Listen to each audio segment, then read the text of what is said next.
I didn't try and she was stolen off right now. Yeah. It's like, one of the.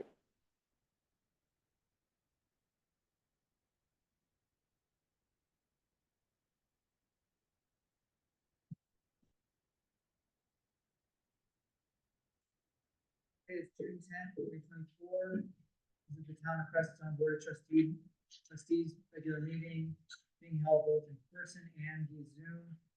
Time is 9:37. In order to complete the town's business in a timely manner, the following procedures will be followed.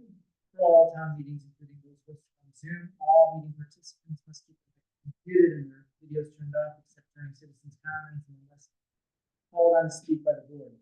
Per the Town of Preston Board of Trustees Procedures Rules of Order, Section 7.3, we allow 15 minutes total for citizens' comments. During those 15 minutes, speakers will be allowed up to 3 minutes to speak, after which they will be informed when 3 minutes are up and the microphone will be muted. Before speaking, please state your name and address for the record. If you have comments that are longer than 3 minutes, or if the time for citizens' comments expired before you had a chance to speak, please send your comments as correspondence to the town hall, and the board will respond to your letters. We will take citizens' comments for up to 15 minutes as per our procedures. If multiple citizens have the same comments, please be brief.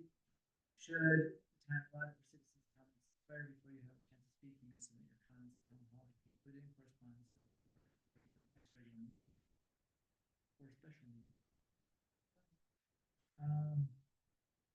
Let's do a roll call.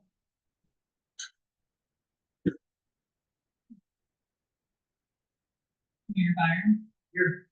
Trustee Wilson. Here. Trustee King. Here. Trustee Lakai. Without notice. Trustee Mendez. Here. Trustee Martinez is absent without notice. With notice. Or with notice. And trustee Pazuzu. Here.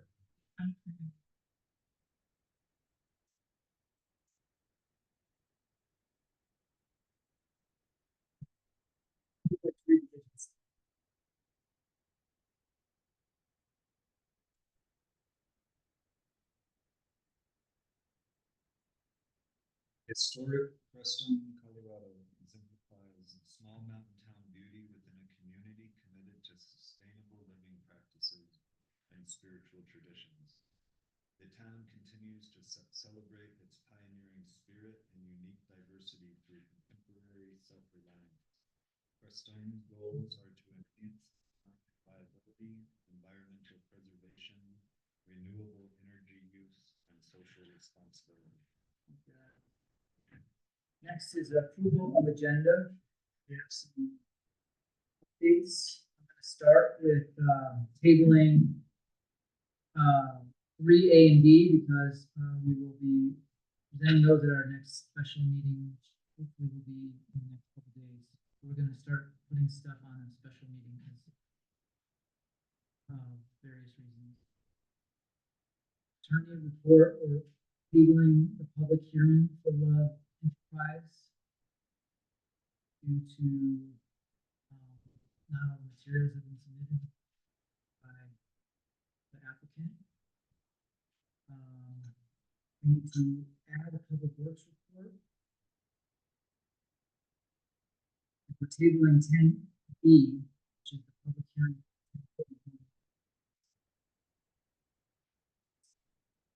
Put that until July. We also need to put on the agenda a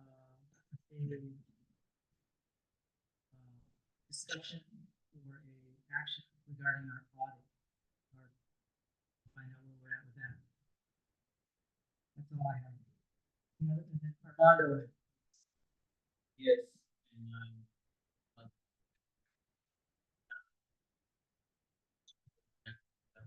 That will be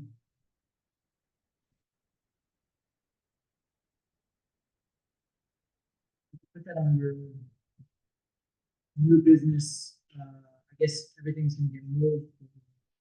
Move it down JH.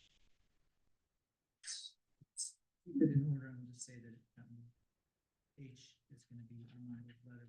There's two more behind it. There's a I. HOIHIJK.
That's all I have.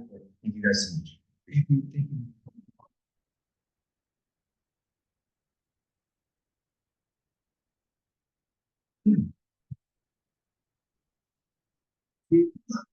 Steve?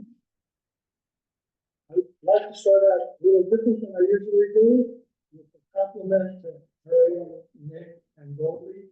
They did a fabulous job going door to door with their letters. Nick left out the fact that they had a giant jar of earplugs. And the events committee, I'd like to give them some kudos for making it work for that. And whoever ran the event, it ended on time. And not too loud, all a good thing. Not to my typical. We're now going on pretty much almost 2 years of continued malfeasance by the board as it relates to financial aid. The financial management is a mess. The accounting continues to be a mess, even though you've spent somewhere between probably $6,000 and $12,000 on trying to make that work. It's not working. The finances are not up to snuff. There have been no financial reports that are accurate, and I don't know if doing all this is accurate, but there have been none that are accurate since then. There are no supplemental budgets for years. We'll probably never fix that, including this year's. False filings with the state, misrepresented audits, failure to answer quarterly requests, sunshine law violations, conflict of interest, multi-year contracts. Now, to limit it, that's just big broad stuff. The personnel handbook that you have has an agenda model in it, but this meeting doesn't even meet that model. That's one. There are 25 paper holidays in this handbook, and 18 more sick and vacation days. That's 38 days for employees that only work 4 days a week to begin with. I find that obscene. I bet people don't deserve days off and 6 days. I just think it's reaching ridiculous proportions, particularly if you put dollars to it. I think that the Baca contract that was presented at the last meeting is not up to snuff either. I think the board is not looking at that in a reasonable way, and I think it's nonsense that we can't go for over 2 years to put together another crappy contract. I don't know what I've missed, but I'll leave it at that.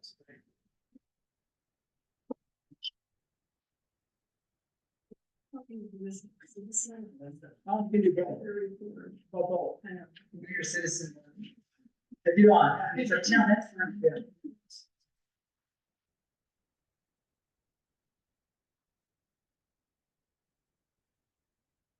Okay, I wanted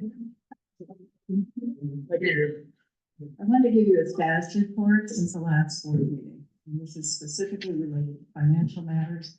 The finance committee itself has not met, because it's been more just me dealing with. The week after the board meeting, Kim and Virginia both were on vacation, so nothing happened that week. The next week, Virginia and I showed up for a meeting, and Kim did not, so nothing happened that week. We did meet last Thursday. I was assured that the balance sheet was accurate, and that everything from 21 and 22, such as general journal entries and so on, from the audits, inaccurate accounts receivable and so on, had been taken care of.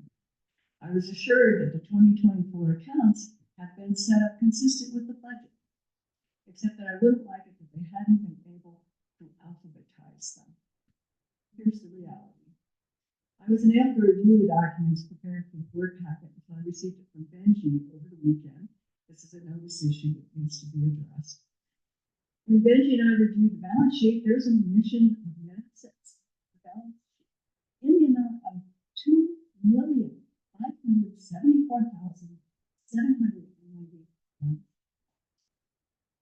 I didn't go into a lot of other detail, that was so big. I just can't even. Since December of 2023, the Finance Committee has insisted that the books be set up consistent with the 2024 budget. And there were really good reasons for that.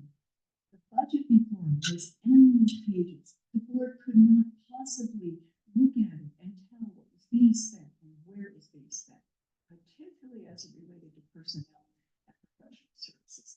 The Finance Committee worked very, very hard, the three of us, over and over in meetings, figuring out how we could present that budget so that the board and the public, everyone would know what was being spent, what was budgeted, making it very simple. I've reviewed the profit and loss statement. It is consistent with the 2024 budget. The reality is the books have not been set up consistent with the 2024 budget. For example, in order to fully review and understand the personnel and outside professional expenses incurred by the town, in the 2024 budget we prepared, there were 10 eliminations you can look at. There are wages for the town, wages for public works, there are benefits, everything is right in line, 12 categories. The new accounts, they're fine.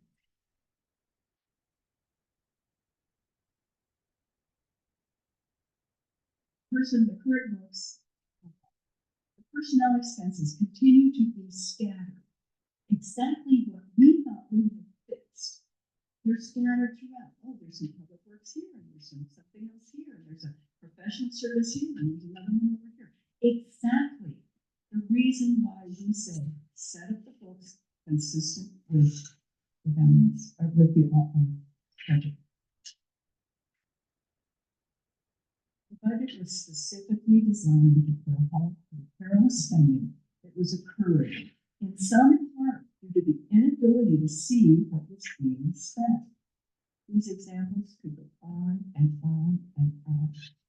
The issue, the basic issue here is instructions from the board and from me for ignoring.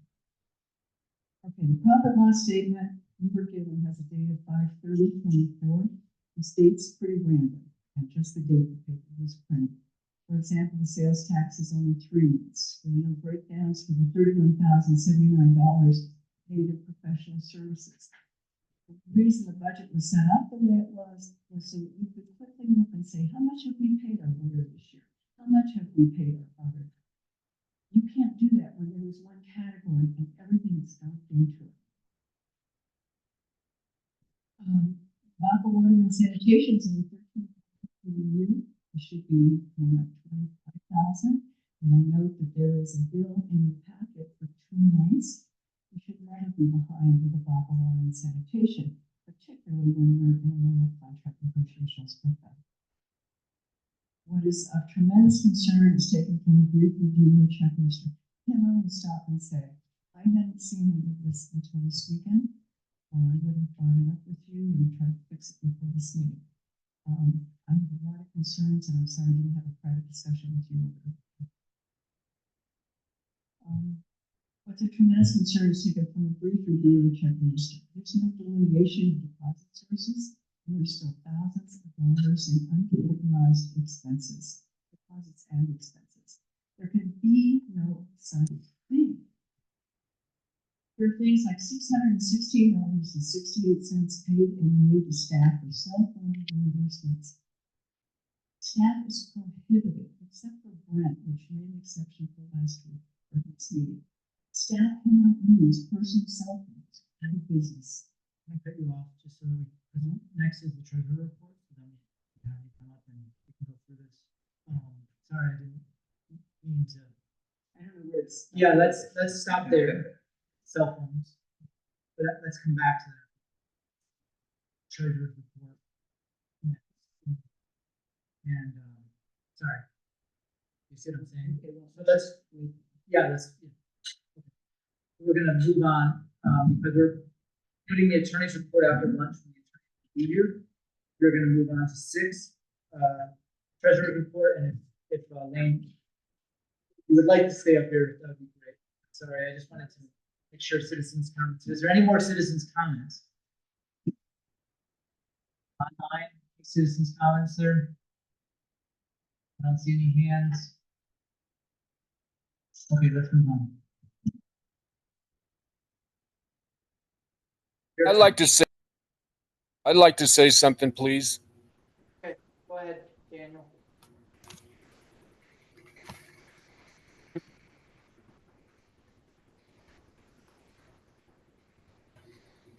Daniel, Yes, speak up, please. can you hear me?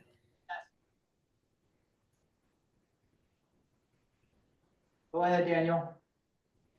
Okay, I mean, can you hear me, Benjamin? I can hear you, yes. Because I can't hear you guys at all, and I had a hard time getting on this morning. You just couldn't go and click on the We had a power yellow outage. highlight. We had a internet outage, and so we had to redo it. Oh, okay. All right. Well, yeah, my name's Dan Gray. I'm really concerned about this water. I'm not water, but this wastewater deal with the Baca Grande Water and Sanitation District. And, you know, I got to look at that proposal, and that's way short of the cost of processing Creststone's wastewater. And as you well know, Creststone is over 30% of our Baca Grande Water and Sanitation wastewater load. It's 30%, and you're 40% of the DOB, the organic matter. And if you look at the Baca Grande Water and Sanitation budget, it's roughly $2.5 million. And just for the sake of discussion, half of that goes to wastewater. So if we just say that the wastewater budget for Baca Grande Water is $1 million, 30% of it is $300,000 that Creststone owes to Baca Grande to process their wastewater, because you have to help pay for everything, our lawyer, our our training, our equipment, everything. You need to pay your fair share of that, because you would have to do that yourself. And that's, I want to see this number get up around $300,000. That's what you owe the Baca Grande for a year. Let's start paying your fair share. That's what I'm asking you to do. Pay your fair share.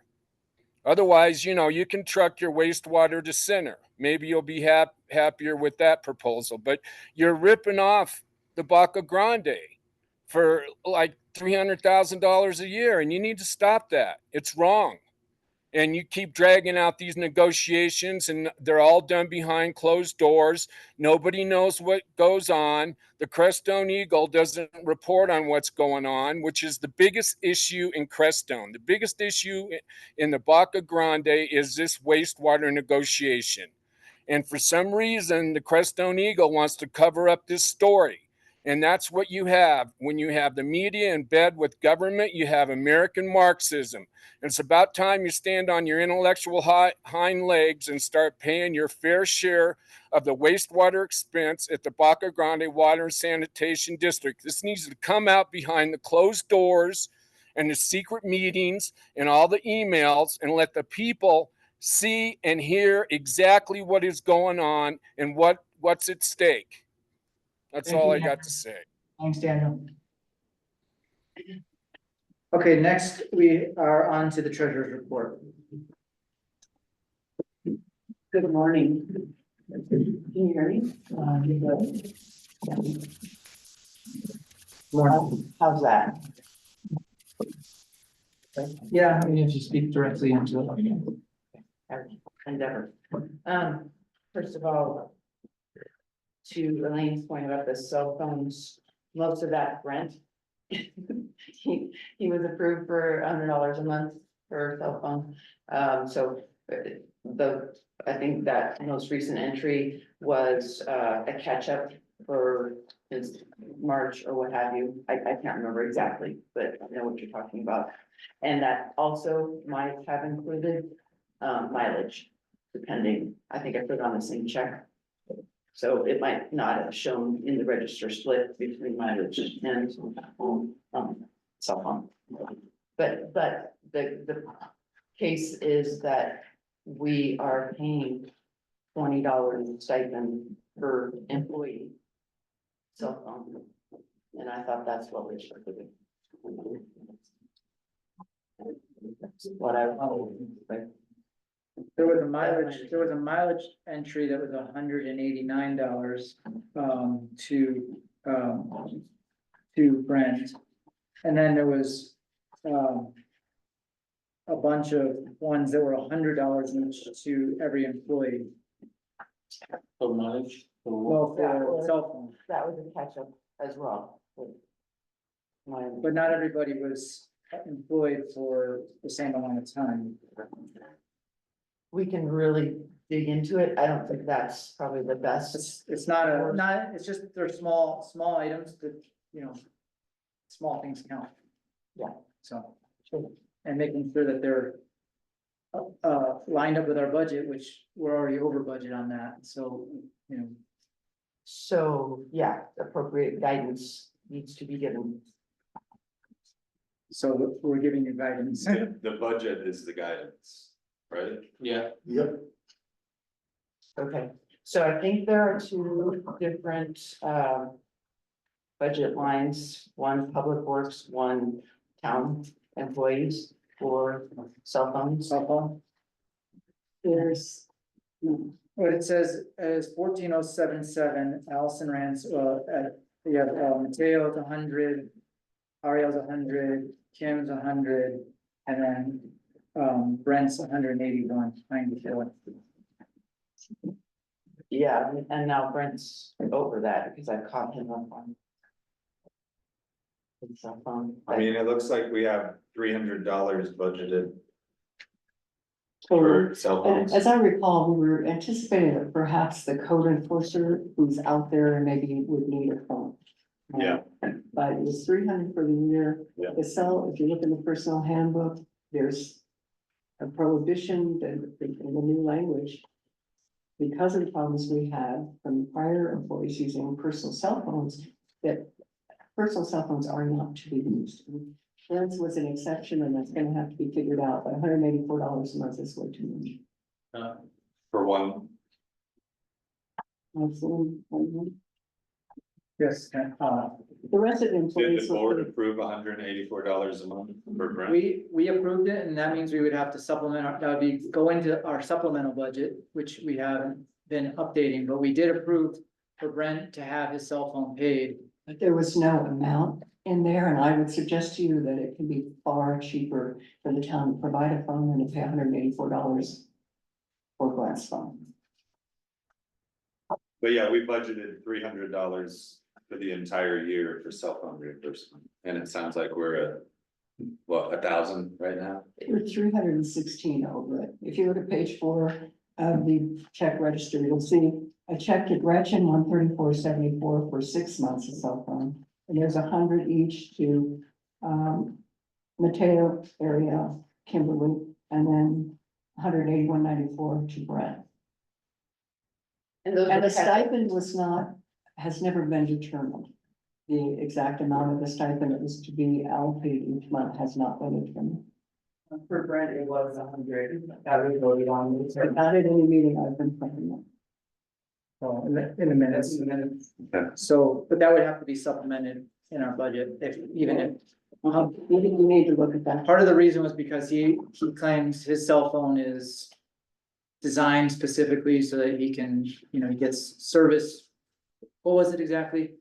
First, You had first responder service. First responder priority service, plus I'm in the field, and those are my justifications Yeah.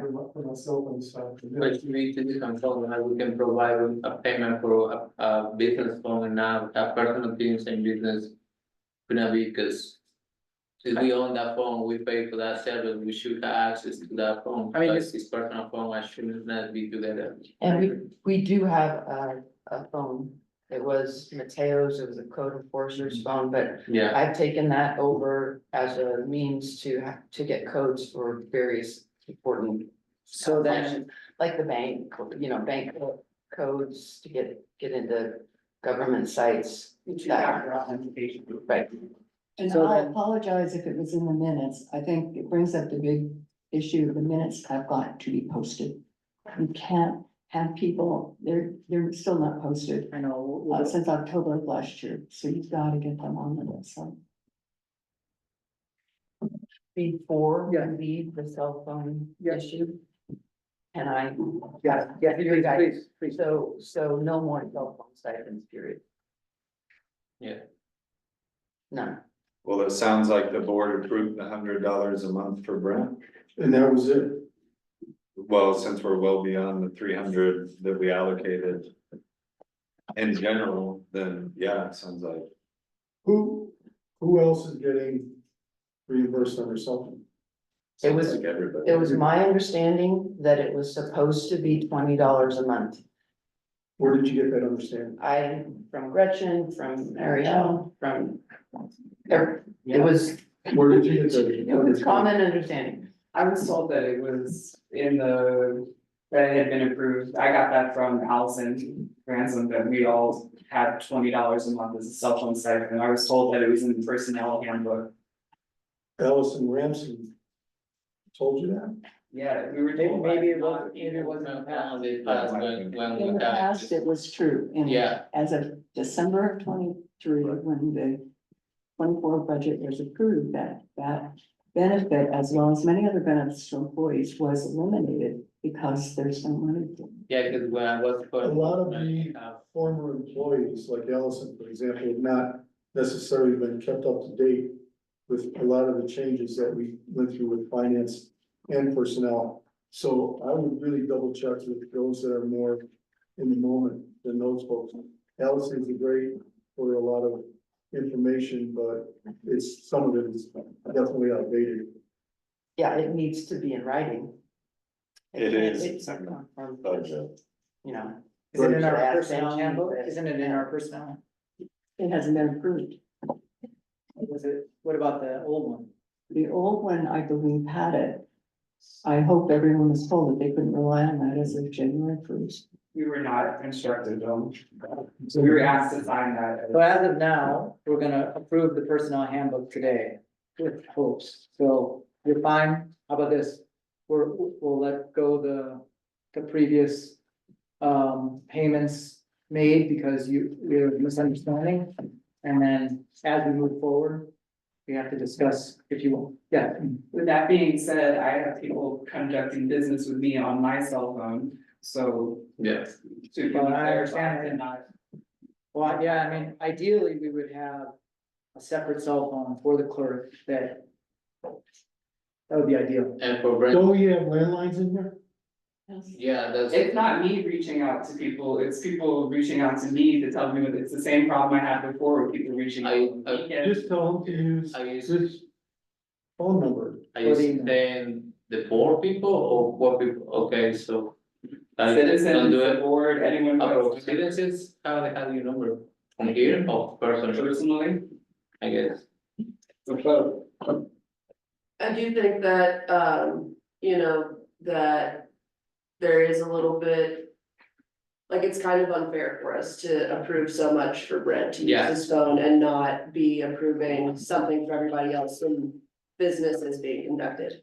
Like, there is like, that feels pretty unbalanced, and since we did approve the $100 a month for Brent, but like, as we're talking about it right now, we might need to revise that, because we don't actually have it in our budget to be paying that much.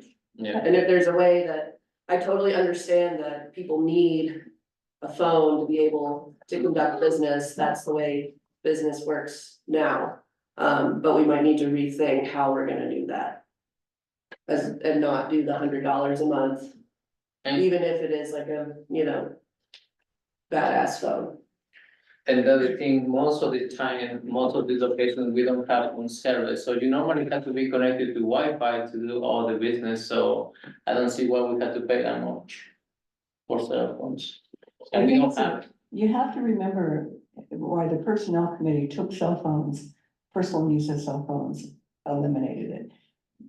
When Kim started to try to do back payments with the government and everything, all these codes were being sent to all these personal cell phones. Yeah, We couldn't access it. It was a disaster and there is no reason. She now has one and the IRS does require it to be texted. She has one in the office and that works fine. There's really no reason why business can't be conducted in town business on town hours. You gotta pull this in. Yeah. That's an excellent point, and that's where I was going with mine, is we can't separate who's taking personal phone calls and how much of that is being paid for by the town, which, by the way, is not our money, it's the taxpayers' money. Yeah. We're responsible for them. So if it comes down to just telling whoever it is you need to talk to call you on your landline, I don't understand, and maybe it's because Well, I mean, I think that we live in a small community and people know Ariel's the clerk, and so naturally they're reaching out to her on her personal phone and not thinking about how it's inappropriate. Well, you can I say, don't know if that's a good excuse I don't, it's not an excuse, I just think that's probably. or a reason, or a reason. And I've cut back completely on other times besides office times, but I text her during office times. And that's how I get her attention, cause that's an important line of communication is text. I mean, it's become that way, at least to present something for like, I'll say, you have an email now, or I sent you an email about this. So, I get 100 texts and emails about town on my cell phone. Yeah, we get a lot. yeah, How much more do you think you're paying on your phone with those? Right, neither am I. Right. So where's cost to you guys? It's constant labor. I still do get texts outside of work hours. I got a call yesterday from Nick Navarez about the 4th of July event. I'm interested. yeah, Yeah, I don't want to, I'm just, So why don't you get track phones? You can get a track phone and do it for probably $98 a year. And people can use that for their business. and kind You know what? of, That's and automatic fine. message to But those they're people, then you know, town this is not phones, my And business you phone, this pay is that personal. amount. Conversation. well, I think that's sort of, like, there's two things going on here, there's a policy thing about where we should be conducting business and how we want our staff to conduct business. And then there's a budget thing about if, it is pretty, like, in a lot of workplaces where your phone is part of your equipment, it is fairly standard for the company to give you a stipend for it. We don't have a lot of money right now, so like, all of those things existing at the same time. Like Warren does make a good suggestion, we could get cheaper phones for staff that fits within our budget, rather than.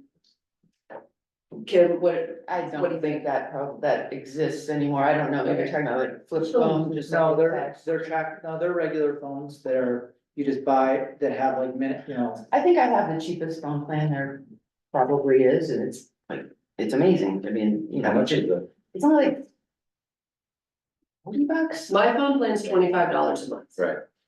Yeah, So, I mean, it would say, are you using half the time for town business? Oh, it's not a big deal. Personally, so let's- to me, but I would like to add that, so I took the code enforcer phone over for this texting occasionally that happens. But Mateo, of course, uses his phone for business all the time, so you might want to consider. And so, yeah, I don't really care. Yeah, so let's move on. We have to have a work session. We're gonna plan it. Yeah. And a special meeting. We're gonna have to do all this, so we can start thinking about it a little bit of a solution and then come back to it. As of right now, No stipends for now, for now. Is that okay? I mean, Yes, that's fine with me. none. well, Yeah, I'll include Brent, that. We, Brent Mateo, I mean, we have, We have to push them and start for a minute to figure out what we want to do. We cannot continue just paying. I think if there's been a board decision on the table to pay Brent $100 a month for his stipend, that could maintain until we have the work session and do something different if we do something different. Sure. Good, okay. And, okay, so it then with the cell phone? But that, I think, For now. the reason I think that the cell phone comes up is because if we have a board decision on the table to pay Brent $180 a month. No, 100. I mean, $100 a month, and he's getting $181 a month. And our treasurer is not looking at our line item. That did not happen. That has not happened. It's Well, 100, it was just a reimbursement Yeah, for other, for what? 100. what, I don't know the exact number you're looking at. You're talking 180 to Brent for. I heard 181 to Brent. That was, Yes, no. I mean, I I also heard 600 to Brent. I caught him up on his, what he was owed, once I found out the specific. But also, I don't know if the board said we're gonna pay the last 4 months or 3 months. And we gotta be really clear on that, and whoever's writing the checks needs to look at our budget line items and what we have allocated. And if we're going over that, we need to stop. Are we getting receipts from what you had to reimburse to Brent? No, I don't think that was part of the deal, So that he provides receipts. we don't, okay. Did you say 181 it is 180. It was 181.94. If it was 181, then I want my $181. You got it. Okay, now, would you like me to explain what I understand? So the board took $100 a month for me, okay? Jim, and it was to go back to March, which is $300. Jim paid me a partial stipend last payday of $60. So she paid me whatever was left over, which I think is $260 altogether. So that's for 3 months. They didn't authorize it for 3 months, so it was retroactive, I believe it's in the minutes. It was, I don't remember it being retroactive No. at all. It wasn't. When you made your There was request, no retroactive payment for. Anyway, that's why it is. And I think we agreed to do $100 a month. Once a month, every other payday, I believe. Can we check those minutes to see what's happening in this? I don't recall any retroactive, right? I thought everyone's from the moment.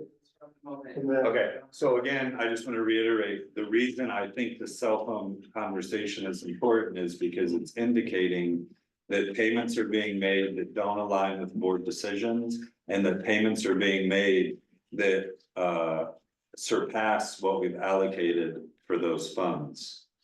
So we have to, it's our treasurer's job to be tracking that and say, whoa, that's more than we allocated.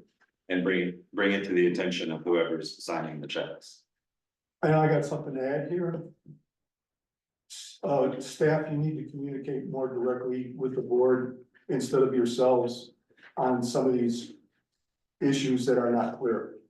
Before we go off and start paying and writing checks, stop and talk with us, so we don't get into this situation again, please.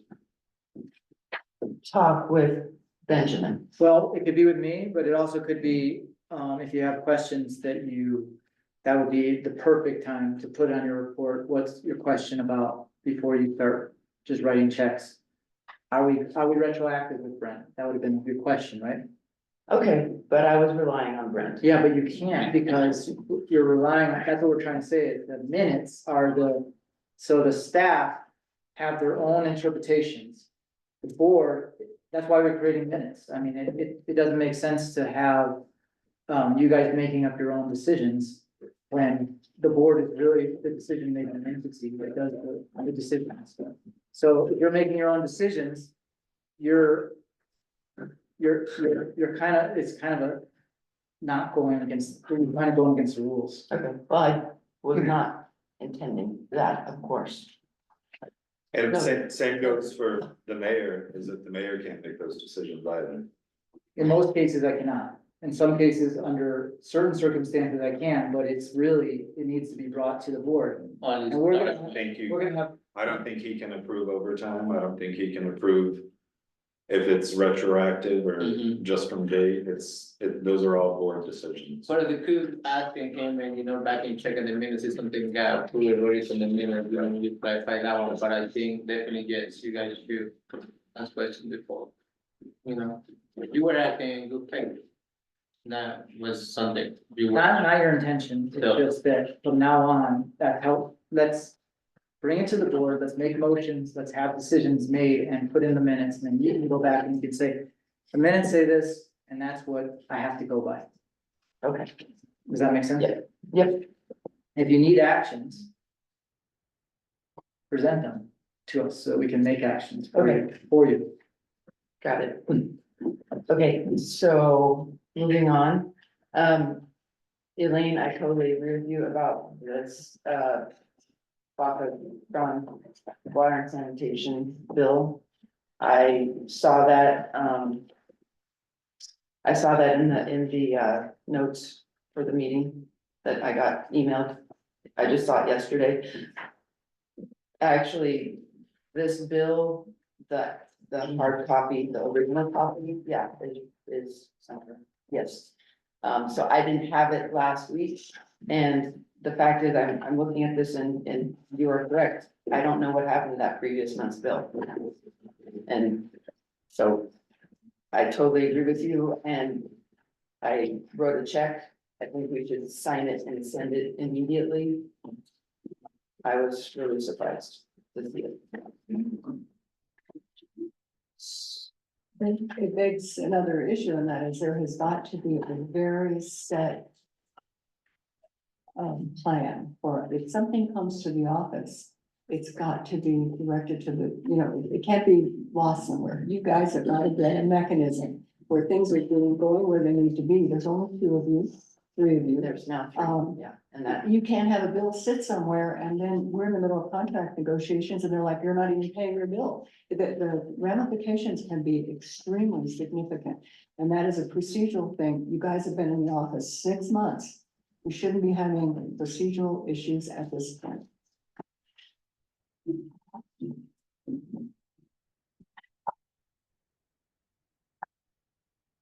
so moving on to my report that I have here. So I would like to point out that now we can check things in the budget because we have the budget in QuickBooks. So that happened, that a lot of important steps forward have happened this past month, even though I was gone for 10 days during that month. To Oregon, so the town books are now updated. There will be fine tuning along the way still, but we've made all the adjustments for 2023, thanks to Virginia West, who is a great resource. It was a really good call, on Virginia, to help. So we have the water sewer books now integrated into the town books. And they are also closed. Water and sewer books are appropriately closed for last year. So those are all ready for audit now. I do have uncategorized expenses, I think. Elaine was noticing some of those. There's uncategorized deposits as well, which we actually were talking, Virginia and I, and you were talking last week about some of those uncategorized deposits that were just unidentified. It doesn't mean they can't be identified, it just means it takes time to identify them. For example, SIPA. As it happens, we've been getting payments into the SIPA portal. Those payments haven't been actually getting into the bank account for months. So that's an example of things that are still needing to be addressed, and that was just discovered. I mean, we've been working on this. So ready for audit. I've also made transfers from the general fund, the capital projects fund. I don't have the balance exactly on me. I think I might have mentioned it to you, Elaine. I'm curious about Baca water and sanitation, 4,774.48, but it's uncategorized. And It's because we just integrated those books into the town books. okay, So those had been a completely separate company, water and sewer. Mhm. Now, so we had to add lines to the budget. right, into the chart of accounts. So the chart of accounts is what is in the bookkeeping system. That's what all those lines belong to, and then the budget, we took the budget and matched it all So up. what is this, profit and loss? What is the dates on this? Because there's no, like, where does it go to? Because I do see water and sanitation monthly service fee on Is there. it pre or post change? If the water and sewer, it's, yes, water and sewer's in there So it's pre-change, after, yes. post? It's since the change, yes, Okay. yes, it's changed. What do you, I mean, change being, The water and sewer being placed into the general fund. right? So what they, But what I'm saying is that if you have this one, well, if this date is 4/26, right? On this sheet, and it says uncategorized expense, okay? And then on this sheet, it says 5/30.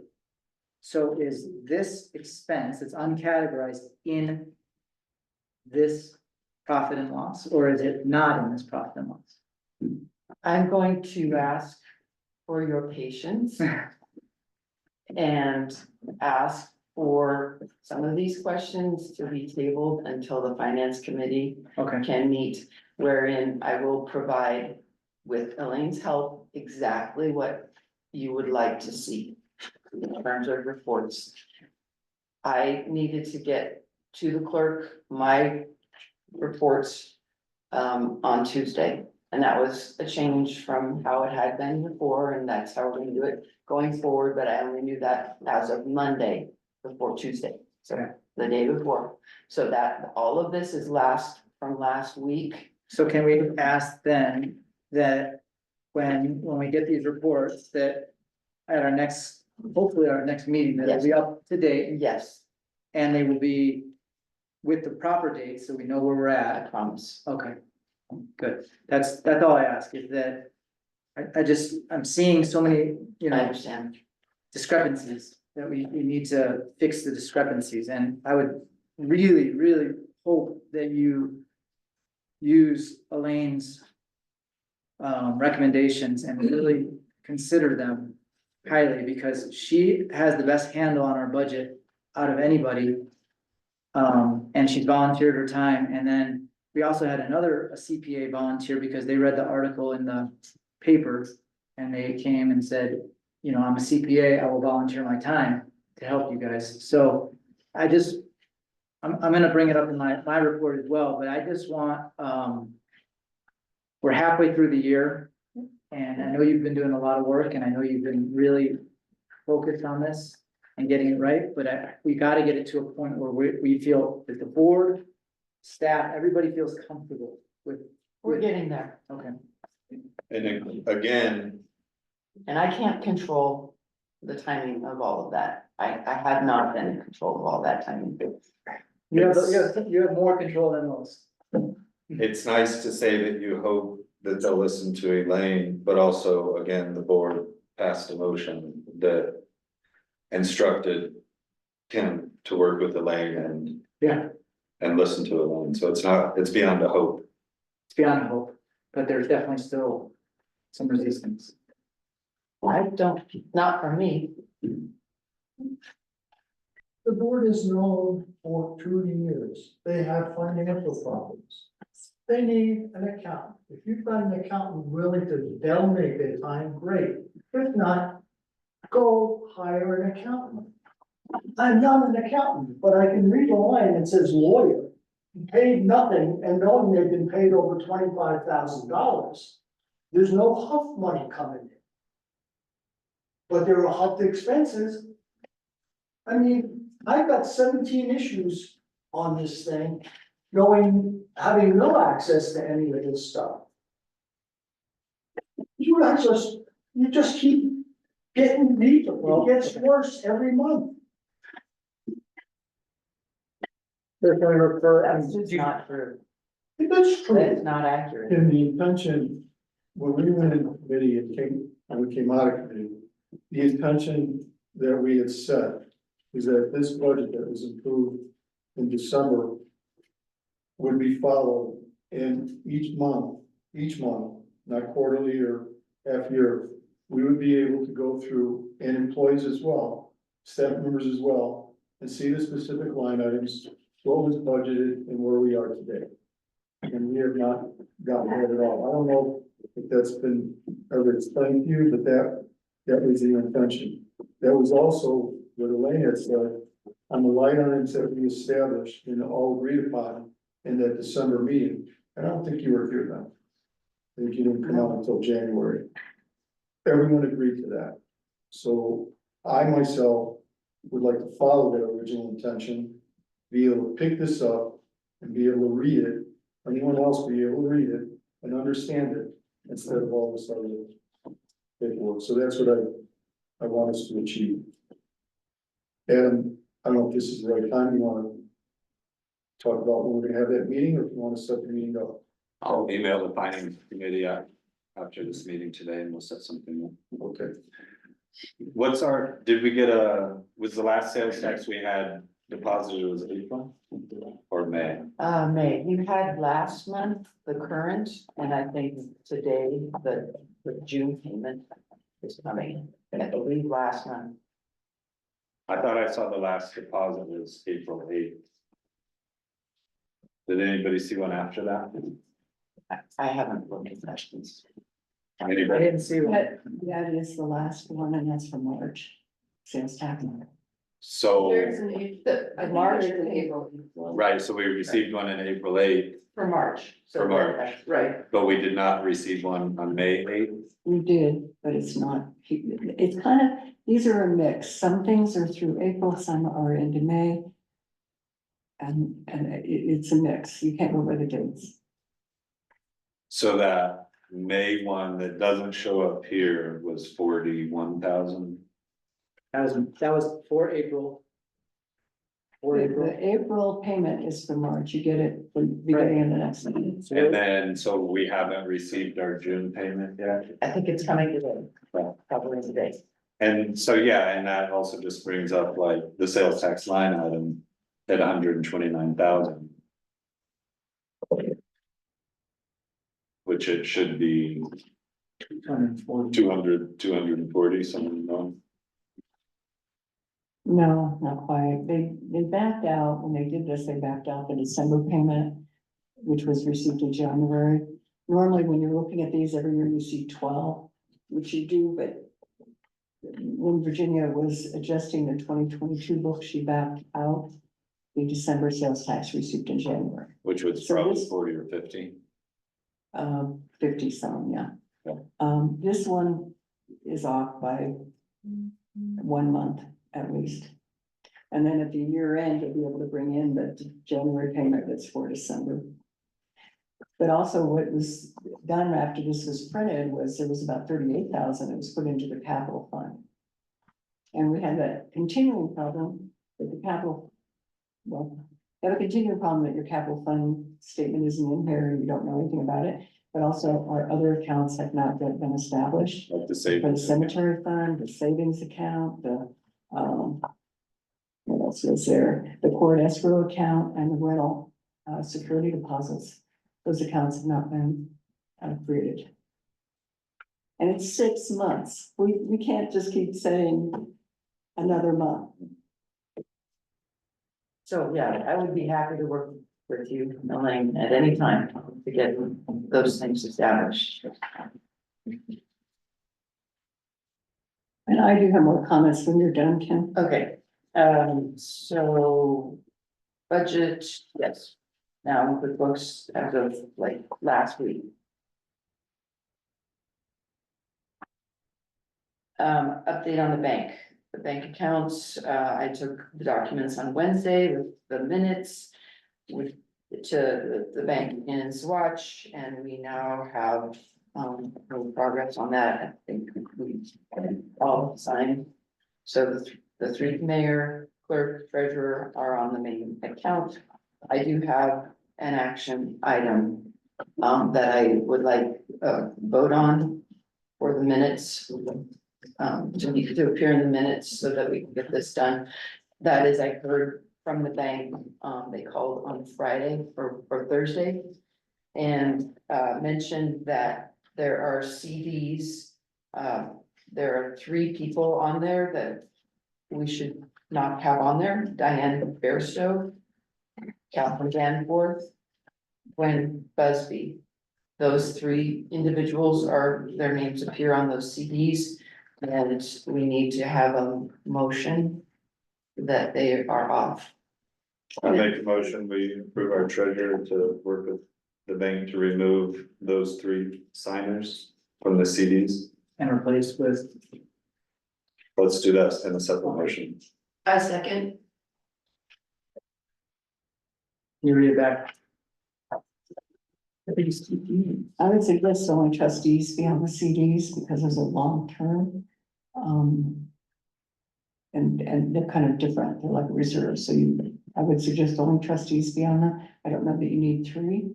And you need to make sure you do all of the CDs, because there's a number that will help by water and sewer as well as general fund. There do need to be 2 individuals, that's correct, that's information from the bank. I would prefer to be on all the accounts in order to be able to manage those accounts. That'll be the next motion. Right now, we're just reviewing signatures. So, yeah, and I'm saying there's 1, 2, 3, 4, 5, 6, 7, 8 CDs, is that correct? I would say my motion is all CDs. That sounds right. All CDs, 7 CDs. 1, 2, 3, 4, 5, 6, 7. They may not be signers on the 7th. Any more discussion? All in favor? I So I what, think it makes sense to have our treasurer as a signer of CDs. I don't know, 2 trustees, huh? I don't know, I'm serious, I don't know if it does or not. I don't know what the benefit is, or what the need is. I guess to be able to access them. And get information You can have access to them without. without being a signer. I mean, I can. Maybe. You should receive a statement every month. Hmm. Or on the CDs, and it'll come out periodically, quarterly or annually, but those statements should be in your packet. Like the, yeah, is there, I guess as a signer, is there a reason that you would need to be able to? Would you need to be a signer to put anything into that, or, you know, what's? Yeah, what is the, Yeah, the rationale in my mind to be on there would be abundance of caution to, you know, just in case, but it's In case what, not. In case something needed to be done and it's, you know, I don't know. you have to wait for We it. don't know what we don't know. You should wait for approval for us to change anything, right? So you cannot go and do it. You have to have through the board. So, Yeah, and I agree, it is not like the checking account where right, I did encounter an issue. And had to like go over and ask him, Martinez, to come over and talk to the bank, so I agree, it's not like So we that. removed those people, now we have to figure out. Yeah, I make a motion that we approve Mayor Byer and trustee Oglesby to be signers on all of the CDs. Second. More discussion? I just want to reiterate that those are long-term savings processes, so it's not something that the treasurer would need to access on a regular basis. And that anything we do with that has to be approved by the board, and that's why right, I nominated you to. All in favor? yeah, I'll be a signer. Or more discussion, sorry. No. All in favor? Aye. You have a discussion? One of those CDs has been there since 2011, to the best of my ability. No one has bothered to look. And 2 years ago, when I last looked at this, you were earning 0.01 interest. In fact, to be, I think, more accurate, 0.011 interest. Current interest rates on short-term CDs are running like 4.5% to 5.5%. Okay. You are losing somewhere close to 20, $100,000 in interest that's available to you with a little. Is that cash something money. that you could look into, Kim? To find out what. To the find interest out are? what, yeah, and if we want to move it over to something that makes more sense. And you And also, that would make us more money, that would be great. Say it again. and you also have too much money in one bank. Yeah, it's not guaranteed. Right, you're supposed to, 250,000, yeah. That's something the finance committee could discuss, having a longer term plan. And I'm glad Warren brought that up because absolutely these have to be reviewed. And the amount of money that is in your general fund in your checking account is a lot of money for just sitting there and not earning anything. So it needs to be looked at. Yeah, for a long time, there was no interest rates on anything, now there is, and so we should be definitely gaining interest, so let's, As long as that lasts. can we put that to the finance committee to research each one of these CDs? Absolutely. And And the moving, the CDs are also considered part of our reserve as well, and on this profit and loss, I didn't see, did anybody see a reserve number on there? Because that's supposed to be, It doesn't show up on there. it's not supposed to, or? It's on the balance sheet. That should be. Before we move off of this topic of the bank accounts and signs, there was also a savings account that has, or two savings accounts that have Diane Bairstow on there, and those savings accounts also need to be, assigned people. What are those savings accounts? So, good for Southwest. It's interesting that she's explaining something on the balance sheet. There were accounts that I have never seen before. And I think that's what she's addressing. Is it SFCD? No, these are just say, SF is, I don't know what SF, it says they're CDs, but it says SF. I don't know what those are. Are those the savings accounts though? I mean, do we have 7 CDs and then we have savings as well? I can go and get a clear statement of this. I don't have one. It needs to be clarified and the finance committee can do that. Let's save that motion until we get clarification. There was 3 accounts I signed for, right, that, and you got 3, did you get 3 accounts, the checking accounts? Is that correct? It was like an automatic sign thing, and I went in there and Yeah, that's for the main account that, there was just one, because there was 2 that were similar. So, is it on the balance sheet? there's one we're talking about, to check this with all the action happens. But these So we- 3 three of savings, us. 2 or 3 savings accounts you just referenced? Others clear? No, Okay. One for Diane's on. yeah, I have to get the bank statement. Yeah, I have to get it. Yeah, let's get more Let's clarification. get some information. I don't think there's. Not much in that. do we need to do anything about the check getting submitted to the water and sand for this current bill? Yeah, I think. Or I think she said she's gonna send it today. is it? It needs to be signed. With it not being part of this agenda, do we need to take separate action on that? On the check? On the, when you're talking about the additional funds, is that correct? I'm just talking about getting our current bill caught up. And I didn't know if we had come to a conclusion with that and making sure. This is it right here, I I'm think signing the it's have check to right get now. paid. You're signing it now, okay, great. That's the action I'm talking about. There you are. Thank you. Question, do we wanna, discuss or make a motion to create these new accounts that Elaine's talking about so that we can start the process and you guys can do the research to be able to know You just what? want to authorize us to look into that? Well, if we're good, why wouldn't we? I think you've already. Yeah, we've already done that. Oh, Yeah, we did, right?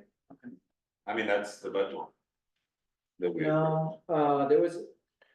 Few accounts to come out. The accounts you need for the, court.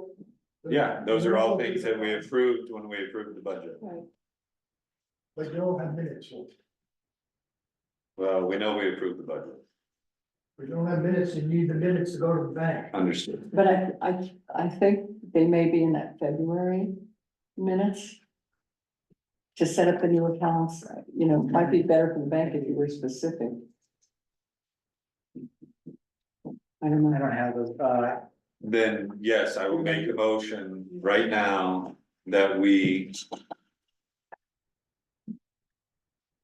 direct our staff to open all accounts that align with the 2024 budget that we approved. for a second. You should delineate them. For the bank, cemetery reserve.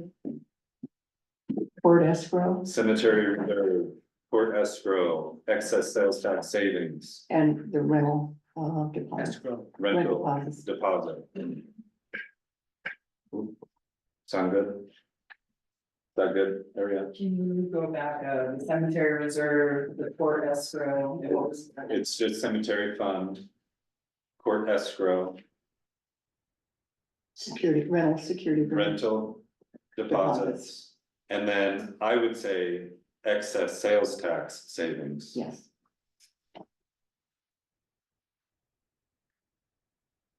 Got it, thank you. Thank you.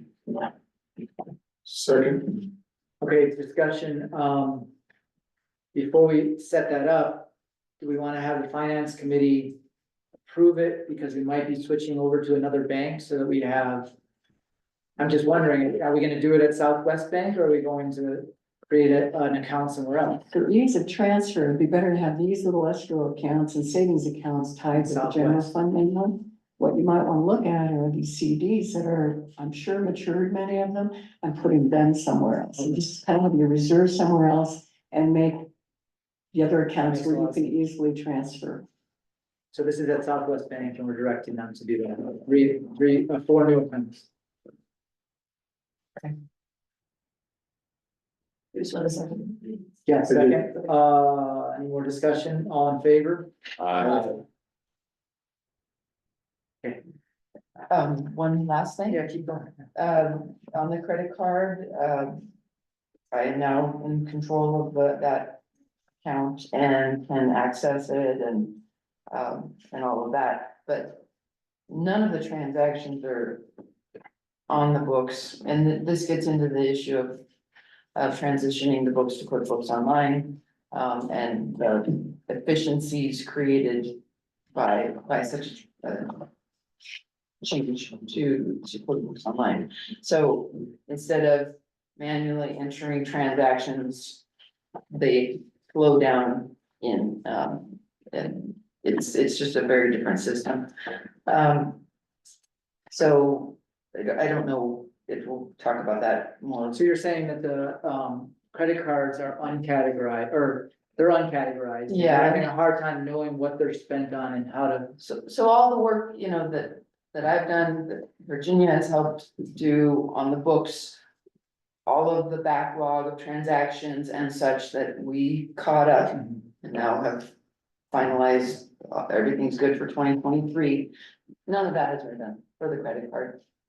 So there's the backlog. So one thing with the credit card is, if somebody's spending something, they should have an invoice or a receipt on those transactions, so you can tell, you know, whether it's for gas or whether it's for this, there needs to be, you know, every company in the world asks for receipts. Yeah, and I'm collecting those. So Yeah. if you see a charge for 77.52 and then you have a receipt for 77.52, everything should match. It should say gas is, you know, right? I mean, so that, Yeah, that's basic. I mean, so we just need to make sure that everybody turns in the receipts, all staff, if you use the credit card for anything, it should be tracked with the receipt. And I know it's on paper and stuff, and when you get your credit card statement online, I've noticed they don't even separate it anyways. I mean, you can kind of see where it came from, but it doesn't necessarily say what it's for. Ours are separated out. I mean, there's 3 credit cards.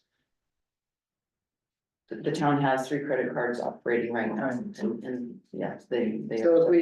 So if you get something on Amazon, there's an invoice from Amazon that says exactly what it's for, and they print that and give it to you. I have a file for it. I mean, I'm just trying to make your job easier. I know you wanna switch over to online. Yeah, and have it paperless, because, I mean, the fact is you don't need all of those. I mean, it is what it is and it comes into the system. You know, those things are tied. The only reason I mean, even big companies still use receipts, Yeah, and I'm collecting all of those. Okay. Yep, so. yeah. I have a folder or I have an envelope, Okay. everybody's dumping them in.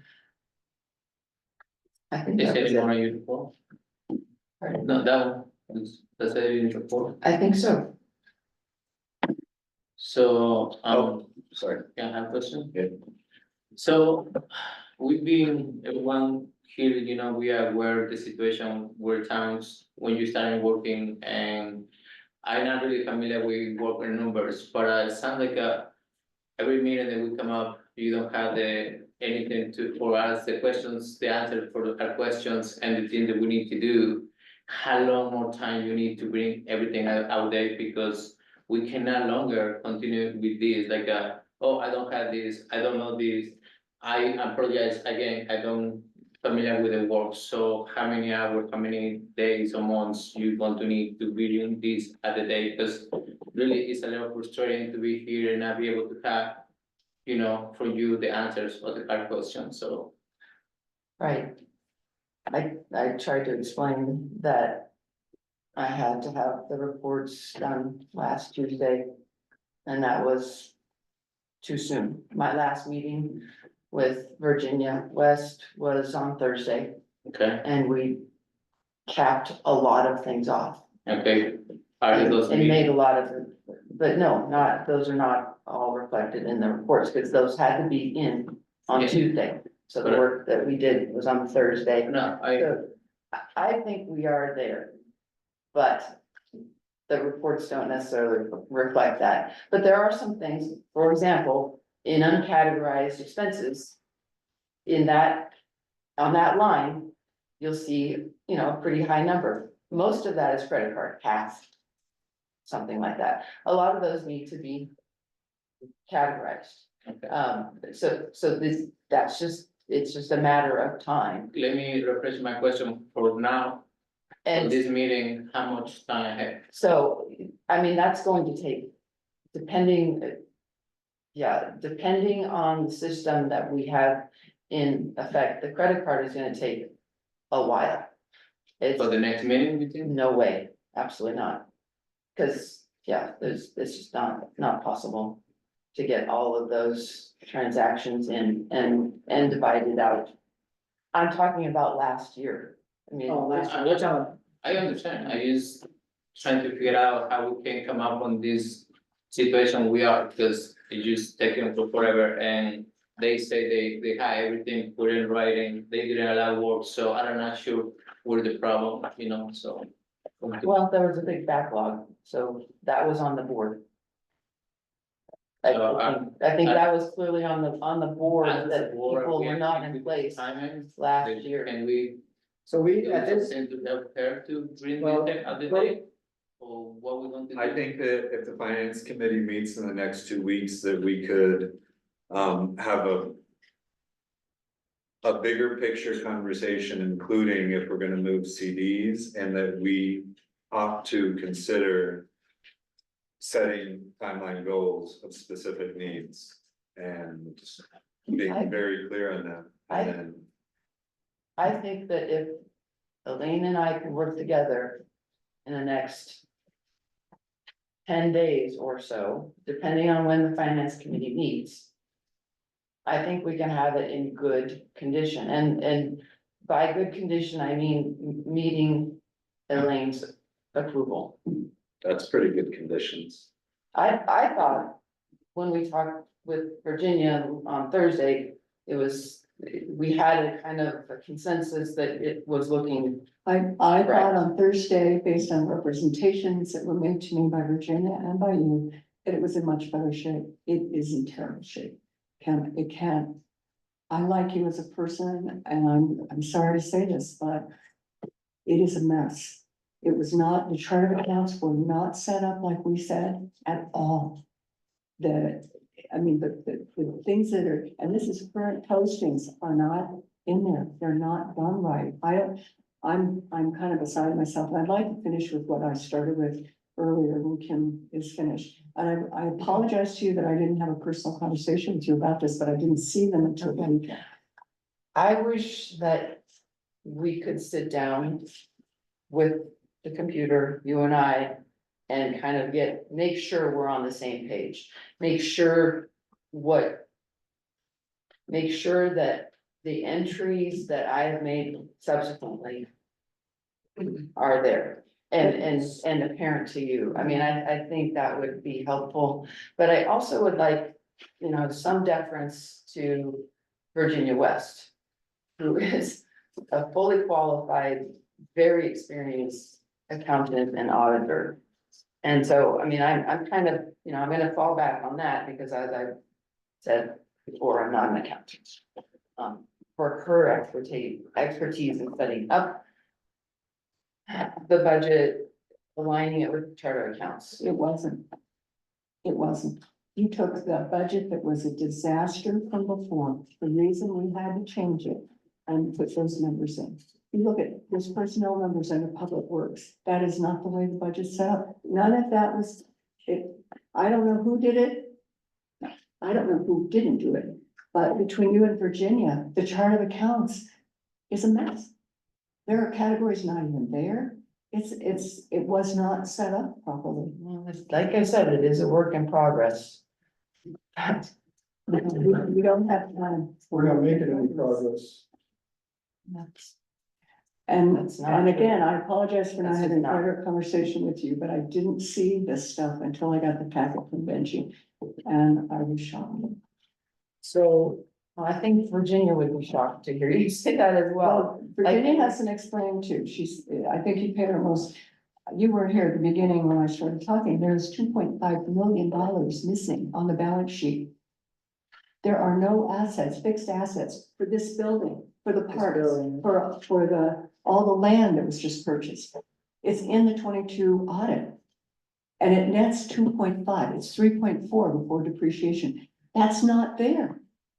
I think we ought to give her a chance to address Well, the, we can do that, but at some point, we're 6 months into this process. Actually, from December, so we've been doing this for too long. To sit here and have the same problems after 6 months is not acceptable. And I'd like to go ahead and finish what I'm saying, if Yeah, that would be please. all right with you guys. Yeah. Basically, I was at the cell phone issue. And I said, why are monies being paid that are not in the budget? Who is authorizing? Who's signing these checks? Why isn't there a break on this? If it's not in the budget, it doesn't get paid. I am at a loss. I told you in April, I would give this 30 days. We're way beyond that. There's been some progress in taking care of problems for 21 and 22, like general journal entries that the audit of 21 said had to be done in 22 and we've never done. That's been done. The ones for 22 have been done in 23. But there's still problems like the 2.5 million. Your current books, and I'm sorry to say this, Ken, they're in terrible shape. I cannot be effective when what the staff is told by the board and by me is not being done. I don't know if the issue is whether they can't or won't do it. I do know that I am unwilling to continue spending my time for no benefit to this town. The staff does not have proper oversight. Their independent judgment, and I mean it, of the whole staff, is not adequate or sufficient. I am very concerned that after 6 months, you are failing to provide proper notice of meetings, that there has been nothing posted on your website regarding agendas, meeting packets, and the minutes since October of last year. You still do not have accurate, reliable financial information as you approach funding related to the cemetery expansion and living wisdom. You're looking at hundreds of thousands of dollars going out, and I can't tell you what you have and where monies are, whether you follow your budget or not. Your staff, is still not required to do purchase orders. There's some pushback on receipts and so on. The credit card payment of $4,002 and a penny was paid on 4/29 as uncategorized. You can't, it's one thing to say, Scott made a credit card payment in October and we're still trying to search out what it was. You can't have it uncategorized when you're in charge of the payment and you have the staff. And you can't have uncategorized expenses or deposits in and thousands of dollars. Just because it's uncategorized doesn't mean that it is invisible. I can see the transactions. Right, but you don't know what But they're they for. have- I mean, you have they to have be able to this- post it. And you have to, your staff has to say, I'm going to Crestone Mercantile, come back, here's my $30 receipt. And then when you have your credit card, you're posting that $30 to water and sewer or whatever. You can't just have these things in the thousands of dollars. You have, like, there's $10,000+ in 23 that you don't know what was spent. Credit card automatically paid itself from your bank account. Nobody knows what it is. It's one thing for him to have to take time to find out that. She wasn't here. It's another thing to not be doing it on a regular basis now that you're in control of everything. Having said that, I appreciate the difficulties that were created in 23. But let's be honest, we're 6 months into 24. Your staff has been on board, you're starting your 6th month. The board has a right, so basically, there can't be excuses, there can't be blame, it just has to be right. You all have a duty to the citizens, and it's beyond, this is a much bigger thing, and I think the staff needs to really appreciate that what they're doing is for the community. It's not for the board, not for themselves, it's for the broader community. When you're dealing with their money, you're dealing with tax money, and those are dollar and cents that people work very hard to be giving to this town.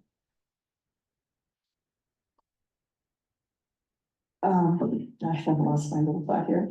The board has a right to set high expectations and ensure that the staff is meeting those expectations. At this time, I do not believe it is the case. I can't solve it for you. My recommendation is to have some type of executive session and determine, based upon your duties to this community, how to solve the difficult issues you're facing with staff. I would encourage you to scrutinize their background and experience and analyze whether the current staff is fully able to meet the town's needs. You must also determine a means whereby the board has more direct oversight of the staff. At this point, my involvement, I think, is going to be pretty limited. I'll stay on an advisory capacity like to the finance committee, but one-on-one, and I'm sorry, Kim, but I can't spend months and months and sit here and say, do a chart of accounts, do a chart of accounts, and it's not done. I mean, at some point, I have more important things to do. And I'm sorry for you guys, because I'd really like to help you, but my frustration is off the chart. And your financial situation is as bad, if not worse than it was the end of 23.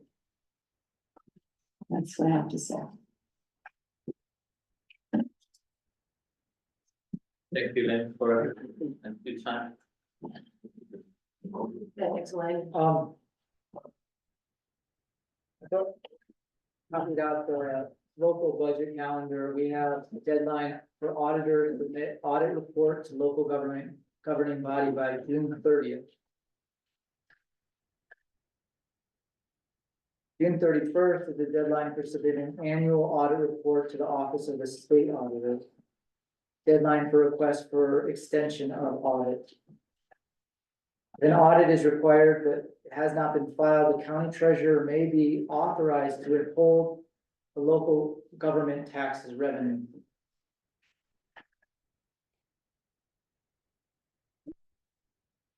Can you read all that again?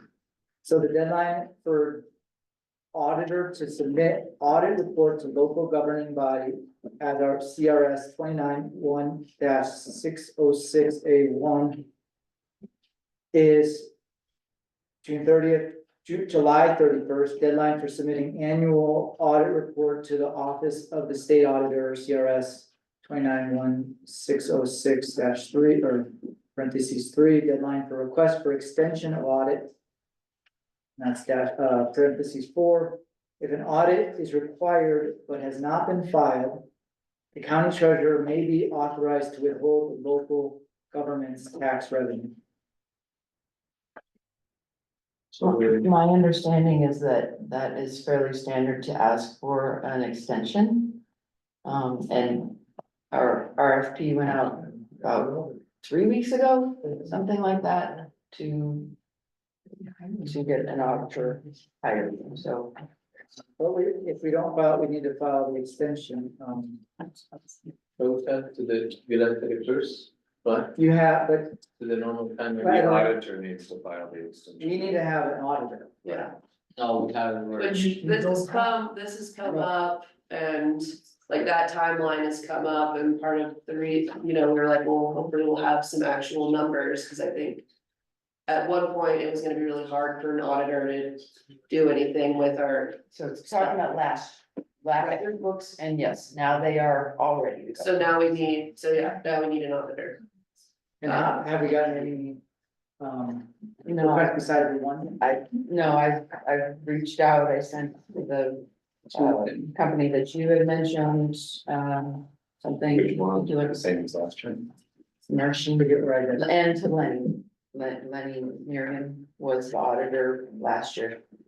And I have not heard back from him. I was planning to reach out to him today. Find out if he's. is used. Virginia would suggest hiring him because he didn't notice in the 2022 audit that the 2021 journal entries had not been made. There were some things that he should have thought that he didn't. And He thought he did an adequate job. That was what. I think Warren. He lied on the Warren's- report, okay? And if you don't wanna look at that, your people are being criminal, like. So we. I think that Warren, again, you should run for the board if you wanna be able to talk whenever you want to talk. It's a job. Okay, so if you would stop talking, maybe I would do my You job. haven't done your job in 2 freaking years. You know that I have. You have not, and I'm telling you right to your Okay. face. So again, Warren, if you wanna run for the board and have more input, knock your lights out, otherwise you're sitting over there. I'll sit here. So, I think we've all made it pretty abundantly clear as a board that we don't wanna hire any again. I think that we made that determination Right. in a previous meeting that we didn't want. Correct. So if we have an RFP out, and do you know if we've heard from anyone? I mean, the only thing is that. Now we're running behind, cause as you know, we're not gonna, I mean. People are not looking for jobs right now. They've already gotten their jobs. They're already doing their auditing for town, so we're gonna struggle to find somebody. We have the RFP out, we might have to. I mean, we could call Wall Smith and Bateman, but they did our audits earlier, I don't know if they'll do it again, they might not actually wanna do it again. They might not be available to do it again. If we have a previous relationship with them, it seems like a good move to at least reach out. Yeah, Right, so if our policy is to put out an RFP and nobody responds, then I'm assuming and hoping that we can pursue direct communication with an auditor, which sounds like is what we'll have to do. You want me to reach out to them, or either or one, does anybody I mean, want to direct our staff to reach out to them, or how do we? no, I think somebody that work to do it. You want to do it, Mayor? I'll do it. Good. and then for the information that we provide them for 2023, I think we'll need a check and balance on what information is provided and how. Maybe that can come through the finance committee, maybe that can come even with the assistance of somebody like Carol Ann, but I think we need to stay on top of that. That was the other thing, was that Carol Ann, offered her services mostly through Elaine. Wondering if, Elaine, would you be willing to reach out to Carol Ann, because she really wanted to, it seemed like she wanted to work with you? Yeah, it depends. When I looked at everything, I was so frustrated last night. I didn't even know if I would show up in here. I need to think about it. To be honest with you. Okay, Carol Ann was a CPA, and I don't know what she's doing now, but she offered her services at least as a CPA to help with the finance committee and give you guys, have somebody professional there that can actually, see things, scrutinize things. I'll reach out to her if you want, or if you have a relationship with her. No, but I would talk to him. Since you're on the finance committee, would you do that? Sure, and what are we asking at this point in time? Well, you wanted somebody to scrutinize 2023, Assist with the information that's they were gonna provided. provide to the auditors. Okay, And then maybe some help to help, I think we're gonna have to supplement our budget. for sure. So I have the instructions for supplemental budget, statutory budget changes, transfer supplemental appropriations. Local governments to the local government budget law, CRS 29101, must follow statutory procedures to authorize any spending in excess of the appropriation for spending authority of the budget. The appropriation must be made by fund CRS 291-10210 within the budget and may be made by spending agency, a department, unit, commission within a fund, and the amounts appropriated shall not exceed the expenditures specified in the budget. CRS 2911082. The budget must be amended by one of the below statutory procedures when or before expenditures exceed the appropriation. Types of budgetary changes: transfer appropriated monies if the appropriation is by fund, i.e. all line items or departments are aggregated to a total appropriation for each fund, then monies may be transferred from one line item into a budget to another within the fund without having to do a statutory budget amendment. If the appropriation is by spending agency within the fund, monies may be transferred from one line item to another within the spending agency without having to do statutory budget amendment. However, if monies are to be transferred between appropriated funds or between appropriated spending agencies within a fund, the budget must be amended in a statutory manner because the appropriation of the fund or spending agency receiving the transfer must be increased above the initially appropriated amount by the amount transferred. So that was for our water and sanitation. When it got transferred, that would be the reason why we have to do one reason to do a supplemental budget. Who pointed that out, Jade? Nobody, just found it online. Good job. Supplemental budget and appropriation. If a local government receives revenues unanticipated or not assured at the time of the adoption of the budget from any source other than its property tax mill levy, the expenditure of such revenues requires the adoption of a supplemental budget and the appropriation to authorize spending the new money above the initial appropriated amount. Any additional property tax revenue goes into a fund balance and will be available for next year's budget. Revised appropriation: if revenues are lower than anticipated in the adopted budget, the governing body may adopt a revised downward appropriation ordinance or resolution so reduce spending to less than what was originally budgeted. Budget contingency: in a situation where the local government has had an unforeseen emergency, not necessarily the same as definition of Tabor emergency, blah, blah, blah. The local government may adopt a budget contingency at the public meeting. The facts concerning the emergency should be detailed within the minutes of the public meeting at which the contingency is adopted, and afterward, a copy of the resolution ordinance adopting the contingency should be sent to the division. The steps to amend the budget: for budgetary transfer or supplemental budget and appropriation are publish, or if total expenditures or the local government are less than $50,000, post notice of a public meeting to amend the budget, conduct a hearing, adopt the budget amendment by formal action, and file a copy of the adopted resolution or ordinance amending the budget with the Division of Local Government. The notice required for amendments of the budget must indicate the same information contained in the notice of the budget for the regular adoption of the budget. That information includes the date and time of the budget amendment meeting, information about the availability for inspection of the proposed amendment, resolution, or ordinance, and the statement that electors may file objections to the proposed budget at any time prior to the adoption of the budget. Timing, spending in excess of appropriation is not permitted. Therefore, the statutory amendment of the budget or contingency must occur before spending in excess of the original appropriation.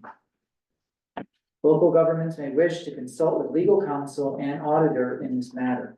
Sample forms for budgetary transfers, supplemental budgets, and ordinances are available on DLG's Budget Information Research website. I'm giving that to you. I have a copy. So it just shows that we're already, because we don't even know what we're doing. We don't know where we're spending over our budget. Right. So now we are definitely having to do a supplemental budget. We have to do it immediately. And I know Warren's been pointing this out and for years, and it's been neglected. And is right, and he knows he's right. And I think it's something that we need to take seriously, because So, we're kind of going against the law. We're a statutory town. If we were home rule, we could have a different set of rules, but we're not home rule. We're statutory. Adam, you mentioned some time frame for the finance committee to get together. Can we do it soon? Oh, yeah. maybe we need to put that, like, just the steps that we need to take, because it sounds like we need, in order to amend the budget, we have to have a meeting that's posted, is that correct? So I have a local budget format and content requirements. Using this checklist to ensure your budget will be in compliance with the format and content requirements for the local government budget law. A budget presents a complete financial plan by fund and by spending agency within each fund and sets forth the following.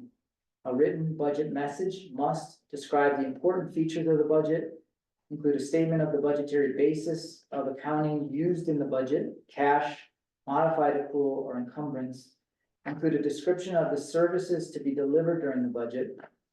Expenditure and revenues must be described with explanatory schedules of statements classifying the expenditures by objects and by revenues by source. Estimated beginning and ending fund budget must be shown. Fund balances are described. The balance of total resources available for subsequent year's budget. 3 years comparable data must be shown in the budget. The prior fiscal years, the actual figures, the estimated figures through the end of the current fiscal year, and the budget year's data.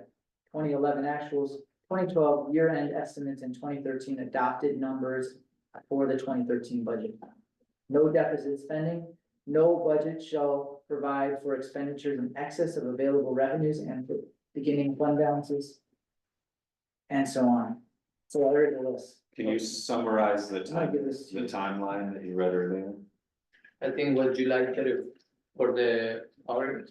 Not on auditor, on the amendments. So the supplemental budget needs to be done before we actually spend over a budgetary item. So if you're overspending one item, which we don't know what we're doing, then we need to Supplement the budget before that. before that. So anytime That's how it's supposed to be. we approve something out of the budget, we should do it the hours we raise for people working, and all this stuff. That's a really inefficient and unnecessary workload on everyone involved. Can I ask a dumb question? Yes. Is the budget taken as a whole, or are we talking by line? Line item. Line does. items, okay. So, but that's why the budget has to be very exact from the beginning.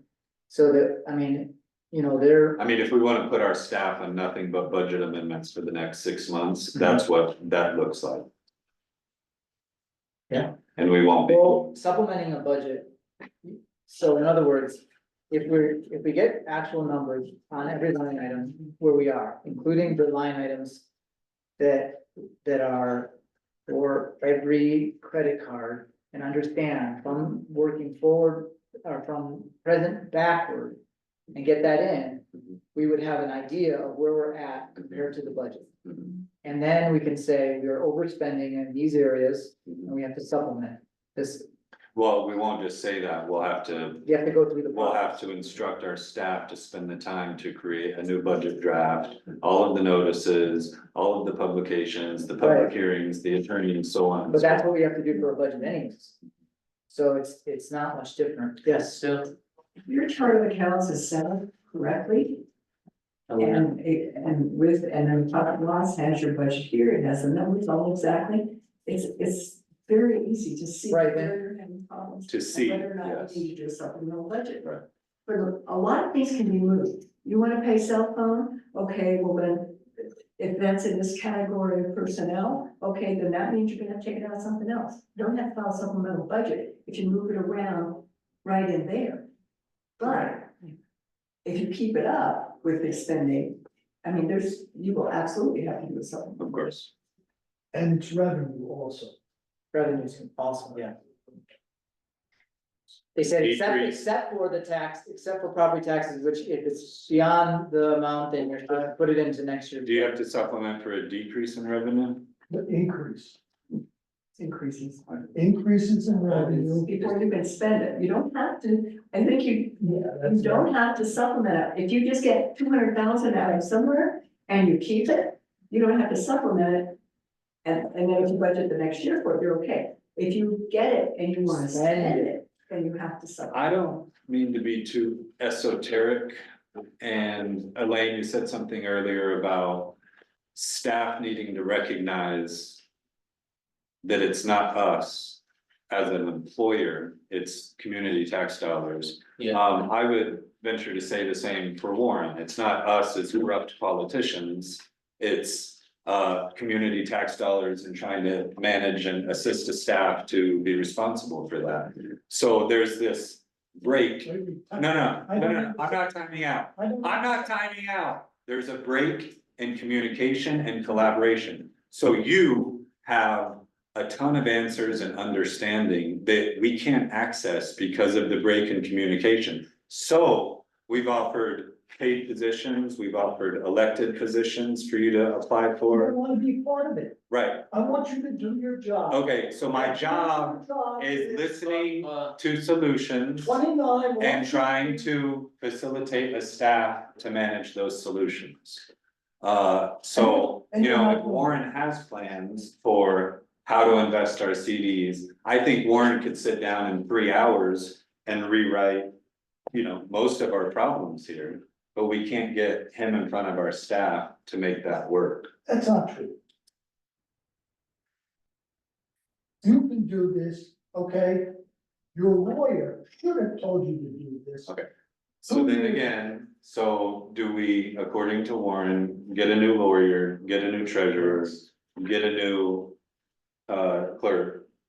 And possibly a new water public works person? Do we get a completely new staff is what No. we're hearing?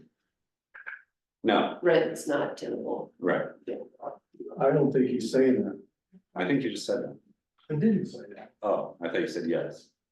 When I said yes, there was so not. how what are you're we saying. trying to reach any? We have a Typical, I And I also- so what I'm trying to get to is the fact that we are not following the law, Right. and we have to start following. the And law. where are we not following the law? We are not following our budget, Okay, and the budget is our foundational document absolutely, that runs this town. right, And that's the reason they've made it so important. And so whatever we have to do to get this back in order, we have to do it.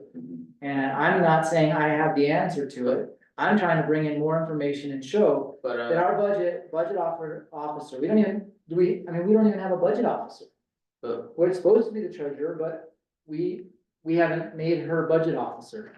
Must submit but proposed budget to the governing body that is right across, 29-10105, that's CRS, that means it's Colorado. Revised statutes. Governing body must publish notice of budget upon receiving budget. This is October 15th. Right. So I'm not saying, you know, we have, And I'm trying to be proactive. Sure, but again, looking at last year, when we had problems and challenges with our staff and we started the budget process. The budget process consumed everything and everything else fell apart.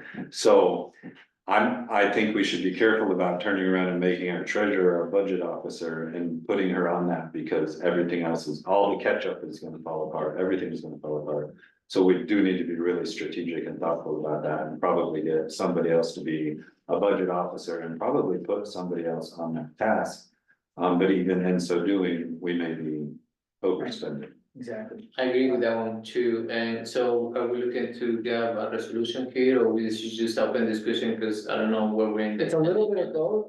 And I'm trying to show our what we're deficient in. we already, I think we already got out. so- No, because I mean, even this state, we haven't, I just brought it up. Oh, yes, I mean. So if Details. if we had a budget officer, they could also review the So that's what supplemental we're budget looking as for right well. now, do you wanna, I'm bringing this up as what's on the table, like what needs to be on the table. yeah, And we have audit, we have budget officer, or we have to figure this out. So I'm not saying that, you know, I understand you're trying to move this along, and I appreciate that. But we also either, or what we can do is have a couple more work sessions and really plow through this stuff and.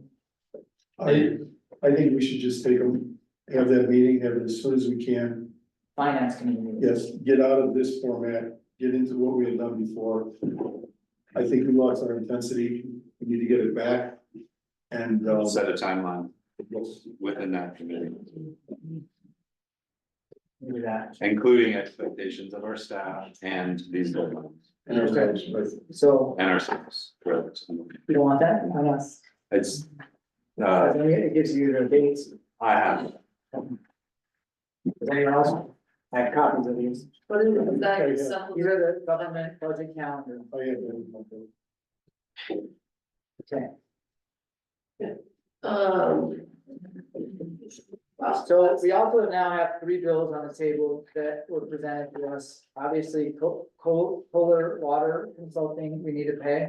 I make a motion, we pay Collier. Second, All in favor? I make a motion, we pay Judy Egbert, we've already decided to. The only thing, there's one missing link with Judy Egbert is the election did not have a report. Remember, you planned she was gonna give us a report. Then I would request our staff to request from Judy a report. An election report. before giving the check, Sure. always. But she didn't follow through with everything. Then yes. We had an illegal election. Not bad in Moffett. To be determined. Aw, thanks, Warren. So, what was Could be the, worse. what was the bill? Huh? The bill $4,900 for the elected, election consultant. so what until we pay? No, Adam I'm said that- suggesting we request the report, Before paying, yes. okay, I second that one. Discussion, I didn't make a motion, but Oh, you started to. I made a motion to pay her, Okay, so, and I rescinded that motion. okay, so start fresh. I'm requesting a report from Judy Egbert. No motion. I don't think we need a motion for that. This was dated April 26th, 2024. Bummer. yeah. She should come back. Okay, As per the so but That's we for can the pay it. if we get- contract that we Next, we have, obviously, the water and sanitation is done. The only other one that I wanted to bring up with our attorney. Do we have bills from the attorney? Not received an invoice. Oh, yeah, there is one in my file. I have The not. only reason I wanted to see it is I wanna see how he's billing us, because we've kind of moved from like a retainer type,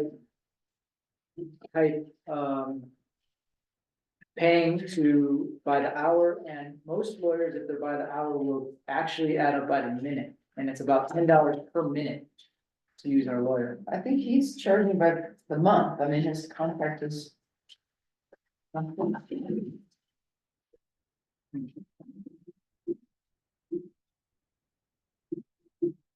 By the hour, but,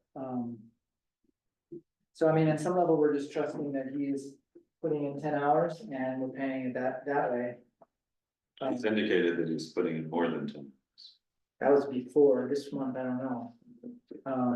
This is. for- Yeah, I mean, that goes back to when we hired him however many years ago, and the board agreed to hire him without any clarification of how much time he's spending or breakdown of anything. And it seemed inappropriate at the time and still seems inappropriate. So Yeah. how do we wanna do this? We wanna ask him for a more detailed layout of his. Yes, spend? please. Okay. Can I see that? And as far as being frugal and clear with money, I know that, during our budget process for the second half of last year, we used to have Lisa sit here for 6 hours listening to us talk. And she was on the clock. So I understand at this point in time, this is applicable and I believe you should be on the clock. I don't know if we have a policy. I don't know if you're on the clock, but I don't think that we should be paying A question. any for me too. staff to sit here and listen to us for 6 hours. Yeah. Unless it directly affects Mhm. or applies to their position. That was my second question. Unless they're not being paid. Yeah, Correct, yeah, you can sit here all day. So what's your take on that? I have an ORC report I'd like to present. Well, we have it in the agenda. I put it on the agenda. so but what time is that on? So It he's was done. put on, So then we put them on the agenda at a certain time, and at that certain time, we You talk. know, if I can know what time that is, I can return at that appropriate time. I think that that's a great idea, and Yeah. even if we end up talking about something else, then we need to Save honor it, the sure, time yeah. that we Yeah. allotted Yeah. to. And if they come up, if his position comes up at a What? different point in time, we could even redirect Did you that have to the when time he for is. Brad on there? his is on after the code enforcement report, but we gotta start moving through our stuff, so my guess, let's see, it's 11:30 in another hour. And we have, You just hit me with the, yeah, and an approximate time, I think Ariel can. my guess would be 3 o'clock. Is it something that you have to present, or can we just read it? Well, I want to present this report, and then I have a question for the board that I would have to ask. I'm gonna say 3 o'clock. So yes, I need to be here to present my questions. Well, that, 3 o'clock. thank you. Oh, yeah, sorry. Well, this is mine. You were the one that- What's that? People can keep by You were hour. my binder. Yeah, I think we just have to make that clear, you know, cause if he does, then he needs to be sitting here. I think that what Adam's saying, like procedurally, Yeah, for these meetings, if we're gonna have people show up and as a staff, then like, yeah, we need to The give. problem is we don't have exact times, but we will try our best, and now we have 3 o'clock for him, so we'll just. yeah. They are nearby, we can call them with time. So. Ariel, you have something to say? Yes. I was just requesting clarification on the presentation of bills, because this was something that was new to myself and the treasurer. We were not instructed on it by the previous staff, so I'm not being contentious, just want to know what we should be including here in the presentation of bills. Is it above a certain threshold? Is it every bill that we receive? Just looking for. That's the board take on that, because I was thinking big, large bills, that are over the 1,500 threshold. To be in our binders, so To be in you our know, like, binders to see we've them? got the bucket, water, sand, and whatever. You wanna see 1,500 and over. So we used to do a thing where we would be presented a list of bills, Okay, and then we would approve to pay the bills, every single one. every single one. Okay. And then when you saw the big one, you could say, this is, what was this for, or even small ones, you can say, what is this for? So that was how it used to be before, where we had all the bills listed out, and then we made a motion to pay all the bills, and And I don't know, it has to do with timing, because I'm seeing like that bill is from May 15th. Right, So if all bills are like, halfway through the month, we didn't get them from the last one. You put them on this next agenda, it's within 30 days to pay it. right, and then it might be late because of when our meeting lines up. So there's like certain So that's aspects, good. but then again, we're talking, there's like there's an idea that we need to, as a board, be more involved in these processes as well, which would be one way to have like a better, not even just like oversight, but understanding of ourselves, like where the money's going right now. But I can see how it would not work out sometimes. Well, that's one part, sorry, you go first. One of the things that we had talked about in the finance committee, and has been mentioned at board meetings in the past, was another layer of oversight, and that was to have the finance committee review the bills, all of the bills, Right. and write them off. At that point, in committee, not a board meeting, if there was anything that needed to be flagged because of its amount or question, it could be brought up. I would like to get back to that idea again, and I'm not for holding payment back to anyone, but that is not my biggest concern. If something has to be held back because it's gonna be questioned, I'm good with that, whether the vendor is or not. And so I would like to, again, encourage that the finance committee be that other layer of oversight, and we'll do that. So we kind of need a streamlined system in their office that, how is that gonna be, so they receive a bill, they have the receipts, or they put this little stamp on it that they received it. Then what? How is it gonna go from? And so far it goes for a while and comes to my desk, Well, that's. the idea was to say, they have your budget, right? So when the bill comes, look in the budget, it is there, can be paid. But I like his idea, the committee for you guys part, they should check the bills every month and then authorize them. That'd be more easy, if you don't have the time and the, to do it, you guys can do it, so she's not signing more checks with that, not should be signing. So ideally, when you pay all the bills, you have a clear folder, right? Right, that's exactly what I did. So you have this clear folder, Right. and then there's a point where it starts to fill up again every month, and then some's gonna come late. I mean, maybe what we do is the finance committee, when you're coming to get information, you come and take that folder and you make copies of each or scan in. You can have the hard copy of the bill and. But I don't want, the problem is, if she has the original bill, it shouldn't leave the office, it should stay in the office. I agree with you. Because as soon as a bill leaves, it can go, Right. So my thought was, if she has a folder where these bills are going. And they're building up, at a certain time, a member of the finance committee comes in and starts to print them. If you get new ones after that, then maybe we have a process that you tell them or something that it came in. Do you see something problematic with that? I mean, I'm just trying to think of what a process. I'm not talking could be about that doing the makes bill at sense. a time. I'm talking about doing the bills that are going to be presented to the board for approval to be paid. The treasurer. But where do we draw the line? Pardon me? Where do we draw the line? Because there's bills for $250 and there's bills for $8,889. There's no line to be drawn. So all the bills get presented? All of the bills. Bring them in, Kim brings them in, along with finance committee, we review them. And say, if we have questions, we can sort them out, and we approve those bills. I would like to make one Okay, point here. When the bills are paid, the check is created, the mayor typically signs, and so has the bill and reviews the bill and the check in real time. that's ideal and that's how it should be, right? That's how it has been. And it hasn't been that way because I haven't been signing checks. A check should not be cut until that invoice is approved.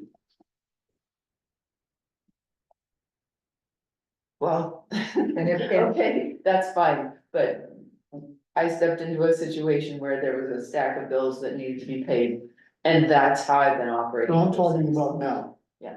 A check should not be cut until the bill is approved. Period.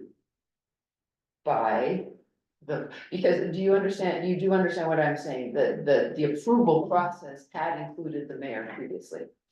In every single. It has every single bill. well, I don't It know. was supposed to. Supposed to. So Kim was the one that was doing it for a little while because Yes. we didn't switch. Yeah, so So, the mayor. like, this is the had them, first And then. check I've signed. This is the first one I've signed. Well, and also bills are sometimes paid But, by yeah, credit card. exactly. So. Let's have a finance committee. And one thing we will discuss The is process. proposing a process for approving invoices. And then we'll run that by our staff Sounds good. and work together. Sounds good. I think I have another question. So is that, Yeah, I was just gonna suggest maybe the finance committee meet close to the meeting, that way you guys can give your approval. Then I can put them all in the packet, they can come to the board and be sent out to the community as well, and then get the board Right. approval as well. Perfect. Yeah, we could meet the It's really Thursday easy for you before to put it every in. Monday. scan, And scan. just it. have- We could be meeting the Thursday before every regular meeting. Indefinitely. Or something like that. Okay, is that kind of a good start for that? So, Yeah. Okay. so, Next on the agenda, let's, I would just like to entertain a motion to pay the bills for now, because we're just to get everything. I make a motion, we pay the bills. Is there a second? Second, All in favor? Aye. Aye. So now you can pay all your bills. Alright. And when you start getting new ones. From now on, what are they? Well, I mean, Well, I'm talking about these three. huh? I was talking about these three. Not all the ones that she had in her. I What guess I about like, don't know. what about like the lawyer? bill? You'll be approving them if you sign them later, just have to wait. Okay. Well, I mean, do you guys wanna see all the bills that she has right now? Would that, I think now would not be appropriate. you Let's, just have to pay bills let's start the system and then set it. from now on. Okay. Okay. Very And good. actually, yeah, I'm not even talking about these three, because we already decided not to pay GoPro, we already made a motion to pay. Collier, and we've already signed the check for water and sand, so that's the three bills. I'm referencing. Mhm. Are there any other urgent things? The lawyer needs to be paid.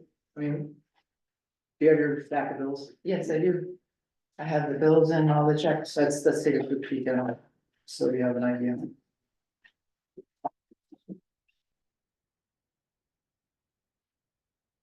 you wanna just read what it is, Yeah. maybe, and when it's due? Yeah, and can I, make a motion that we rescind the last motion? All in favor? Aye. Okay, thank you. Baca water and sand, that's done. Midco diving, so this was for the tank, it was invoiced on, 4/30. It says net 10 days, due date is 6/15. That's 5 days, $3,876. We approved this in the minutes before. Should be out of capital fund too. This should be out of capital fund. Do you know that? No. No, I did not So, know that. no. I think I remember, I'm gonna write on it what it's for, capital fund, Okay. Are you at the bottom right now? because it's a repair. So this is the capital fund that is water and sanitation capital fund that Yeah. you guys transfer money and So the money has to be transferred in. transferred from the From- capital from the fund. capital You have to fund, pay cover this, that. and then you have to label it and decrease capital fund and increase general fund. But. Right? Yeah, I would say you take the money from the capital and put it in the general. And then fund. how does it get, And then- Ask Elaine. It would be much better to keep that capital fund and write checks from that capital fund. you have a not checkbook? keep those transfers. I do not believe there are checks. In the short term, would we transfer and track it? Why not just pay it as a repair and maintenance? I didn't hear how much. It's not a capital item, it's not over $5,000. It's our capital, it is our capital, It's a capital, it's our, it is an asset. because utilizing that money is of, I understand why you wanna use the money, but you have a criteria by your accountant in your audit that says $5,000. This is not $5,000. It will be by the time we have there was plumbing as well. There was only, should have been around 600. So that 38 plus 600, and then Brent's time. It's the same project, it was two different vendors.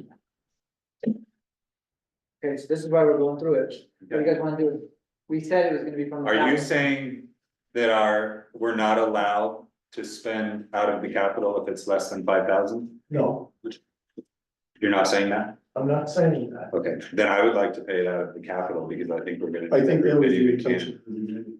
But I don't think there was enough money in the maintenance of the repair. Now, one quick question is, And yeah, it could be transferred. You don't have to be for now. For me, this is just the compounding of problems that you're gonna continue to compound, okay?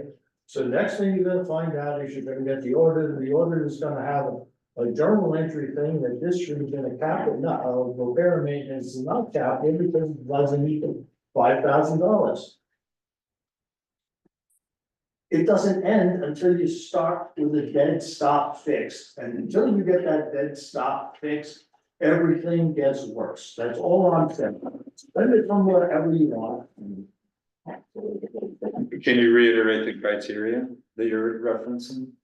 It's in your audit, 2021, and I believe the number was set at $5,000. Recommended, required, Well, I don't carry the audit with me like I used to every month, yeah.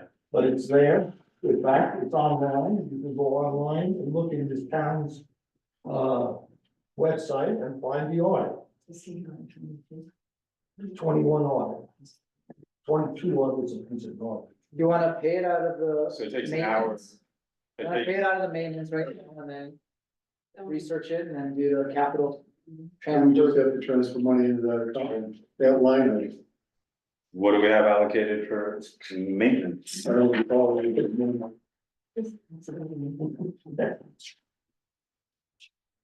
We have 5,000 in the water and sewer and repair, so that was fine. So I But would I'm really like to questioning- pay it out of capital. So what, Yeah. I mean, you don't have the actual wording of this. I had it. Thank you. Thank you for. It's not yet, there's also. This is well scheduled. but we have time to do that.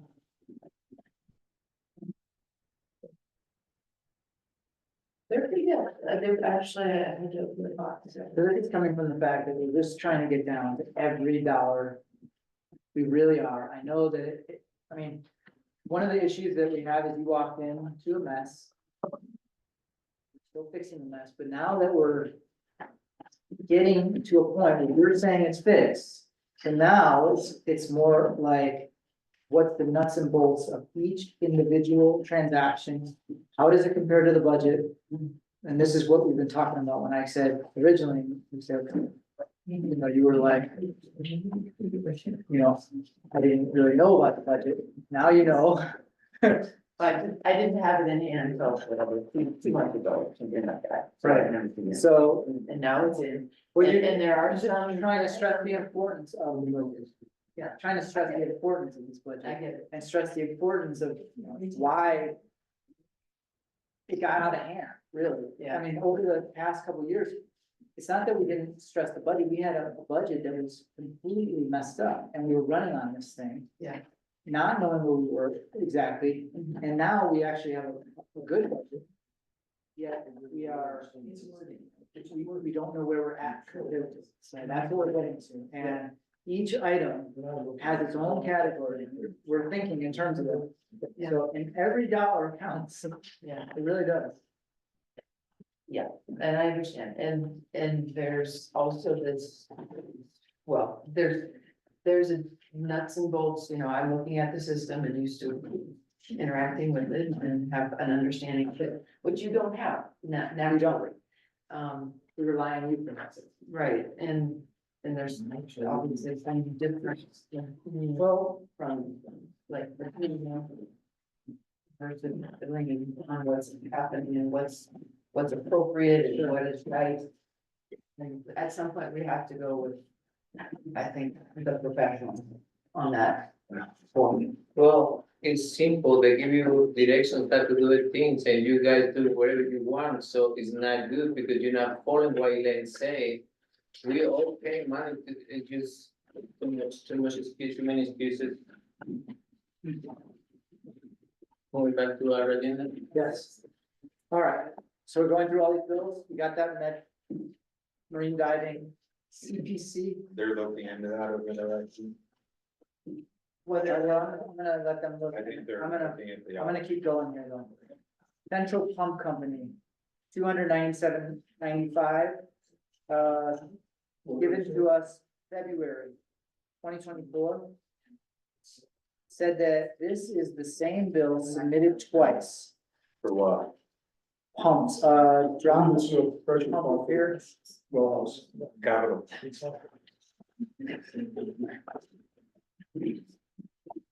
Okay, No. can we pay that I bill? can't say that. 397, Out of what? huh? Out of what? The repairs? And see, this is what would be going on in the committee. Right. It would be done. The line item would be established, the bill would be approved, and it'd be We're done. not, we don't have our committee going yet. When it goes, all the next bills are gonna be looked at, but right now, this is how we're doing it. Because Yeah, sure. we wanna pay the bills. I mean, I don't even see anything for Parts, parts or this is a repair. the pump. There was a pump that was taken to that company when Miguel was still working there. Exactly, it's dated For what? 2/9. I believe it's either pressure or recirculating. It is a, so it's a Okay, drop out of down. repair. Yeah. So out of repairs and maintenance, great. Now we still have $4,700 left in that. Okay, next we have Husman Plumbing, $147 for service backflow tests. That was on 6/4 or, yeah, 6/4. So this is all because, we're going around it. We just paid it as well at our place. I'm sure, I don't know if Elaine, you paid, do you pay a backflow testing or? Did you pay backflow testing at your facility? I think there's a little back.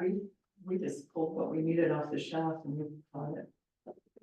I think there was some reimbursement to people for. Anyway, everybody pays this backflow testing right now. Commercially. Commercially. Really It- good. It's this little thing and they test it and then they give you a report. And this is all part of our, That was for this building, right? this is for, I think, the, what's it called, the underground water Sprinkler system. sprinkling system. My guess, because I don't have a backflow on here. How much is it? 147. There's $1,000 in testing. That's for, Actually, what's this? that's for water testing. So what would this be? Do we still have a Parks and Row? This is Parks under, and right of ways, Yes, Let's put it in that. ground maintenance and repairs. Perfect. No, we've got $9,000 in it. Let's do that. What did you find out in that audit? next, Did you find out something in that audit report? no. Are you still looking or is there nothing there? $17 additional postal key, but I'm confident in $5,000. What's that? additional postal key reimbursement to the REL. $17. Okay. Okay. That's coming out of keys and. We had a reimbursement for me because I replaced the 3 lock sets for $388 with a ton of keys. It's kind of receipts. I do have the receipts. I did turn them all in. There they are. So where are we gonna take that stuff? Do we have like? Another receipt. It's That's in the missing. building, I turned on Public two. Works building repairs and maintenance, and you had a $3,000 budget for that? Public Works, and I still have, Yeah. there's 2 reimbursements from, oh, I see it. You're right. Very good. Stuck to the bottom. There's 2 receipts. I have 1 more receipt for the Public Works lock set that I replaced them with separate things, and I haven't turned that in yet because I haven't replaced it. I did that.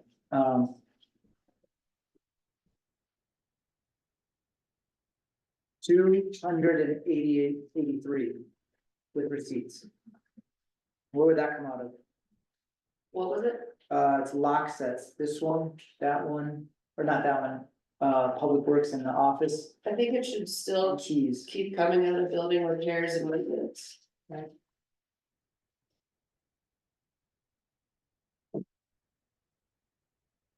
Okay.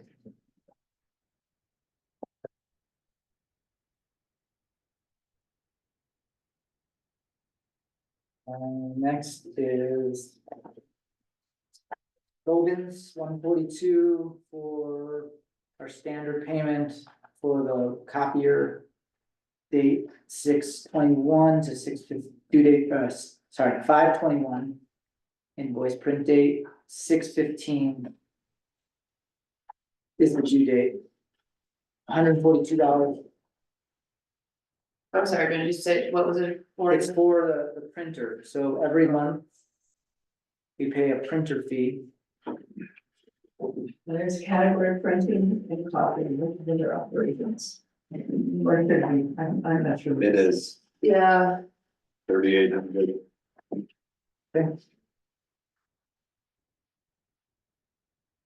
Next, we have, that one we're paying tax on. what's the printer fee? Is it a lease? It might be part of the lease and. So basically, in order to have that printer running, you pay, we had that for a long time, we got out of that because. Ours was outdated, this one's still going. Is it monthly? Next, we have San Luis Valley Auto Repair for $1,429. Battery, ICP sensor, oil filter, shock repair. For which vehicle? What's it bigger truck? The big 450. 450. Well, 3,000 under your vehicles repairs and maintenance. Great. And as a reference, like in 2023, that was 6 different line items for every department, each had a vehicle expense. So what we were trying to do again is just really simplify everything. Next, we have $384.75 for towing, That was the same vehicle. same vehicle, so vehicle repair. Same line item. 20.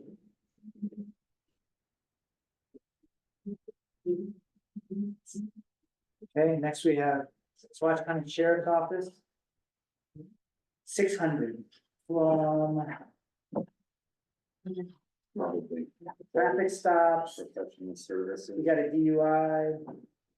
Town patrol, Wait, not charging us for town he's patrol charging us for traffic stops? I mean, and DUIs. That's not cool. No, there's some that are not, so he has Oh, 1, 2, 3, 4, 5, 6, 7 that are not, 8 that are not charged. Okay. And we have a $50 one for harassment at 120 silver. We have a $50 abandoned vehicle. We have a $100 DUI. $50 theft, $50 crash, $300 DUI. Do they only charge us when they arrest somebody? yeah, Or is he just saying what they did while they were here? No, this is a charge. It's $50 a call, is what we had arranged with them. And $50 an hour. that's, Instead of having our own police department, this is what we agreed on to do. With that. Well, that's a lot of people around one police department. Yeah. I mean, did we call on the DUI? who's calling, It yeah, doesn't matter, I mean, they charges us, we don't even have, this is all based on a handshake. We had a contract with them, we got behind on it, and he's like, I'm not even gonna deal with that, I'm just gonna do. so, because they are here from time to time, so we have to call them to be charged, and If they come here and they spend time dealing with our crimes, they charge us. $50 per call. Well, we only budgeted $1,000. so that's the So matter. people need to stop calling the police. Is it 100? Well, it should, Is 600? I mean, Elaine, do you remember Remember all this? Oh, I don't know the current status of that. I thought there was a contract with the sheriff's. So there was a contract. We just put $1,000 in the budget for it. Do you remember, I went with the previous, sorry? Yep. I went with the previous mayor to the Swatch County. We met with him and he said he will not sign another contract. And he will only do what the previous contract said by charging us. And he said he'll determine whether he's gonna charge us for certain calls or not. So Just it's based on his own, his own judgment. that doesn't seem like a good, I mean. You wanna go talk to him? Absolutely not. No, I this, couldn't those charges yeah, why not? I mean, We tried. are against individuals? Yeah.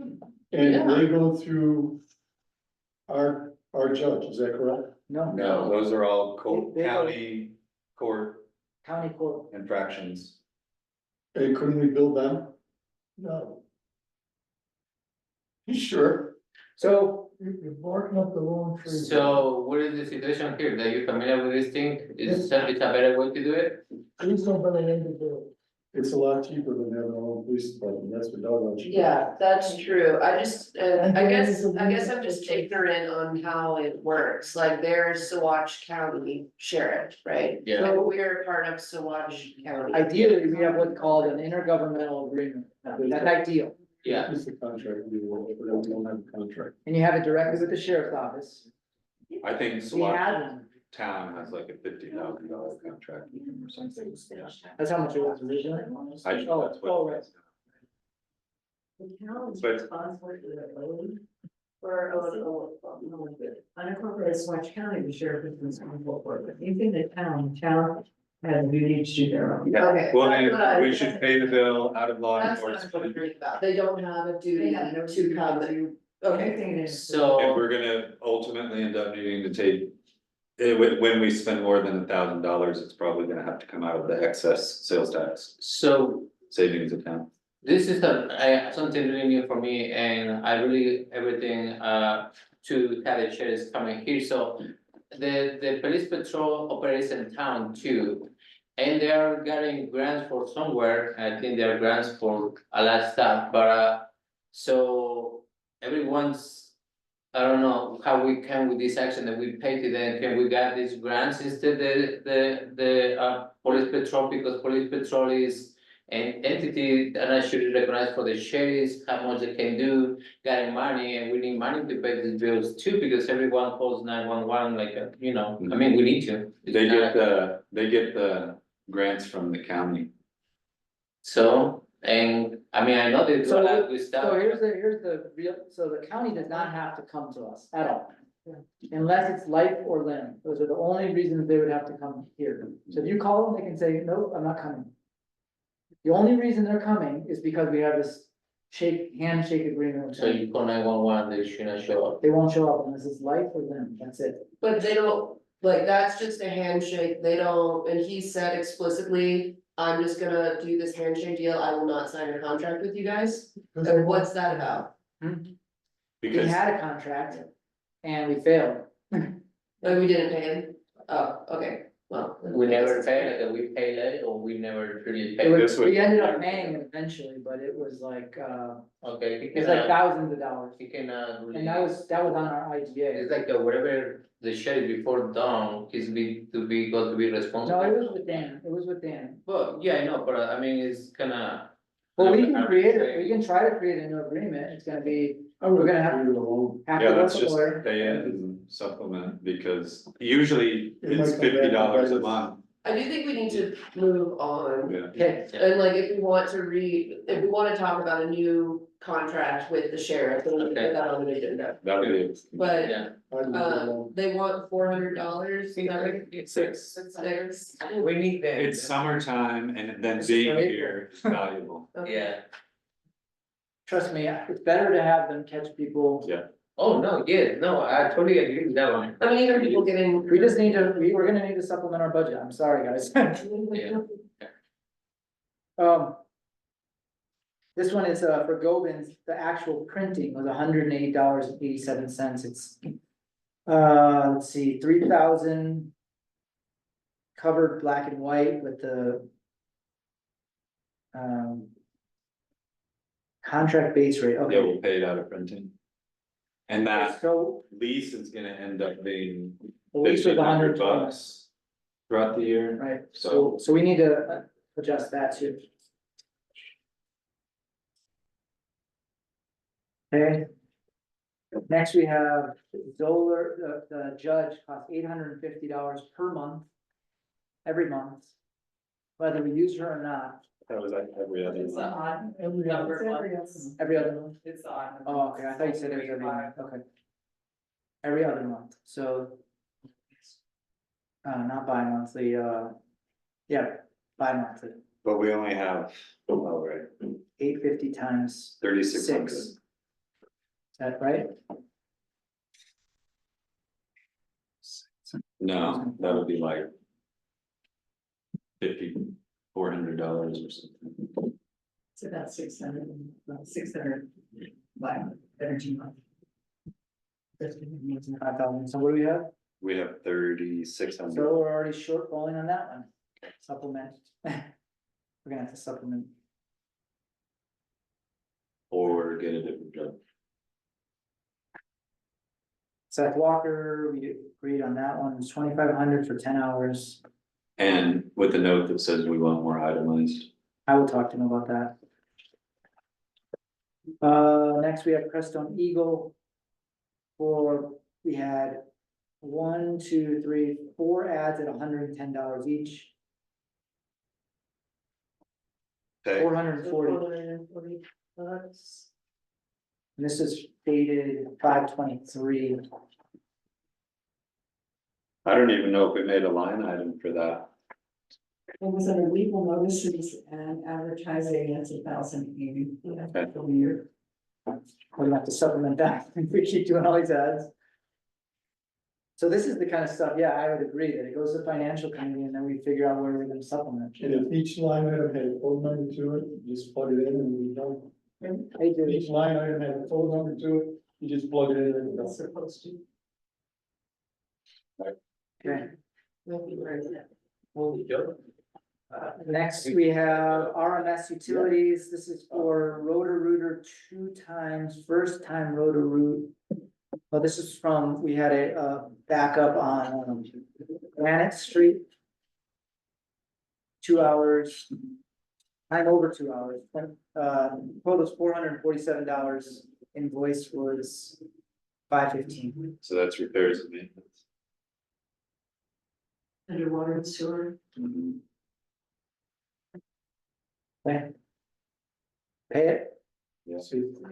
Quill is, what is this? IPS monitor, our smallest earbud ever, earbud, you know, anybody? Quill is the office supplies. Earbud. What is it? I think it's some noise canceling headphones that can be requested. How much for that? We had a monitor too, IPS monitor. What's that? What's the total? Total is $179.98. Each, proposed check. Oh wait, then there's more. Everyday headphone, 132. Staples. And. Stain, $7.89, and 26. Briefcase. So is this all like office supplies for all? All office supplies and Quill. Okay. What do you guys think of this? I gotta pay it, but, what is? I guess I don't think we should buy The monitor? headphones or. Looks like a monitor, We bought headphones? noise canceling headphones. She's got earbuds and headphones. We have headphones and I have ear. So. that could- $40 or $132.99. It was also when I didn't have my own office. But I think we should pay it, but that Yeah. we should have a policy around to. Not buying. I mean, I think if the staff needs something, you know, then they should feel like they can come and talk to us about it and Yeah. ask, Yeah. you know? Different. And that's out of office supplies. Yeah, Mhm. Conley Waste Management, $500 Is that for the dumpster? balance, we had $250 balance. And we had commercial, 125 times 3.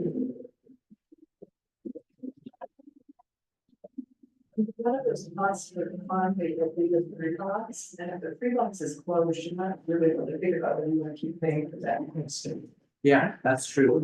How much is we pay for that one? Oh, it's our dumpster. I thought Lonnie. I thought- Yeah, No, it's Yeah, partial, I thought that was Lonnie's dumpster. it's partial, Non-tax split, that's part of the deal with money. yeah, Gotcha. we can remove it using other location, Pardon? we can put it in different location too. Anne Marie, I think, is on our agenda today to talk about free box stuff. So we're still, yeah, we're I still. got certain back afterwards. Do we have a line item for trash and recycle, but that's also custodian.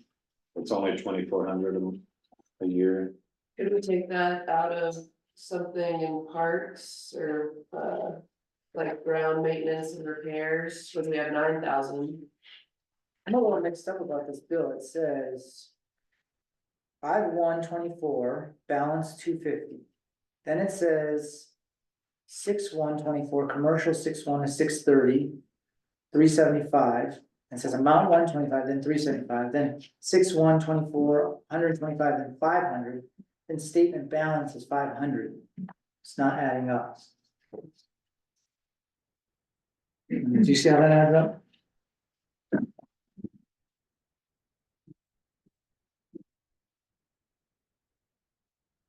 Yeah, it's 250 plus 125 equals 375 plus Oh, I 125. think it was 5, gotcha, so it's $125 a month We can afford that for 2 dumpsters each. each. Well, we have 2,400, but that also is supposed to include the custodian. We should definitely cut off the one for line, Sure. right? Because that one should not be paid anymore, unless we agree again with the new free box people, whatever that. I mean, I want the free box to continue, but I don't think we have the money to pay for the dumpster right now. Yeah, And so that is gonna have to be part of the conversation with them. Yeah, so let's pay that and have that conversation later. Yeah, Out of trash and recycle. Right? I think so, but we need to direct, you know, somebody to cut off. yeah, we should tell Toria to do that. So Ariel, we're directing you to stop. The Conley payment on the free box. That's gonna Figure that out. require a savvy conversation with Lonnie and Anne Marie, so let's just wait on that. Okay. Agreed.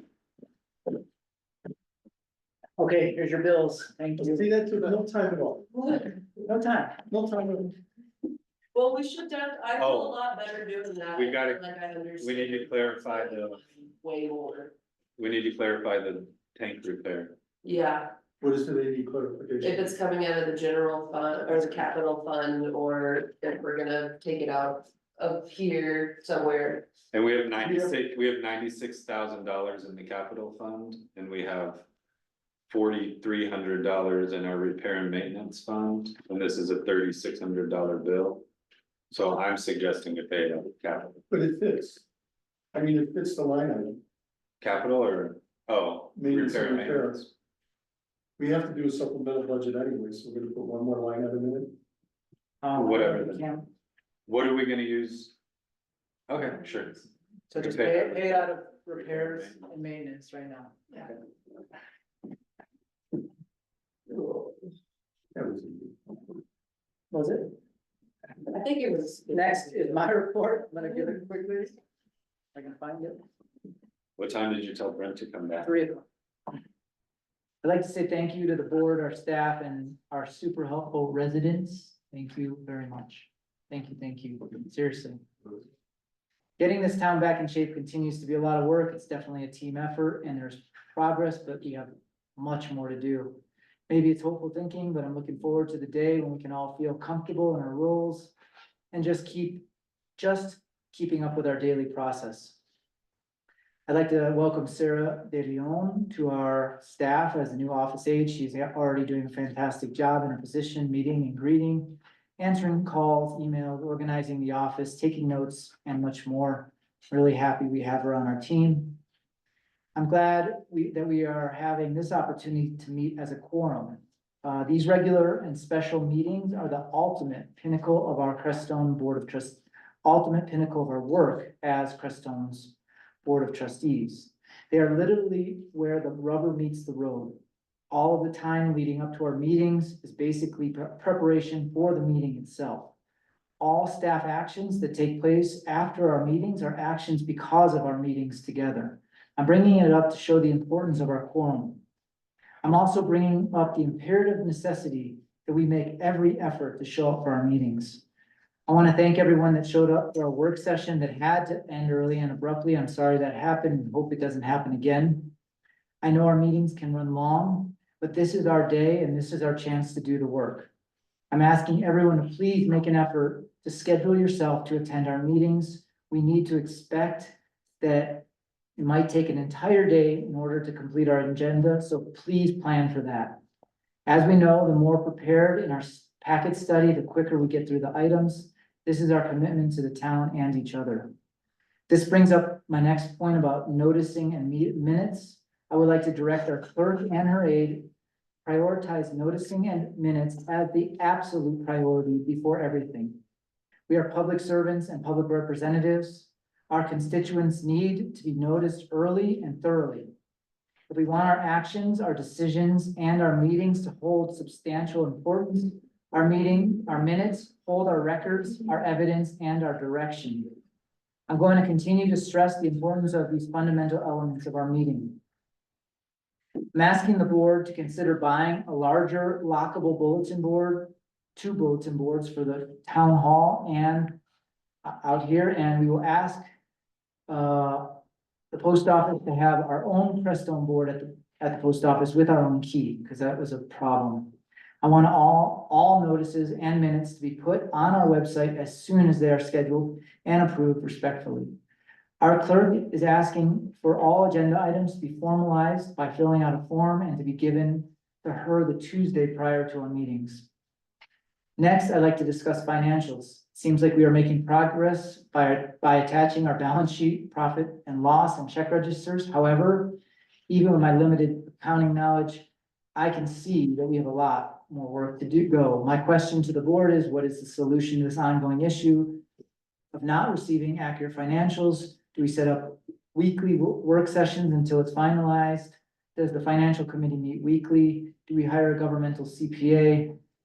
We as a board have got to figure out a solution immediately. An auditor must be hired this meeting or never, and they will have to file an extension. Our audit is due at the end of the month.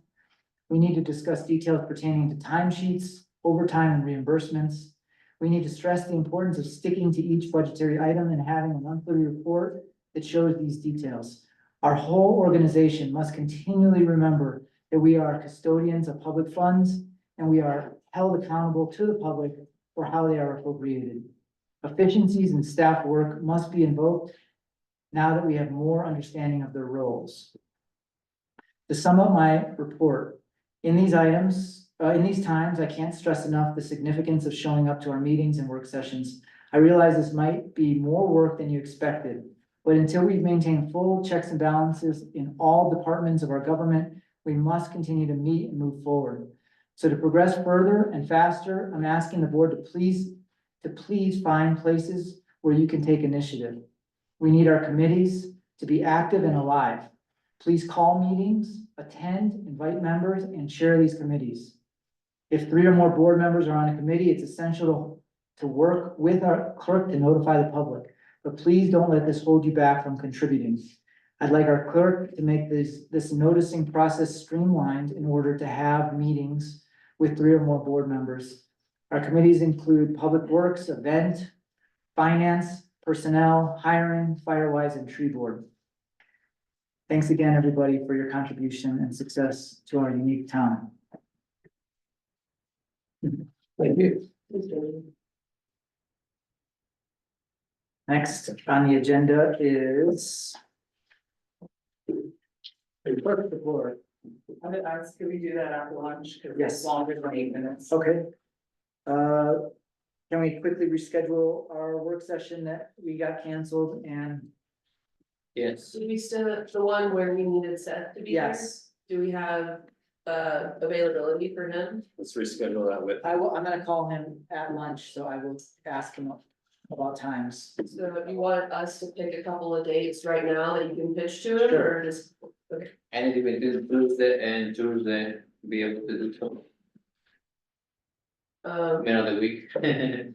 I'm available after 5 on Tuesday, Wednesday, and then Friday I'm available all day. I can Friday, do okay. Friday, you can't do Friday. I can't do, I've got meetings with other groups tomorrow night and next night. But I can do Thursday, or Thursday, you go to Taos on Thursday. Every Thursday. Or Wednesday, Wednesday after 5 for me. that's fine with me. I can't do that, but, I mean, again, we can, I can do. Kid really wants to be here for this, and we have to notice it quickly, so So we can do then, I mean, we talk about this We can week start- or next week, Monday 17th. I could do that. I can do Monday. I could do, honestly, evening would be better. I love Me you. too, yeah, 17th, yes, Trying to Zoom evening. for this one. 18th. Right, On- 18th after 5, I can do really any day next week, but evening is preferred. 18th, 19th evening. Mhm. Yeah. I'm good. What about you? Here, Okay, hold on a second. all right, so I got 3 days in the evening, like after 5, I mean, I can Tuesday, Wednesday. do 3 or after. I can't do, Okay. I mean, maybe I can do on Wednesday, I could do. And the purpose of this work session. This is for what? specifically for our Baca Water and Sanitation contract. and, okay, But we could also, if we wanted to, create a special meeting after like we did before. And take all of the stuff that we didn't do today and put it on that. that's That way- going to be part of talk about the board, talk about what we're going to do with our employers and all this stuff. Or is The this stuff- personnel, you mean? Mhm. That's today. We're supposed to go through our personnel handbook.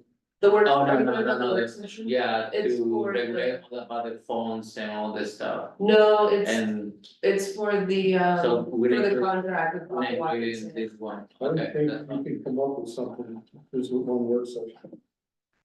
Well, we already have something. Oh, you're talking about for, I would rather not do a special meeting at 7 o'clock. Yeah, okay, so then we need to schedule a special meeting to cover all of the other stuff that we're taking off the agenda today. Minutes, for the 2 dates of minutes. We're gonna have, hopefully, yes, For the public hearing for the liquor license, we need 10 days to notice that at the site. So- after he's turned in his, No, the background check can come during that time, but it was supposed to be today, so I need to update that board, and the earliest I could do it is tomorrow, so 10 days would be the 21st. Later, Oh, we can't make a decision on that until 10 days out of your posting. yes. And maybe we should just have like, ongoing special meetings 2 Fine. Mondays after regular that's meetings. fine with me too. yeah. But that's to a catch 7, up with- Yeah, that's So a like 24. halfway through. Okay, so 24. Sure. Is everybody okay with that? Yeah, And Special maybe- meeting at what time? In the morning, 9:30, like, Did I say something? yes. Do we have to call a special meeting? Can't we just have 2 board meetings a month? Well, we can do right now, I that, think we call a special meeting as our board meeting, I mean, Hey, let's look into that. Cause maybe so. yeah, too, So for this one. I don't think so, special meeting, because I think that it's in our policy that we only do 1 meeting a month and it's just but we can, labeled, and then every then we would call special meetings for times. when we- Okay, but we could change it too, because our town is growing and they need more, sooner time to attend things, so twice a month would be good. I agree. But for now, we can just call a special meeting and then figure out if we wanna do that, cause I definitely think. Let's look into that. I'll ask the lawyer when Okay. he's. Okay, so right now, special meeting 24th at 9:30. Okay. And that'll give you, the minutes will be on there, maybe even the minutes from today's meeting. Nice. Next. Bridge inspection report. Did everybody look at that? Yeah. You saw that there's only one thing that needed to be done in 2024. However. Funds are, is that a capital improvement? Is it? Road maintenance, Huh? or, it's. So it's, yeah, I don't know if we're gonna have enough money for, is that, can't, cause it's water and sewer, yeah, not the right category. So there's only one pressing item on there that I saw, and it doesn't sound like, these are recommendations is what it says at the top. It doesn't say like we have to do it, they're recommendations.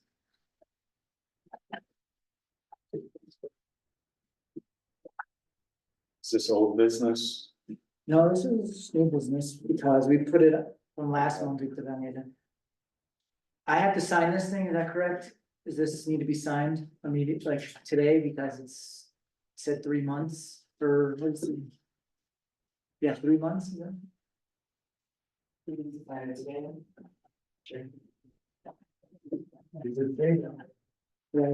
It says. Document is required to certify compliance with the requirements and national standards. So the only thing that is of high priority that they suggest should be done this year is replace the entire deck. Mhm. And what we have discussed, that was. By July 20th. And that's gonna cost. I'm gonna see that we had to sign this letter. It's 90 days from. 90 days, that's what it was. Notification, so that would be July. So we have April 20th, May 20th. June 20th, July 20th. Right? Yeah. I'll sign it today though, because all it is just accepting the documents. Can I get entertain a motion to sign this load posting certification? By your signature, is that saying that we're gonna do it this year? No, because if you look at the top, inspection report, maintenance recommendations, Yes, there's no requirements, they're recommendations. Now we can, after that, figure out. All Benji's signing, Benji is the load posting. And that says that our bridge has a load posting sign. Right. Which it does. Yeah, they said that we don't have to do any more, anything. Structure required. I read it, but now I can't find anything.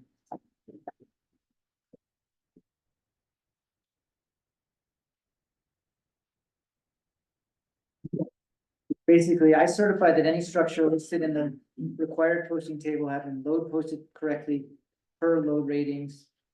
Or per load posting requirements in the email VRLs, that's what it was, in the email to begin with, they said.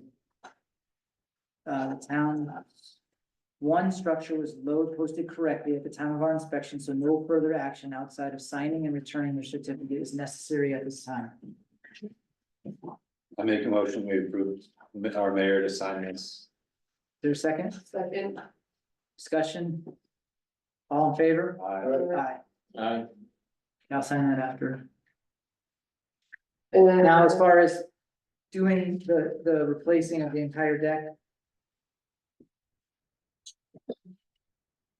I think that we think about that for our next budget year. Is there any, I mean, in this report, it Take the says report. target year 2024. Are we gonna get penalized for not doing it this year? My guess is if they say maintenance recommendations, Then it's not a requirement. No, but if you recognize it and then try to put it in your budget for the following year, I think. You should let us some initial steps. Right. You know, if it's not done, you're gonna probably be okay. You need to start at least finding out what that means, what they're requesting, and then looking at soliciting bids. Is it something your own internal public works can do? Is it something, you know? You need to find out what that means, but if you take the steps. Then that, if we show that we're taking initiative. so we have 2024. The next one's 2026, and that is The cracks and the spots. upgrade. No, the 2026 one is upgrade seal cracks and asphalt on deck. But after you put the deck, you have to do the whole thing, right? So if you replace the entire deck, you don't have to seal it anymore. If there's any chance that Brent would go look at it and. Nah. No, okay. That's why I asked. You can go look at it. You're gonna have Randy here at some point? Randy Dola, Aerodynamic. Yeah. yeah, Road and Bridge or? Randy Sneed, Sneed from Dole. My we'll bring it up. Relations are bad, I understand. Randy Sneed from Dole, I thought was gonna be at this meeting, and she's gonna be meeting with you to talk about grants and. She hasn't received what she needed from IKEA, and so she said she will wait until next meeting. Okay, so. This is gonna cost some dollars. You're gonna need an engineer to specify what has to be done. Are you saying go talk Well, to Randy about Talk to getting? Randy about getting money to repair the bridge this way, rather than the million plus that they were talking about to replace the bridge. Correct. And I think you're looking Yeah, at a substantially less amount of money. Thank you for being the ex officio board member. Yeah, thank you. Just joking. I swear. I like your advice. I won't say what I was about to say. I appreciate your advice, and it is always good, and And I appreciate all of you, despite my attitude. I know you do. And otherwise you wouldn't be hanging out, that's for sure. Okay, so we're gonna go to break. We'll be back at 1:30.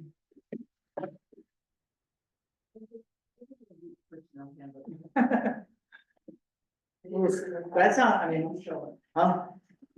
I mean, It's important to do it because I think it'll clarify a little these things with staff, that if they get what they're gonna get. so we're gonna, as soon as we get back from break, we'll have the lawyer online, and he doesn't have much on our, because we took one thing off, so it's the public works policy.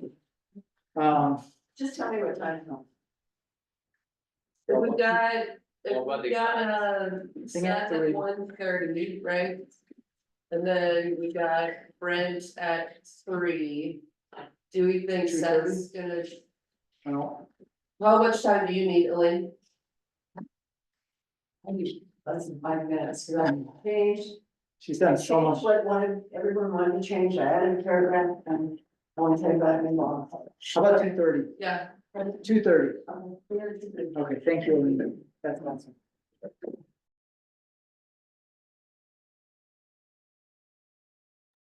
We are back in session.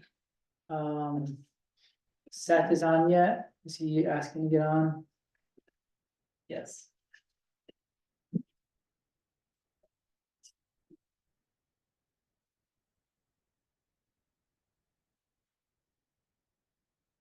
Hi, Seth. Can you hear us? Can you hear us, Seth? I can, Mayor. How do I come through? You're good. Sound great. Best news I've heard all day.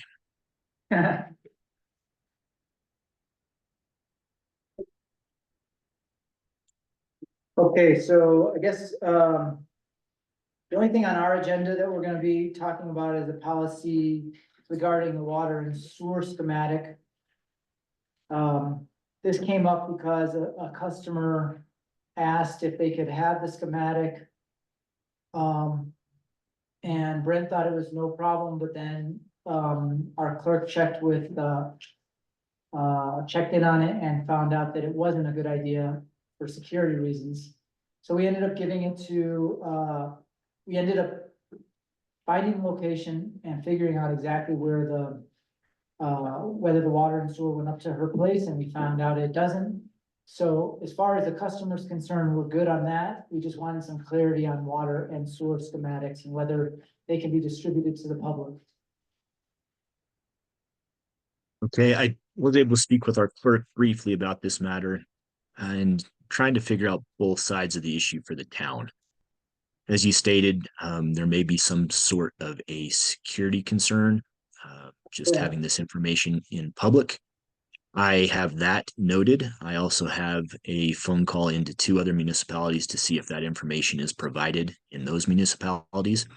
And I do see both sides of the coin here. My other question was when someone calls 411, like a dig permit, Correct. is that marked? Is that information provided from the town? Are they also marking their lines?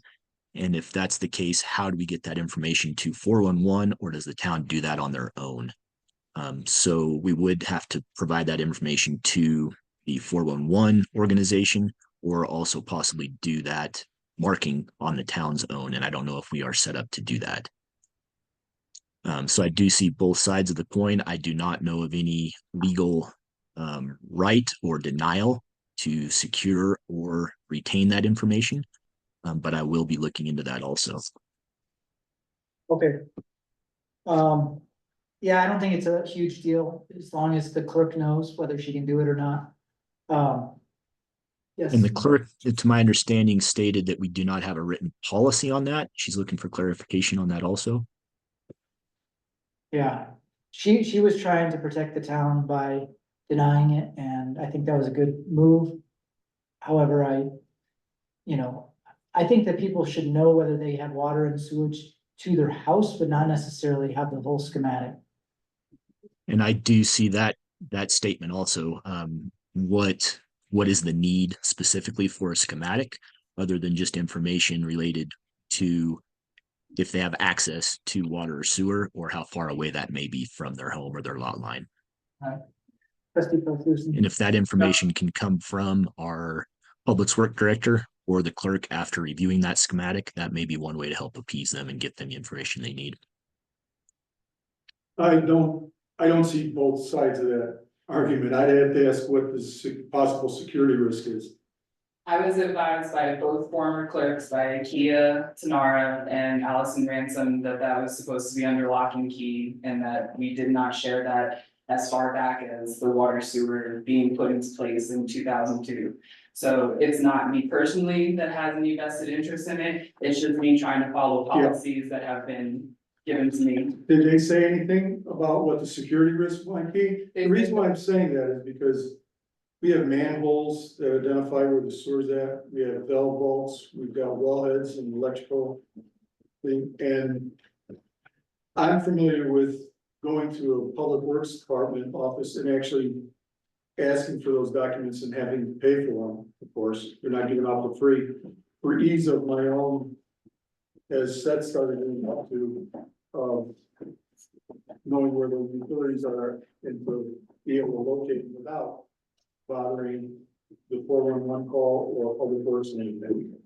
I was advised that it was pretty much for terrorism concerns, I guess, at some point in the town's history. There had been blockages of certain lines that had caused, like, I couldn't give you a number in damages, but it sounded high. Yeah. And so I was advised that we could take a picture of the map and show people their specific, what they're asking for specifically, but not share the whole map with everyone. I guess I'm getting greedy of it because I was looking at that sheet thing, you could get $10 for it if you sold it to them. I mean, I'm always looking for ways to generate revenue. All right, Seth, you'll look into that and just let our clerk know. Yes, and my biggest request, especially trustee Pazlusny is just, do we have a policy and was it ever written down that way so that we're not going against our policies? So if we need to go back to 2002 and start to look around, I think that is where the clerk and I Two have thousand seven, I started. think the water, I think the water went in 2007, 2009 or something. I have the minutes from that because of some reason, but, and then I think the sewage might have went in at a different time, so anyway, we could look back, but if there's no policy, let's create one. The other thing on our agenda was this new liquor license, and we put that off, tabled it because of the because of the times that it has to be advertised. But we put it on for Monday, the 24th, a special meeting. And we do need you there, so even if you're there, Zoom, if it doesn't work for you.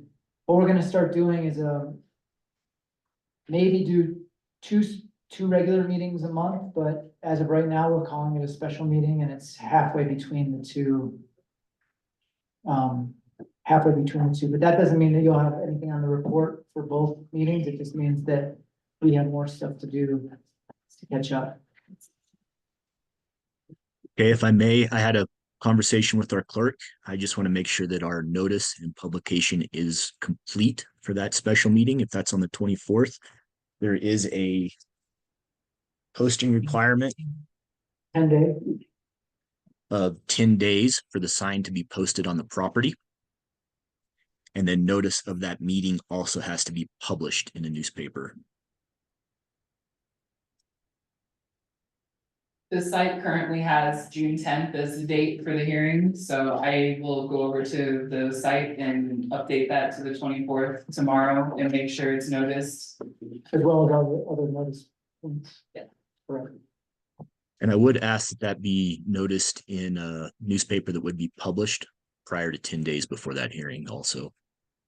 I'll notice it in the Crestone Eagle. Uh, Oh, wait, no, it won't be out by then. Does the online?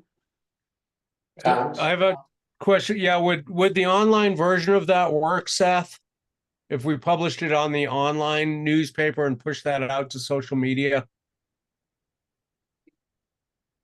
I was addressing the board and I would ask that that be published in a physical newspaper prior to 10 days before the yeah, the hearing. reason, he's the editor-in-chief of the newspaper, that's why he's asking, but, it's a bigger question about noticing and whether the notices on the website, or sorry, the web, internet-based notices are legit, or are they considered to be secondary? I think that that is a gray area right now in the state of Colorado. There is some litigation on that. I do not think that is a clearly settled topic. So if the newspaper would like to provide that information to the clerk, I'll definitely review that. But once again, I would ask that it be published in print in a newspaper prior to 10 days before that also. Crescent. Okay. It has to be published in a Swatch Crescent. We just said that, Daniel, thank you. I missed it. Warren raises a good point that even if we put it in the Swatch Crescent, if I asked him to do it today, that wouldn't necessarily be 10 days before your June 24th meeting. I believe that we have guidance in our status resolution for the year that legal notices will be published in, and I don't have that open in front of me, but I believe it was the Valley Courier also, and that has I believe it's published 3 times a week, so that should be able to meet our requirement.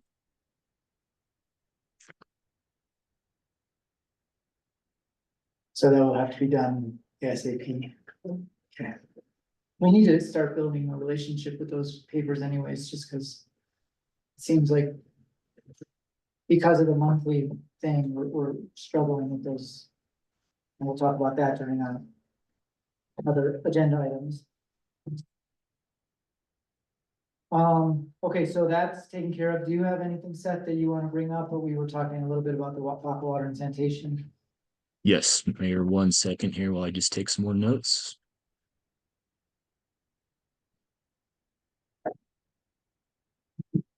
And I may try to just jump back to our liquor license application.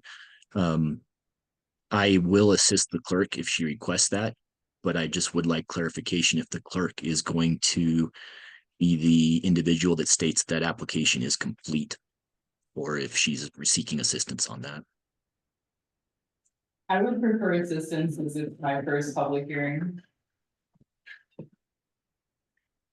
If So that's- would you be able to provide the entire application to me for review? Absolutely. And did that applicant state that their background check would be turned in the very near future? The 24th is just about 2 weeks away. So we would have time to review the entire application, including their background check.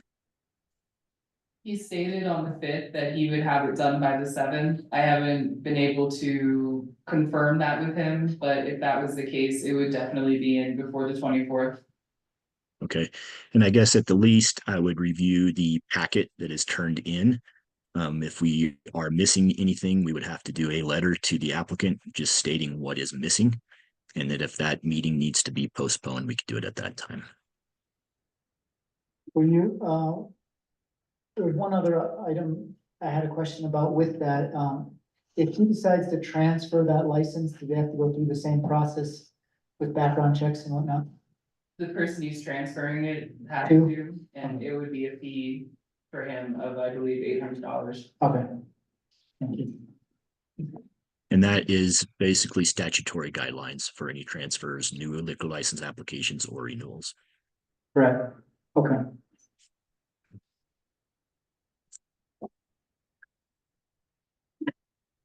I brought up with Seth, we were gonna do a work session and he's in a CML conference when we're going through this. And so what we decided was that everybody's gonna get the updated version of this Baca Water and Sanitation contract. We're gonna discuss right now probably the most sticky item in the whole thing and talk about that. And then if you guys go through it yourselves and you have other items, you're gonna pass them off to Seth for him to look at. But he's pretty much been working on this for, we've been over a year now. And there's one sticky item that is probably the, you know, the biggest, well, there's a couple, but one is that, if they raise their rates, if they raise their rates, they will be raised on us as well. So if it goes up 3% through the whole water and sanitation district, then our rate will go up 3% as well. Now, his recommendation was that we create a, what is it called, a fee? What was the word that you used? So we have a fee schedule, and any rates that would be increased, we would also want to try to pass along that rate, would be my recommendation to the board. And so that we would have to pass a resolution amending our fee schedule to try to basically cover the additional cost that the town would be taking on due to the rate increase from the Baca Grande. As I read the contract, that is how it's written. That's the understanding of my discussions also.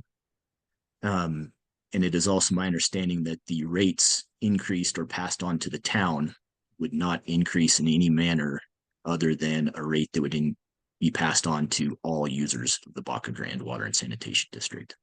There may be charges or fees or even a fine if something is wrong, if they're in violation of a discharge permit, which is kind of a secondary document. In my understanding, that would be the BODs are extremely high.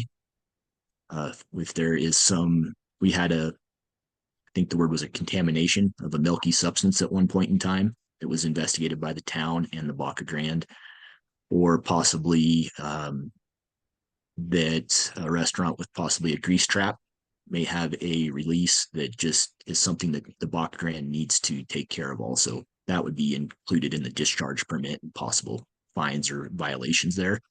Part of that also, though, is Baca Grande is asking us to update our code and use best practices. Make sure that any restaurant is using a grease trap, that they're maintained, just to adopt a few of those things also. I don't think that any of those are out of line. or necessarily onerous or burdensome on the town or an operator. I think that they're definitely within industry standards. And one of my biggest concerns was that the tap fee section is agreeable to the board. Their tap fees, I did provide that information to the town. I don't have those off the top of my head. I don't want to quote a figure, but I think it might have been a $5,000 tap fee is their rate currently. We would also impose that, of which half would be remitted to the Baca Grande and half would be kept for the town. So we would also want to amend and adjust our tap fees currently and going forward if there are ever increases on their end. But as the mayor was saying, and I might have misspoke, Mayor. I think that a Tuesday evening may be best for me. I would be very time limited, but that would be my request also that all trustees review the documents that they have in front of them. And I also want to make sure they have the most updated copy. And if there are any questions, they could possibly forward those to the clerk and then I could get them also for review prior to our meeting. So that would be Tuesday, the 17th. I have that as the 18th. That's when, oh, I'm looking at September. All right, that's what, okay. 18th. So Tuesday, 18th at 5 or 5:30, what would people prefer? Either, Huh? either. Let's say 5 o'clock. And would we be having a meeting after No. that to approve? Do we need to do it as a special meeting so we can approve something, or do we want to do it at our special meeting on the 28th, 24th?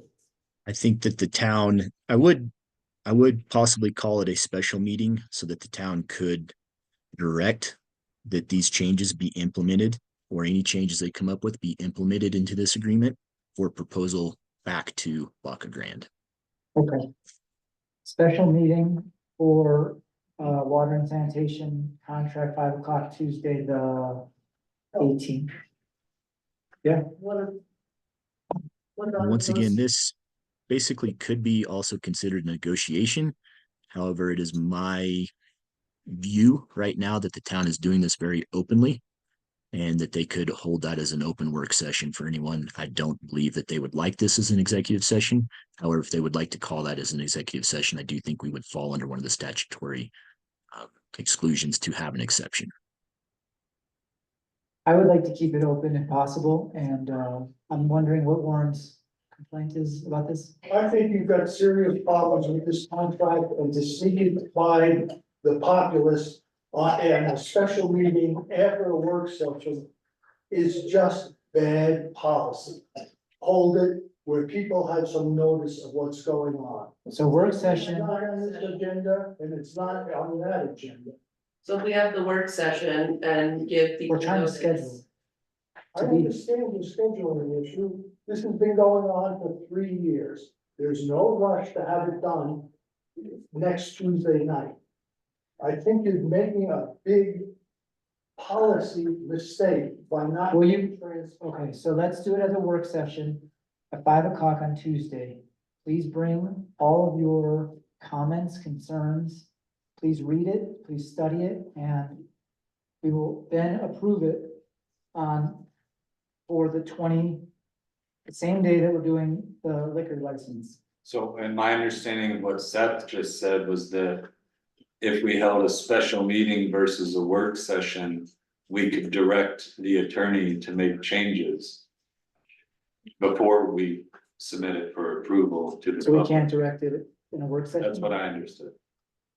So we're not looking to approve the contract on Tuesday. We're looking to have the authority to direct the attorney to make changes. And if Thank we you, can- trustee. I think that is said very well, put very well. This is not a contract approval. This is still a step, long ways away from where we want to get to, but it is a step that's needed. Right, and couldn't we even have a public hearing 2 weeks later or 6 weeks later to run it by the public, if that's what seems appropriate? I'm If open you would to it. like to have a public hearing on the matter, you could. It has been brought up by both Warren and somebody else that Again, with Rick. Yeah, but there was concern with what was going on, and so if there is concern, then I think being a parent. Can we do the public meeting on the same day that we're doing our other public meeting? Is that a possibility? Maybe, but we could also schedule that and, well, You could have more public hearings. I would give it more time. Okay. I'm trying to, I think at some point we have to work this out. There's other stuff that has to be written that we have to approve. If we're gonna raise tap fees or all that has to be done too, so. What I'm trying to do is get something that we can agree on between the two parties. But that's really what it comes down to. It does come down to the residents, but it also. We're the representatives, so if we. We need to make sure that. Both parties agree is what. Yeah, and I'm not saying we have to have a public hearing. But if we have a special meeting on Tuesday, the 18th, and we direct the attorney to make any changes, then at a certain date, he'll bring that back to us. Let's do that. And we could have them bring that back to us on a meeting scheduled and noticed, so it doesn't have to be a public hearing, but people can come watch us approve it or not. Okay, sounds good. Yes, then. When do you think you'd be able to get your revision back to us? How quickly can that happen? You mean after that special meeting? No, the one that Oh, that'll come in right now. It'll come to Ariel and then she'll distribute it. today, The revisions after the work session, proposed work session on the 18th. I would say that should be able to come back out to the board fairly quickly. I am in a conference, a Colorado Municipal League conference, that entire week. It does depend on the level or the number of changes proposed. But I would give a tentative, I would like to have that back to you within a week. I would hope that it would not take that long. It does depend on the number of changes though, trustee. Ariel, can you give me what we've got so far? Seth, will you send out the final revision? Yeah, I don't have it yet. he's got it. Or Seth's got it. which thing? So I believe that I have provided the most recent draft. I was speaking with the mayor and I just want to double check that. The version that I had did not have language in red. And one of the trustees' comments was, can you talk about this letters or language in red? I just want to make sure that I am viewing the same document they are. I will do that again to the trustees and the clerk. I will email that again. And I will try to do that today. Thank you.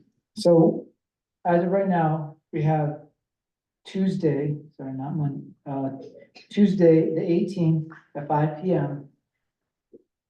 as a special meeting, not to approve it, but to be able to direct the lawyer to edit it. And I expect everybody, including the public, to read it and see what it is that we're working with. So there might be people that want that document. Yes. Well, you answered one of my questions, but to give the public time to read it and review it, do you want to have it on your agenda for the July meeting already? Seth, do you think that July 8th would be an appropriate time to finalize this? I would put it on as an agenda item. If we are to a point where we can approve of it, that would be great. I think that we will have a few weeks of discussion. There may be some discussion from the board. It kind of depends on the consensus of the board, the agreement of the board, if this is different points that we're moving forward with or things that need further discussion and negotiation. Would you recommend that we put it also on the 24th agenda to be able to talk about? Discussion, yes. I would maybe not put approval on the 24th. I would possibly put that on the July agenda. And also if we get to July and we are not in a place where we can approve of the agreement, then we can table that item for a further meeting. Okay. Everybody clear on that? Okay. It's maybe a little too quick, but We were going through it pretty quickly on on that last meeting. I mean. Okay, there's a couple of main points that we need to discuss, but besides that, should be fairly straightforward. Okay. And once again, trying to just keep it moving forward. If the trustees can email the clerk any questions, any highlighted points that they want to discuss, if they could get that to the clerk as soon as possible, I will try to review those, possibly have an email back out to the clerk, and also be ready to discuss those on the 18th. Thank you very much about that item. Do you want to bring up the, what is it called? The new law on firearms?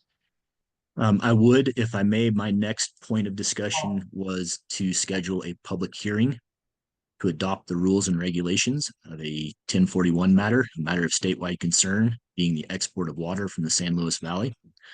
This is part 3, the required final step. The town has already adopted an IGA and a designation ordinance designating export of water from the San Luis Valley a matter of statewide concern. Final step would be to have a public hearing and to adopt the rules and regulations as amended. That hearing has to be scheduled 30 days from the notice of posting and cannot be more than 60 days out from the notice of posting. So we have a window of approximately 30 days there, but it does depend on when we post that. Can we do it at our next regular meeting? That's 30 days. That depends when we can have the posting go out. 27 days. So if we're gonna do 2 meetings a month, then 22nd. 22nd. Do it in August. How pressing is this, Seth? I know that the San Luis Valley COG would like to have this done. Approximately half of the municipalities in the San Luis Valley have adopted the rules and regulations. If the town has more pressing business, I would say that this should probably be a matter of secondary concern. But I would not want to forget about it. We've come so far already. The August meeting would be over 60 days. It's gotta be July 22nd. Or we just do our notice of publication, in 2 weeks to catch our August. Because that would be the 12th meeting. Or the August 12th. So the publication would have to go in by July 11th, which is a Thursday for my math there. Which does not leave us Either too many days there. or August is fine. And those are matters that I'm comfortable leaving up to the clerk for our scheduling, as she knows the schedule and the publication dates of the newspapers or can get those. That's up to you guys. Let's, I'll make it work either way. okay. It would go in the July Eagle. As well as posted. If you wanna have it on. It would be the 12th of August. Sorry, that's. Yeah. Let's go with that. I'm fine with that. Okay.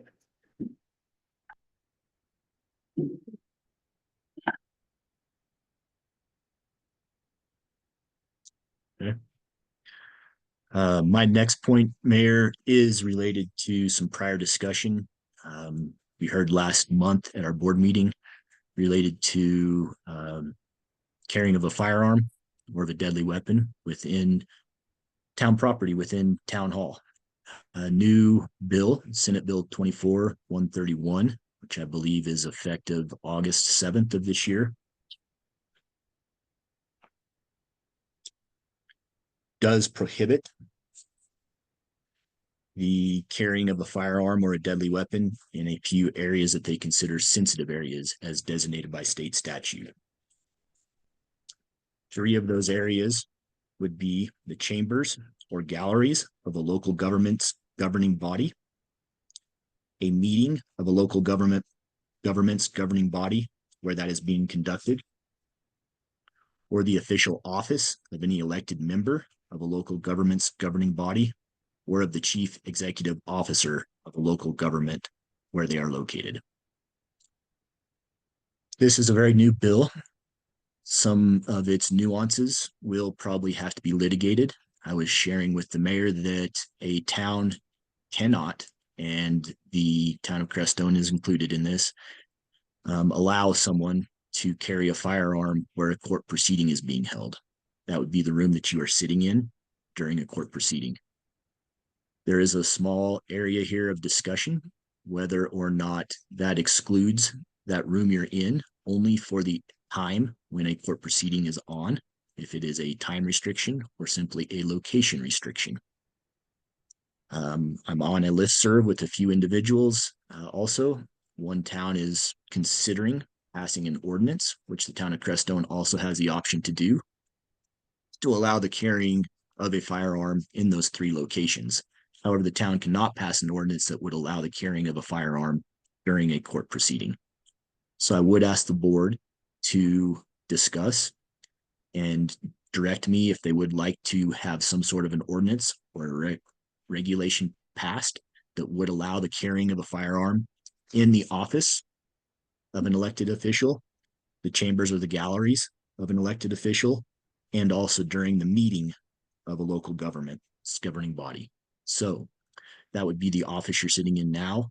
That would be the clerk's office, in my opinion. There would be some discussion as to where that line is drawn during a court proceeding. Are they not allowed to carry that in the building at all, or in the premise, or only in the location you're in, such as that room? Is there a line at the door, or is that a line at the front door? So that was long-winded. I'm sorry. I hope I didn't confuse the issue there. But that is a new Senate bill that was passed this year, and it does seem very pertinent to the town at this time. So if you would like to have some discussion or some questions now, Mayor, I would try to answer those questions as best as possible. This was coming up because of the personnel handbook?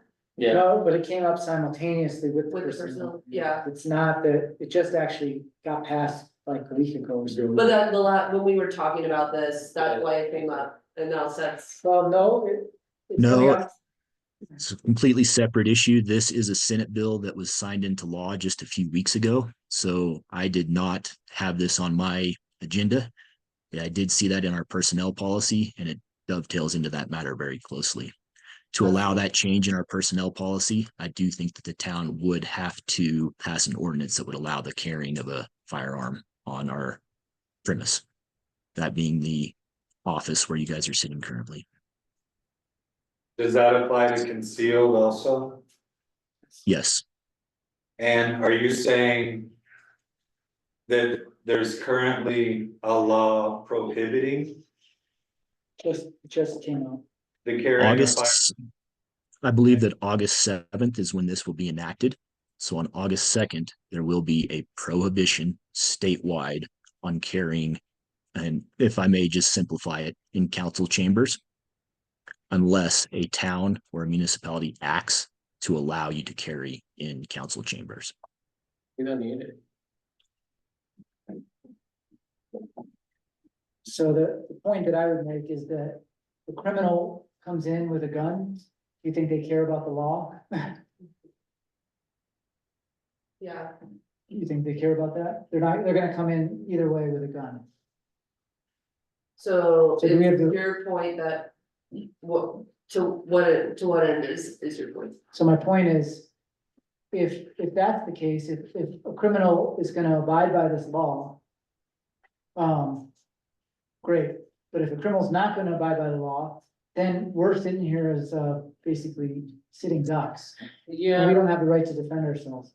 yeah, but at the same time, I don't wanna be sitting with a bunch of people having gas. If you don't feel safe in these chambers, you should not be here too. I believe, it's in the whole county that they have this, mentality and perhaps accustomed to wear arms everywhere. The Saguache County District has a law to allow firefighters to carry concealed weapons. And I don't feel that that's safe anyway, because when we're working, things can happen, so I don't think so we need any guns here. I mean, I guess it's like a question to everyone sitting here, you know, including citizens and especially our staff, like, do you feel safer? Knowing that people aren't allowed to bring guns in, or do you feel safer knowing that you can bring a gun with you? That's kind of a personal question. Yeah, well, this any question part? Anyone want to answer? I mean, I have a concealed carry permit and either way, Do you carry right now? I usually do.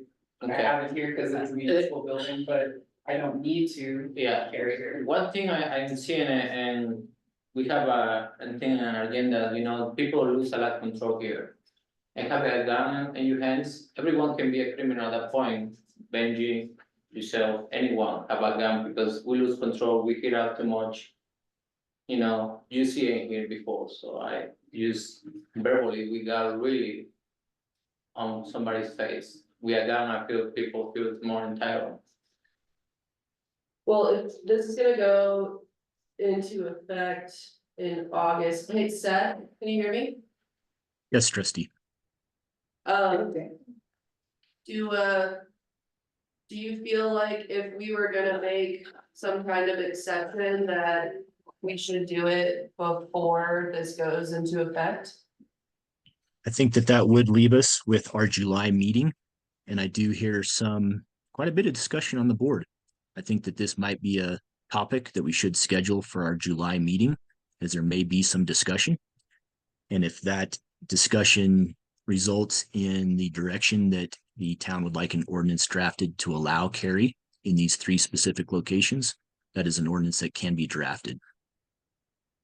Yeah, I feel like we all kind of need to think about it. Maybe. Yes, and I guess I was not looking for complete direction today, but I do want to add this to our next month's agenda. Is it an item I just brought to your attention today? So if your concern is when we hear in the meeting, you know, and somebody walk with a gun and you have a gun, be more safe. We talk about really barely about this, the sheriff, if we can pay the sheriff to be hitting our meeting when the public. It's $50 an hour. I mean, safe is safe, right?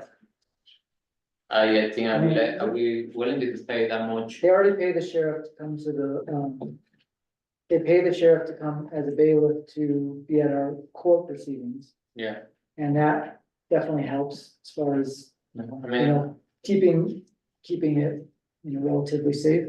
just an idea. I don't feel safer with a cop standing right. That's my personal opinion on Okay, this. so yeah. Let's make it up in think July. about it, Yeah. I'll add it to the July. Thank you. Thank you. So thank you. That will be an agenda item for our July meeting.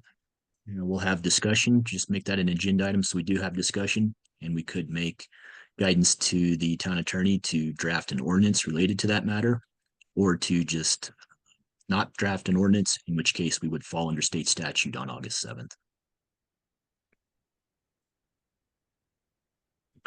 So that moves me to my discussion with the Saguache County attorney. I did receive some information from the mayor, some maps to make an amendment to our IGA related to the area of joint concern with the town of Crestone and Saguache County. I am trying to meet with Mr. Brad Crowell on that subject, an amendment to that IGA, and then also to discuss the road and sign maintenance contract with Saguache County. I still have a few questions that I'm trying to work on related to our HUTF funds, and if those are being remitted to the county, and then also the services we should be receiving if those HUTF funds are being remitted. And if they are not being remitted, trying to get them to the county so that we can have them basically be doing some of the maintenance that they should be accountable for. So that is definitely one of my other ongoing projects with Mr. Brad Crowell, the county attorney.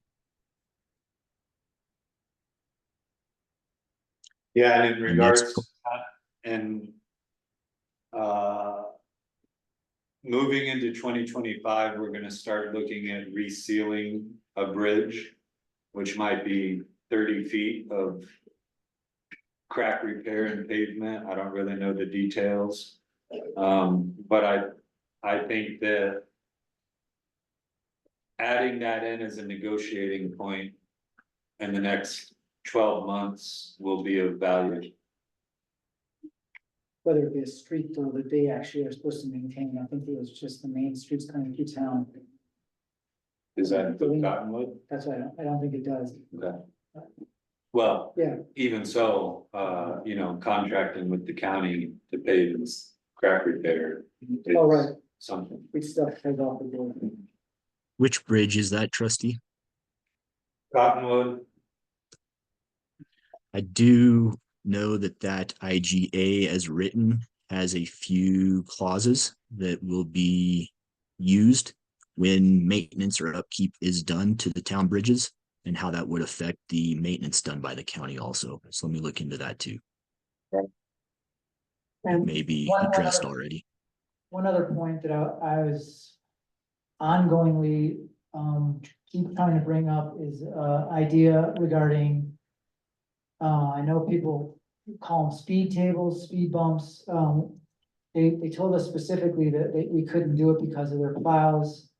But, we really have a speeding problem through our town and we really need to come up with a solution.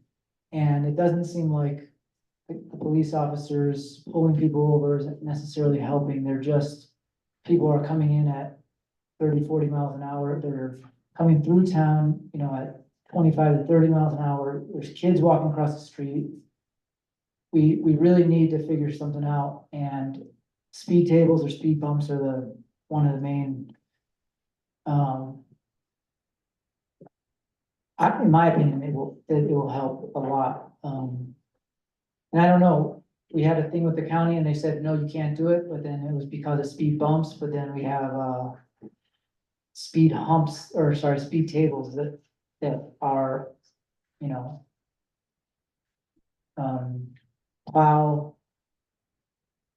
The plows can go over, plow friendly, that's the word. CDOT actually has a definition for speed bumps, speed humps, and speed tables, I believe.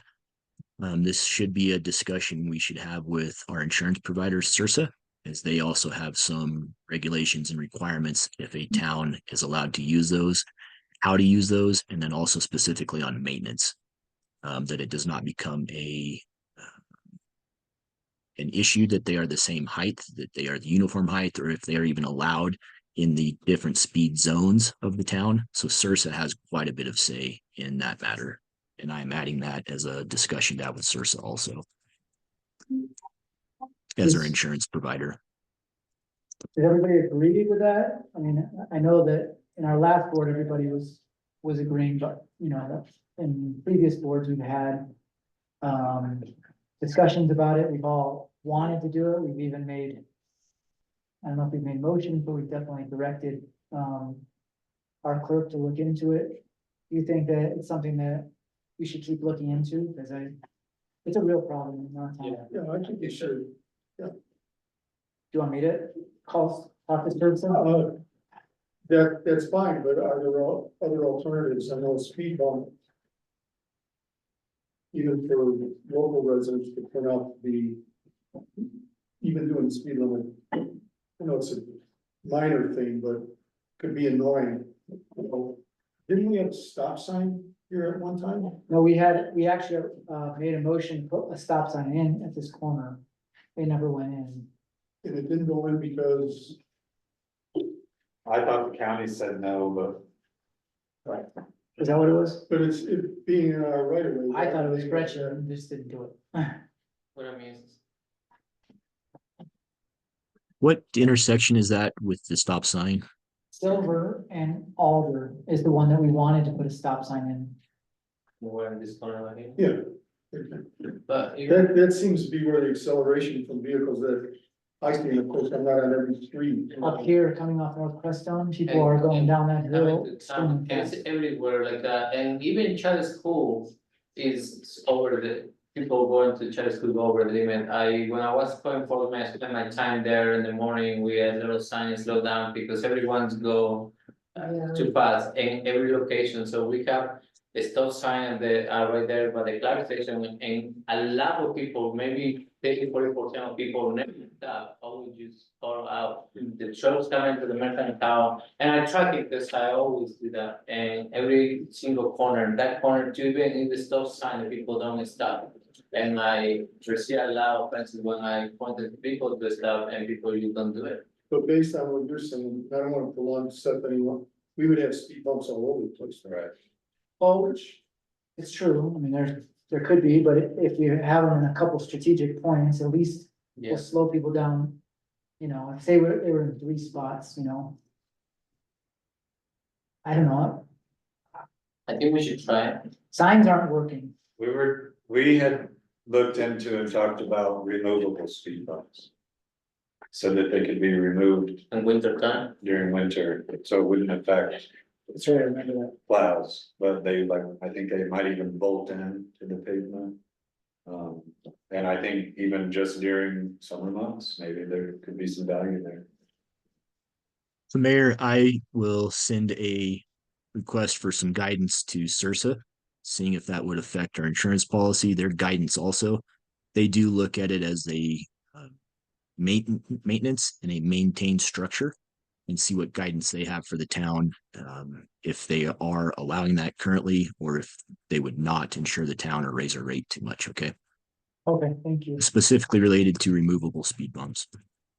Or speed tables. 'Cause I remember specifically no speed humps, no speed bumps. It was speed tables that we had looked into originally. Okay, Mayor, my next point and my last point is a request that I have heard from the town just for a more detailed time statement of my duties on the invoice whenever I do work with the town. This includes the 10 hours of billable time and anything over the 10 hours that I do not have approval for currently, but I will try to provide more detail on all billings. I have switched my invoice and my billing procedures, so those are automated in some sense, but I will try to make sure that I am updating those or supplementing those as they go out, so the town has more information. Thank you, Seth, for that. Appreciate it very much. If you would give me 1 second here, I do believe that is the end of my written report and my notes. And yes, that's the end of my notes, Mayor. Trustee King has a question for you. Earlier today, we talked about if we wanted to have. Right now, we have a meeting on the second Monday of every month, and that's our regular meeting. If we also wanted to have a meeting for the next 6 months. The third Monday of every month, would we call that a special meeting or a secondary regular meeting? I would call that a special meeting. All right, that's all. Trustee Susan. One last thing for me, something that's real near and dear to me. A month ago, we talked about cap on fee and rescinding the part of the municipal code on the water park. Is it, rescinding that resolution, or not resolution, but ordinance? Has anything been done with that? Trustee, I have had some back and forth with the mayor, and I was reading my notes from last month on that matter. You will give me just a second to pull that up.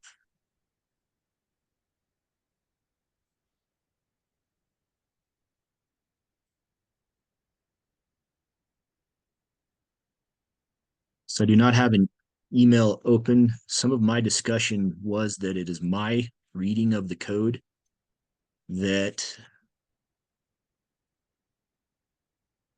any extension of the tap or of the line would be the responsibility of the applicant. And I should pull up my notes and emails on that, but that was my reading of the code. I am looking, go ahead. That was on the sanitary sewer part, but the water main, water service, not main line, but service. From the main to the B box. Those fees were always, some of those fees were paid back to the property owner or the, whoever was paying the bill, either the contractor or the property owner. And then I'm sorry, trustee, could I have you repeat that just so that I'm getting this directly and correct this time? This is only for the water service? Well, it was for the water tap on fees, but the sewer wanted to make sure that was included as well in that ordinance. And also to earmark those fees for capital improvement projects.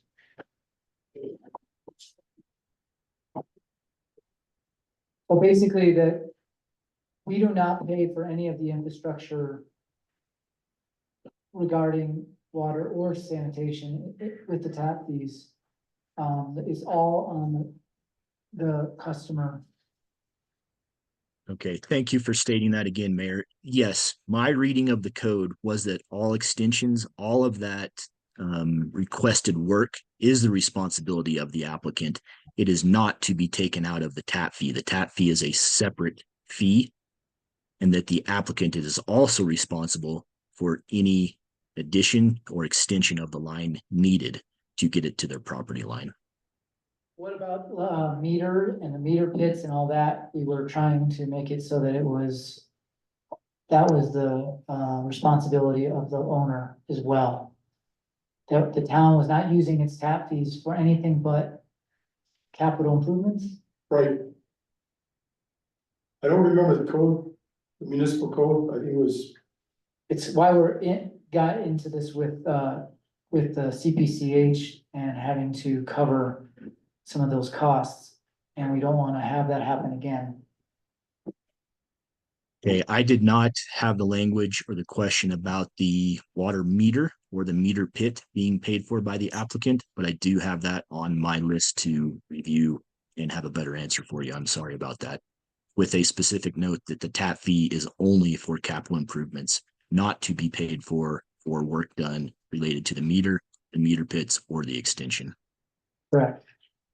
I do believe that is how probably the intent of the code, and I will review that again.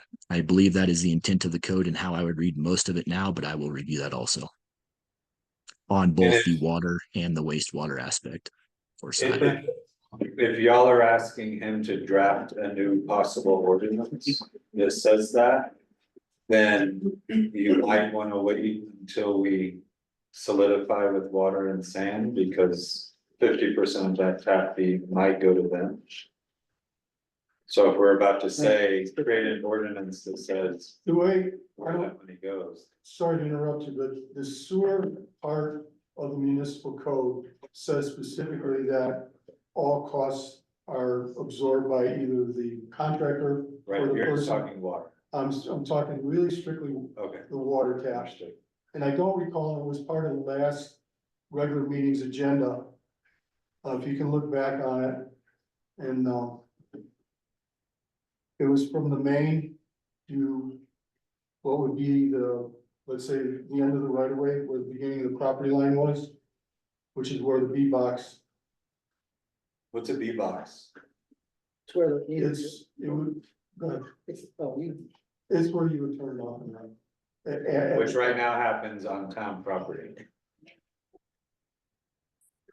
No, it's, well, it might be on. Meter pits are on town property. Yeah, but it's right at the property line. But it's on the town side, notice. only because. Well, it doesn't matter, I'm just using it as a general point of location, regardless of where it's at. What I'm saying is we're probably the only city in the country that kicks back tap-on fees. Tap-on fees are for the privilege of tapping the water main. And I think that word's spelled out on the source side of that, of the municipal code as well. Do you have a copy of last month's agenda? Anybody? Yeah. You'll get the phone number there. For the municipal Trustee code. Pazlusny, just for my notes, you're saying that is spelled out clearly on the sewer side, but not on the water enterprise side? What it says is on the water tap, the cost of the tap of the main, the corporation, the service line, the B box and the meter pit is to be absorbed by the town. And it actually goes as far as saying the town is supposed to do the work. But we don't have anyone to do that work. I don't think we have a backhoe good enough to do it. So they hire a contractor and we kick that part of whatever the costs are back to the property owner, and they have been for quite some time, since I believe the water main has been installed, like 20 years worth.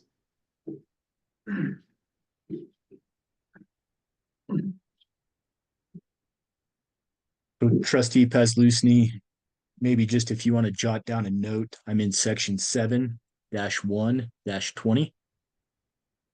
Section G, as in girl. Request for extension of the town water main from town customers. And actually, I'm sorry, this is for residents who reside outside of the boundaries of the town water system. Must receive approval from the Board of Trustees. The property owner requesting the extension shall pay all costs associated with extending the town water main.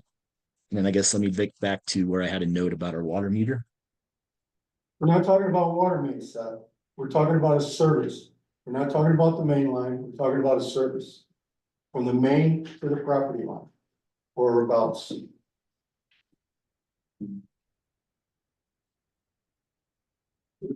Section E of that same section does state that water service lines from the town water main to the meter pit shall be installed and maintained by the town.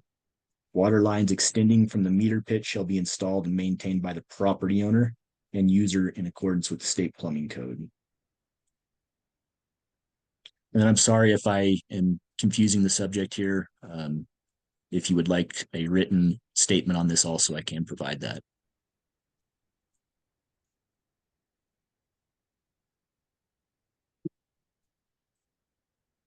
What do you think, trustee Pasley?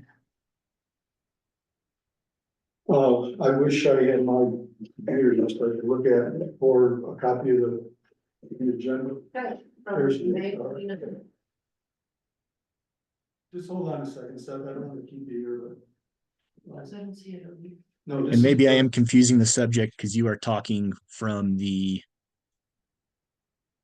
main, the extension of the service line to the applicant's property line for the meter Right. pit. Is that correct? That's right. Okay.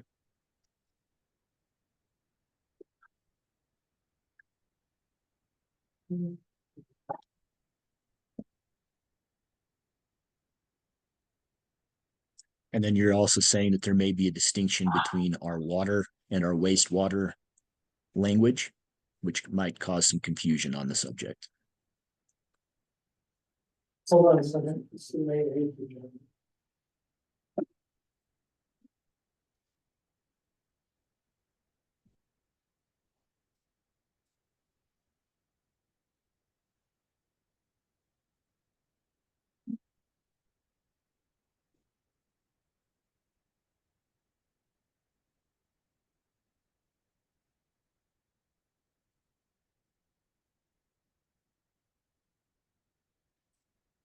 Okay, I'm looking at rescind ordinance established in municipal code section 7-1-20 as it pertains to tap on fees, meters, and extensions.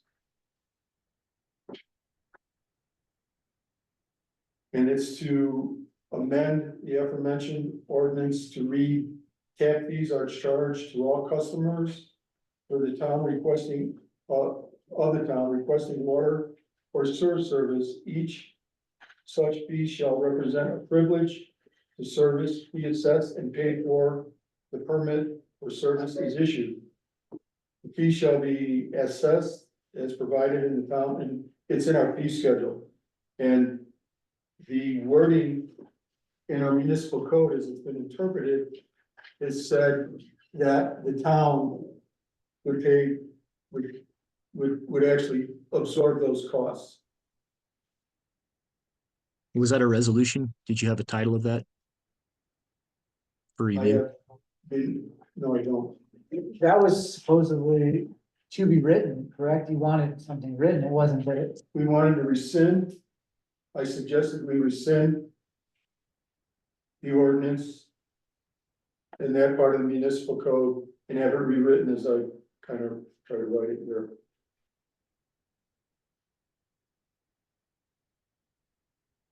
And do you have a copy of the code Or could I direct you to 7-1-20 O?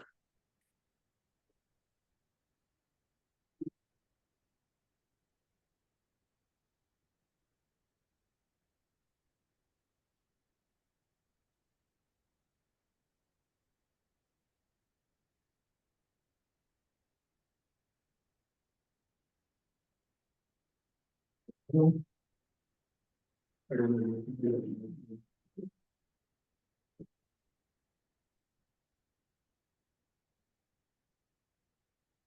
There you go.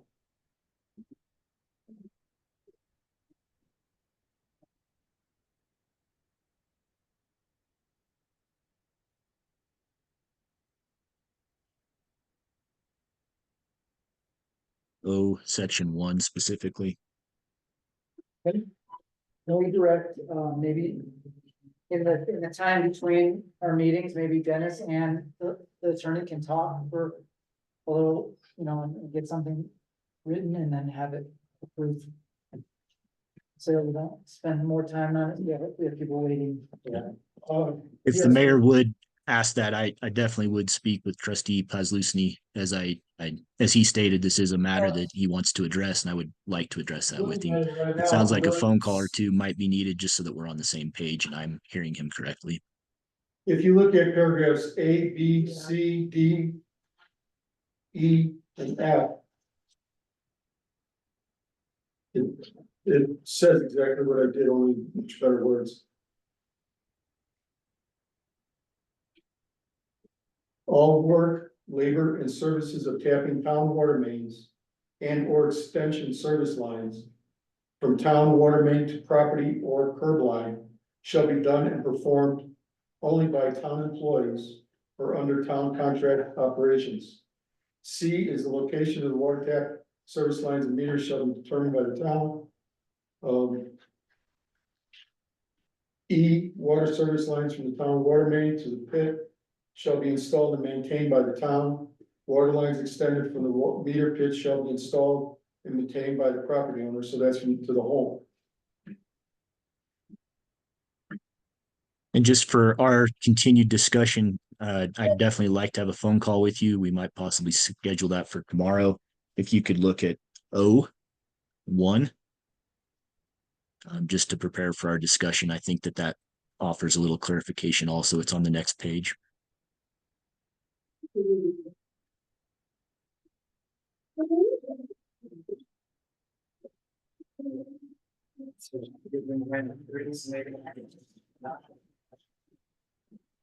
Thank you. Thank you. Okay. Let's move on because we really need to keep going here. Thank you very much, Seth. I would say that you and Dennis can work on this. We're not gonna have anything finished today anyway, so if there's any questions, Dennis is very aware of what needs to be changed. Trustee Pazlusny is.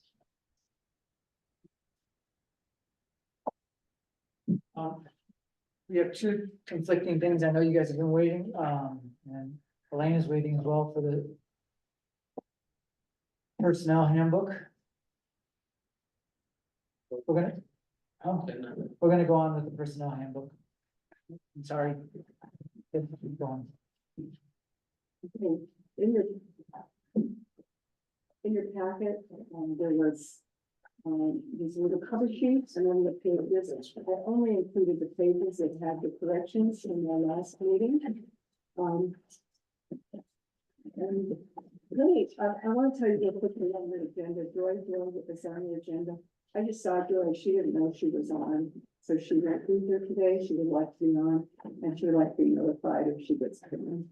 Okay, and we didn't have even the letter that she had written in the packet, so we'll just put it on for July and notify her that she's. Anyway, back Well, to who personnel. requested that she be on? She requested it, and I confirmed with her. Yeah, I She mean, asked me to be on the meeting. it's not our job to put her on the agenda. Well, I don't know, I just saw her and she didn't know she was on it, and she said she would like to know if she's gonna be on it. So personal handbook, there was a question regarding two provisions in the handbook about firearms and employees carrying firearms and including concealed weapons. When they're working, and I made several calls to different communities, I didn't really talk to many people, I talked to Del Norte, I talked to San Luis. They had no policy, it had never come up, they didn't have any idea what to do with it.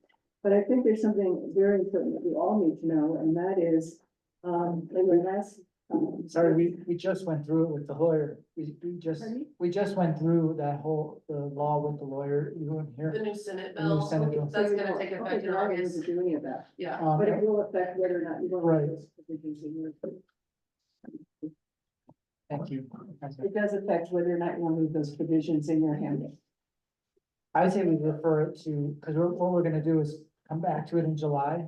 But as far as the personnel handbook is concerned, I would say just in reference to that.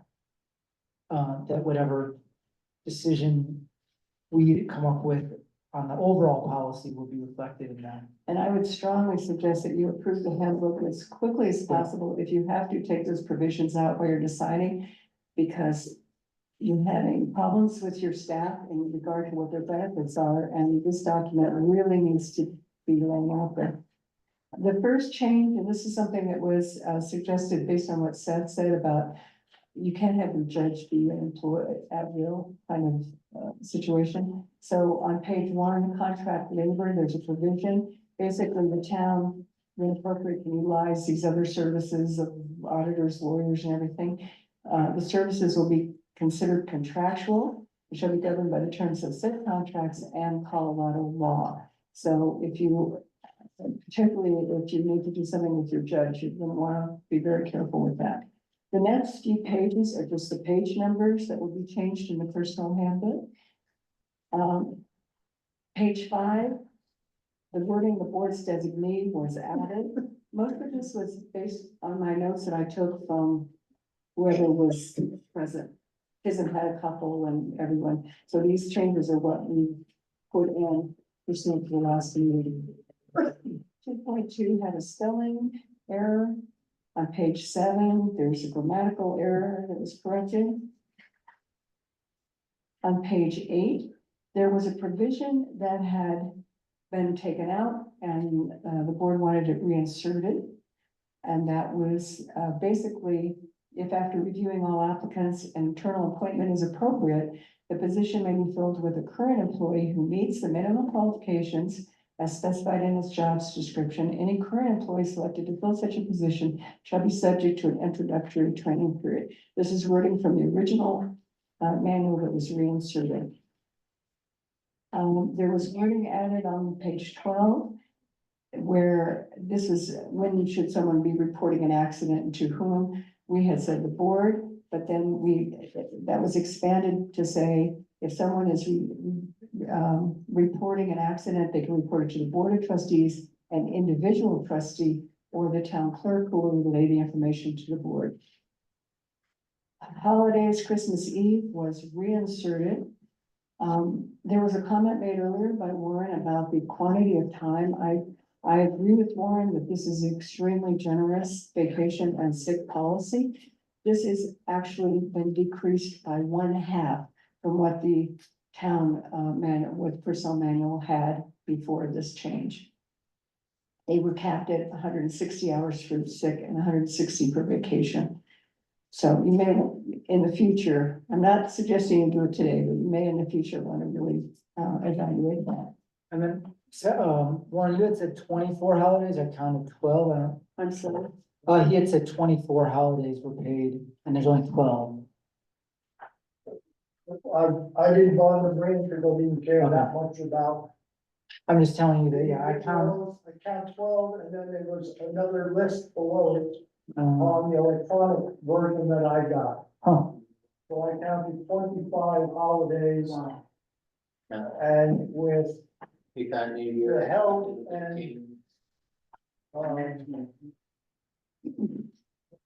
vacation time of it, roughly 38 days, which is over 6 weeks. no, these close. of time. That's how you see. Mistake. Okay, I just wanted to bring that up, because I just thought 12, but And if it falls on their work day. So for instance, Friday, you know, say like Thanksgiving the following day. Yeah, they go forward. They mostly fall on Mondays, Correct. but putting that aside. Okay, Do you have a list that Yeah. goes below that? I have a list of 12. That's Well, what the on current- Electronic version I got, there were 25, and I can count to 25. That's too many. We have, Is it well, here? here's the only one that stuck out in my mind as remembering Which one? was Juneteenth, okay? That's in there. Yeah, it's been June 19th. Okay, well, that's the only one that seemed to me. Those are all federal holidays. Look, I'm not, I know we're that. not gonna get down on it. All I'm saying is, the list that I saw at 25. Okay. Okay, let's move on. Okay, page 14, there was, a request, I believe, Pizen wanted, if overtime was necessary, that the Board of Trustees or the mayor. Sorry, on the holidays, rather than say if an employee would be regularly scheduled, can we just have it be applicable to if the town hall is open? Sure. Well, no, because if someone just works Tuesday through Thursday, why would you want to pay them for Monday? Instead of town hall? Well, Just because the good town hall ground is work open. Fridays, or not See, open. that's the thing. That's kind of where we're coming into a little. Well, what we should look at is if, first of all, I would suggest you have a regular schedule for your employees, all of them. But then it only makes sense that they would be paid if they were otherwise be working. Like the day after the day following Thanksgiving is a paid holiday. In this, but why would you pay for a paid holiday if they don't work on that day? right, and yeah, with, Brent right now, it's 32 hours a week. Yeah, But he gets to make those hours up, right? Well, yes. he So, has been in this particular month because of. so moving forward, yeah, I agree, we could create a schedule. That would be And awesome. who would do that? Like personnel committee would start it and then we would. To the extent you can, you should try very hard to get this, and maybe at your special meeting, sign it, because this has been hungry now for 6 months. All right, moving on. So the mayor now, someone can, if they need overtime, the mayor can approve the emergency overtime. In the page 16 is where you leave or delete G. That would be consistent with Colorado law. I say we eliminate it and talk about it. We can eliminate it, but right now it would be grounds, I mean, you don't need to say it, but it would be grounds to let someone go. If Colorado state law says you can't have a. I know. I have a different interpret, I mean, I think that we should go by federal law on that because, I mean. Right now, and I State- gave it to you, Right, the because state it's law. very clear, July 1st. It is against It's the law August. to carry a firearm into a local governmental building or property. And the town can choose to opt out of it, but you've got to opt out, otherwise it. is So the what law. we talked about it as being something that we were gonna all think about and discuss at another meeting. And I think, I'm not 100%, but Seth was saying that it was August 2nd, it goes into, 7th, it goes into effect. I don't know, I thought what I handed you said July 1st. I don't know where that paper got, it got passed around and. Okay, so. I've what I'm gonna- seen August 7th, and then I have seen the end of July also, Mayor. So I'm trying to figure that out myself. On the legislative site, I believe it says August 7th, and there may be a safety clause which speeds that up. So I will take out the G here in both places, but you do need, so if you're gonna opt out, and Douglas County has, you can look and see what Douglas County did. But you have to do something with it if you have employees carrying weapons, and that's okay with you. 199303 was about the cell phones. The original sentence was approved last time by the board. The second sentence was added. There should be an exception to this provision in cases of emergency or if otherwise approved by the board in individual circumstances. So I tried to make it work for Brent. On page 24, the original handbook, at that time marijuana was a controlled substance, so the wording on 11.3 of the town policy had controlled substances and marijuana in the same thing. What's been done with the wording there is just treat, marijuana is now treated like alcohol. On page 26, I'll take out Q. And I'll just remember, and that is it. Okay, and we thank you so much for doing this. I mean, that's. I think full motion. That's okay, and if you approve this, I will revise it, and then for your special meeting, you can stamp it. and So I make a stamp it. motion to approve Elaine's amendments to the personnel handbook. Second. More discussion, all in favor? Aye. Aye. I think we need a resolution from the lawyer too, if you think that that's a hand or me. It's like, good. Okay, well, I'm happy that our lawyer. I think that the chief has to go through a resolution, they have to. Can you, Seth, can we direct you to write a resolution? We were approving it as amended. However, we're gonna need a resolution from you stating that we are changing the personnel handbook. Which will be on. Thank you for catching that. But I also have to do the first and second. I was the first. First, Adam, second. And not now, because there's so much on your plates, but you've got to look at simplifying the town. And having this 435 page municipal code and try, you're too tiny to have to jump through so many hoops. Some of them are required, but a lot of them are not. So as time goes on, you really need to look at how you can run this business in a much simpler way. Yeah, Having said that, Thank you. Sure. I texted Brent, telling him 3:15. He's on, well, he's on. I texted him at to say 3:15 so we could You got. do your free box. Sorry for the wait. Yeah. Thanks for the patience. Thank you so much, Elaine. Yeah, Thank thank you, appreciate it. Hi, everybody. Hi. Y'all. Hello. Hey, hello. So I'm Anne Marie Reed. I'm Kelsey Braden. Hi, Jessica. And so we're looking to get the free box back up and running in a new way. So we will seal, we're gonna add doors. We're gonna put a floor in. We're gonna seal the top for moisture. And then it will be timed and manned for drop offs and pickups. You know, the mission is still to lessen the amount of usable items flowing to the landfill, provide necessities to low income individuals and families, and to inspire gift economy thinking throughout the community and beyond. So that is something we still really want to uphold. We're gonna move fairly slow with this. It's not gonna be tomorrow or anything, but we really want to serve the community in a way that isn't creating more of a mess and more of a problem as it had been. It will be locked and closed. Yes. Yeah, basically. we're Opened not there. Opened by a volunteer. It'll be all volunteer based. So the days that we have volunteers will be the days that it's open. Basically. And we'll have a calendar posted and we'll add to the Preston Eagle calendar so people can see when those are. I was gonna ask if you are going to, I mean, when I think of free box improvement, I think of like some way that you guys can take stuff and have it washed prior to putting it in there, but I know that's a big deal, but I mean, that was the problem that we were having was it, I mean, if you receive something, and even if you have volunteers, and they bring it in there and they're not washed and there's, say, bed bugs in there, that it all of a sudden contaminates everything and then it's back to square one again. So I imagine, almost like a free thrift store where they had a washing machine, when stuff came in, it went in, it got and it was part of the, that you get a grant for that or something like that.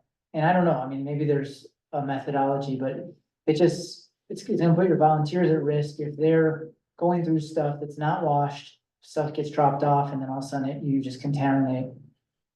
Right, I also think, you know, that why don't we hear about that being an issue more with thrift stores? Cause obviously thrift stores get donations all the time that they have to sort through, that they have to launder. But they're not dealing with bed bugs, you know, like, I mean, I haven't heard of a lot of thrift stores getting infected with bed bugs. Right. It's the same thing, you know, like, I yes, know, they do launder their clothes when they get them. They're also selling their clothes and making a profit Sure. and being able to make some kind, you know, and Right. like, as much as, you know, the idea of washing them, we definitely went over that. It was definitely, but, you know, I don't have the capacity to no, do it. I don't think any one person does. We don't have a washing machine, you know, maybe a grant would be great, but even a location to be able to do that is you know, foreseen. So did we hear your whole plan, because I don't know, that, do you have more to tell us what you plan to do? Well, so the road, we will request that everything is clean when dropped off. Right. Obviously, we can only ask. Right, and somebody's gonna be going through it, like, you know, the way that we're doing it now, it will be. People will bring donations, and that day, somebody's going to put the donations into a bin. And then the following day, the volunteer who's there, it's their responsibility to pull out those donations. Look through them, decide what's gonna stay, decide what's Yeah. going in the dumpster, and put it out, right? So before, people were just throwing things in there. Sure. You know, and we could come maybe once a week and try to get everything organized, but this way. We're only accepting donations, you know, at this very specific time. And somebody's going through that, so nothing's getting just thrown in there, the dirty clothes are not gonna go in there. If there's gross stuff, it's going in the trash. Right, the quality control. It's is- quality There control. will be quality. Yeah. Yeah. So it'll be just like a thrift store, except we won't be laundering, because there isn't a. Oh, that's right. It's free, yeah. I think that's a good way to take care of that one, you know, you receive it and decide what to put in, but one bigger problem we have is overnight and early morning. People just drop things, you know, mattress, large stuff, they don't wait that somebody's there. They do it early morning because nobody's there, so how we can fix that one? I mentioned they had cameras for before, but never will be able to see the type of the vehicle, the person, you know, because you have to drive fines. Because people driving overnight, so. Right. Do you have? We do wanna do cameras, we're working with Lonnie to see if we can work that out, cause it will be off of Lonnie's Wi-Fi is the problem for that. Okay. So we are working on that, we do hope to be able to do that, but we just don't have a plan set in stone to move forward with cameras. Right, but it is on the, you know, it is on our agenda, and I have successfully, you know. I've had success in grants, you know, the grant that I received was not for the free box. It was for my makerspace, the Craft Trade Collective, which is taking over the free box, it used to be the Crestone Energy Exchange. I am now taking over, which I also need to sign a lease, if we wanna continue with that, so, you know, the whole point of my makerspace is to upcycle used space and turn, you know, turn what would normally go into the dumpster, into art, into, you know, usable items, recycle. And so I will be applying for another grant. I did not put cameras in my budget for this grant, but I'm happy to put cameras. If Lottie is okay with the Wi-Fi, I'm happy to put cameras on the. Yeah, I was just on the- doing research on solar cameras, they take 10 minutes to charge for 24 hours and. That's not bad at all. And they're about $150 at the. Yeah, I would love to get some advice on that, but I will definitely put it in my next grant, and there may even be. I may even have it in the budget for this one, I could probably work it into that, so. Mayor, may I interrupt for a second? Yeah, Was there anything else from me, or would you like me to log off? I think you can log off, we will continue our dialogue regarding, When would be a good time to talk? oh yeah, when, trustee Paslewski wants to know when would be a good time to talk with you. I sent you an email. Would you respond to that, please? Send it to Dennis? To Yes, sir. trustee Paslewski? Okay, great. Thank you very much, Seth. Thank you all. Have a good afternoon. We'll see you soon. I've been advocating for a person free box for like 10 years. And kind of based on East Coast model of a swap shop, and they have transfer stations. And this is even part of the work I'm doing at the county right now and with pursuing, I would say, larger grant opportunities to fund something like that. But I do think a month or so ago, Casita Park and the POA and the county provided 4 dumpsters for people all over the Baca to come and bring their trash, and they were scheduled to be receiving stuff at 8:30 in the morning on Saturday. And when all the volunteers showed up at 8:30 in the morning on Saturday, all of the dumpsters were already full. Because people are literally desperate for somewhere to put their waste here, and it goes beyond clothes, it's waste in general. There was tanning beds there from the 80s, and like, I know, you know, grown adults with children who drive around our neighborhoods with their trash in their car, looking for somewhere to put their trash. And our trash, the same as we talked about last month or so, if you put an empty trash can in the park, people are gonna come and put their personal trash in there. So this is kind of like a desperate epidemic, and I applaud y'all's efforts and intentions to do that. I think ultimately a larger scale project is what's up, and I don't even think that's the right location. No, But I would, definitely not, but it's a start. it's a start. And I, you know, So, my whole. but the thing is, so. If you're starting to implement a transfer station of sort and a reuse station of sorts, then people are gonna be showing up with garbage bags full of stuff that they don't want in their homes anymore. And you might be able to take 15% of that, maybe 50% of it, but the rest is gonna have to be thrown away. And I think that dumpster doesn't have the capacity to really receive everyone's garbage all the time. So I'm just, yeah, I would love to hear your response, and I'm just kind of sharing. I applaud your efforts, I think it's a great first step.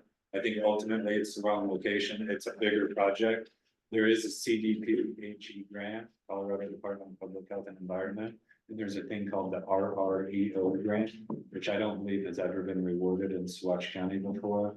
And they give $400,000 to landfills to implement compost throughout the state of Colorado. So they're really focusing on ways that we can reuse and recycle. I think is the countywide epidemic and problem that I hope ultimately we could have a large scale transfer station where people can bring appliances, tanning beds, garbage, couches, futongs, mattresses, and stuff that can be reused, recycled. So whatever. Could you please tell me about that second grant that you mentioned, It's through the CCD. Oh, it's through them. It's the RREO. And if I get, if I get elected as county commissioner, I'll be pursuing that. So I would hope to at least continue the conversation. Love it. All right. I will say that in the course of what we've seen, we haven't really been, it's been a year, you've been there 2 years, really diving deep. I'm super new. But I never saw the dumpster get full.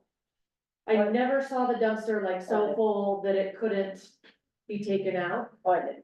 You did? Yeah, we have Okay. before, but that is also part of the larger focus. Obviously, we have to start small, it's only us, we can only do so much.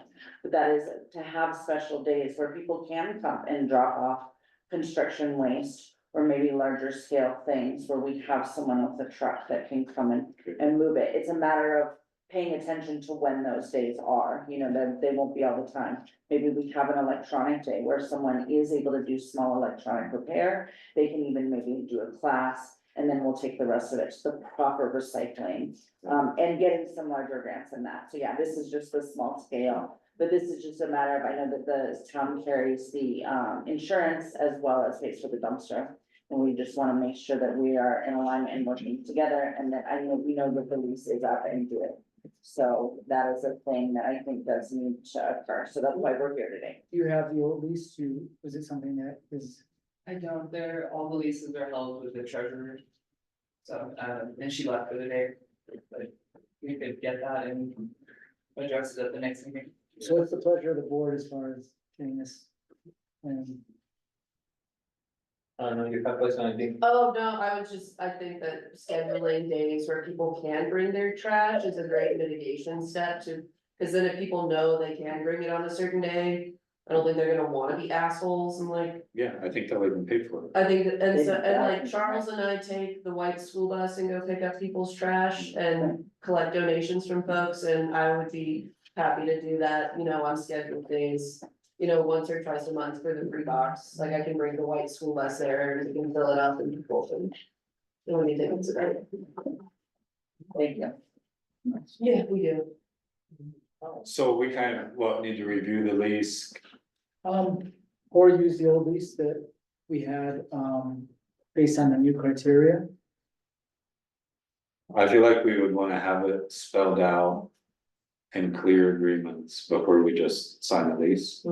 Is, yes, like, what is the timeline on the old lease? Do we have a copy of it? No. No, and I looked to Okay. see if that got passed on to me, but unfortunately that was not, and one of the things that didn't get passed on to me either. Do you know who has the old lease? It was the Crestone Energy Exchange. Okay, is Lisa? a part- Lisa, It was Does Lisa have that? Yeah. She probably does, Maybe we can get it from Lisa, yeah, and so like, but I think the town treasurer has The it. town treasurer has it, we just Yeah. can't get it. We just can't get it right now I because have she's it. left for the day. oh, I see, Yeah. okay, So cool. it's something that could be done before the next meeting. So I guess it's just To, take it, but I guess what I'm saying is that lease already has a lot of the criteria. If we just add a few extra terms in there and turn it into something new.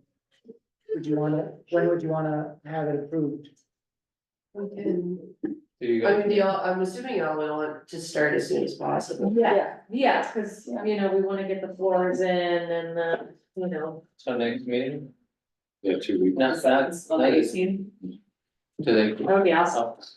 If we've got the special meeting on the 18th, if we can get the lease agreement before that. We can review it and then try to get it approved. Does anybody wanna take that on as a project that basically getting their terms, getting the old lease and putting it together into one? You can say, yeah, I'll take that one, Would you? yeah. Awesome. Yeah. Thank you. And I feel like we should note in there, if somebody leaves a mattress, whose liability is that? Stuff like that, Whose liability is it? who's gonna pay to take it to the dump? Right. Because I would rather not have the free box than have the town responsible for taking people's mattresses to the dump when they So irresponsibly drop them off. for your camera, you need Wi-Fi and the cameras, Correct. right? So you guys never tried to talk to the new owner, to the, then next to that one, if you give them that one, even Lonnie cannot provide it. Oh, I Can don't. you- is it the owner? No, I never don't met know Heather who that Triplett. is. Heather Triplett, Okay, she is living there now, I believe. okay, great. So, yeah, it is That's a great idea. Great, Thank you very much, yeah. Craig. Greg, the Tomasi, the Fire chief, Greg. Creston, yeah, Oh, talk to awesome. him, yeah, and he's electrician, he can help you with a lot of stuff. You know, so we should put those cameras in good location, because the last ones, I see the pictures, they take the. You they work can't- you never really department, see the you cannot top. see anything, so, yeah, please. And now would be a good time, if anybody else had, like, Adam is saying who's gonna pay when people drop off random stuff, like, does anyone else have anything off the top of their head that they should go into the lease? At one point in time, we were splitting the dumpster cost with Lonnie, I don't know what's happening now. Oh, Yeah, I was gonna say for the mattress, so, part of my grant was to get my truck back in order and to take stuff to the dump, like, that's the whole point is of me getting my truck up and running is, one, I'm taking recycling from the restaurants to, Alamosa, but also being able to take bigger items, like when we do have those days where we take big items. That's why my truck is in the budget, is so that I have, you know, my truck is the so the vehicle But if that people will, and that's do the in big our things, budget, we'll take care of like it. we do, yeah, Yeah, well, it won't be the So, town's problem. yeah, it's not gonna be, we're not gonna charge the town or anything. okay, Do you so- know if Lonnie still wants to split the I dumpster? don't know if he even is anymore. It I might be think that on. he was the last time I heard of that little You should look at it, deal. Yeah, because we just paid for the dumpster. right, like we just paid the bill for that dumpster for the entire 2025. For June. Which I, he's putting his trash in. whether the free box is open or closed. No, he has his own dumpster. Does it? Yeah, there's two dumpsters back there. He's got the brown one. The other one is the free box. Oh, Yeah, we should mark. Then I don't know why he would be splitting them. Yeah, It doesn't sound like you. that's where, that is amend, that, It used to be. I used to be, yeah. I think I got switched. and Dana, I'm happy to reach out to Lonnie too, Okay, yeah, and just relay that information to you. yeah, Cause we're in conversation already about all of this. and I'll get the lease from Kim and then maybe we can just meet up and. And just like start kind of like hashing out the stuff. Cool.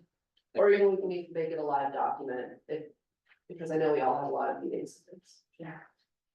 And you guys will put your terms in there, That's it, yeah. and we'll bring it back up on, On the 18th.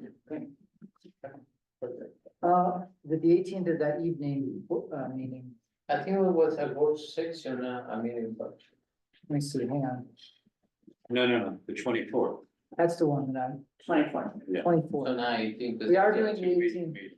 we are doing the 18th, but that's gonna be for Yeah, let's do this. on the Yeah. 24th. 24th. So he has my phone, so I can get it. At 9:30, and we'll try to get in quicker, Okay. because it's not a regular meeting, Okay. it's a special meeting, You say 24?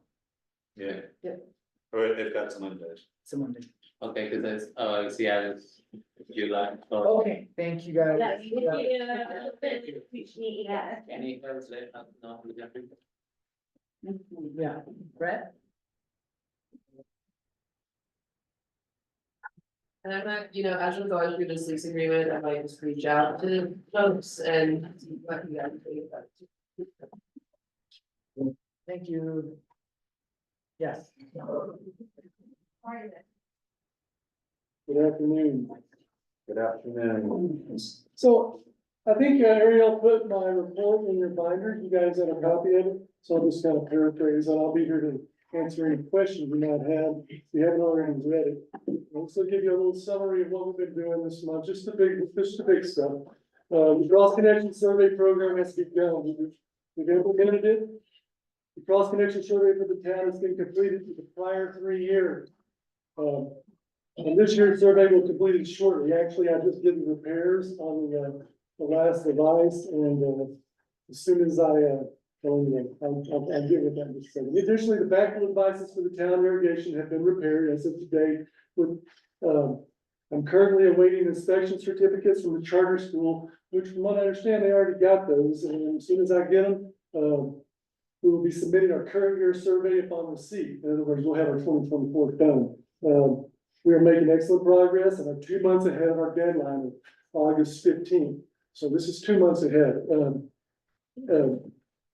Program has been implemented and accepted. We've got a few little things we need to do, but all of our, as soon as I get this implemented, as soon as I get those reports, I'll submit them to the portal and we will be officially out of violation 2 months ahead. Furthermore, I'd like to begin irrigation in the town hall park. I've been doing that along with the assistant aide. She's been helping me a little bit. Also at the museum because everything's burning up. Luckily we got some rain. Just want to also say that Craig Tomoski, called me up here last week and he said, dude, I put down 2,000 gallons of water in the beds. We had to empty our tender and I needed somewhere to put them. So I put them there. I said, man, that's perfect. I took care of that. So not only have I been, the irrigation system, I'll just go over that in a second, but the irrigation system is pretty much your phone. Let's see, I've got, Is it turned off right now, or is it just like? well, wasting? I'm getting ready to give you the little.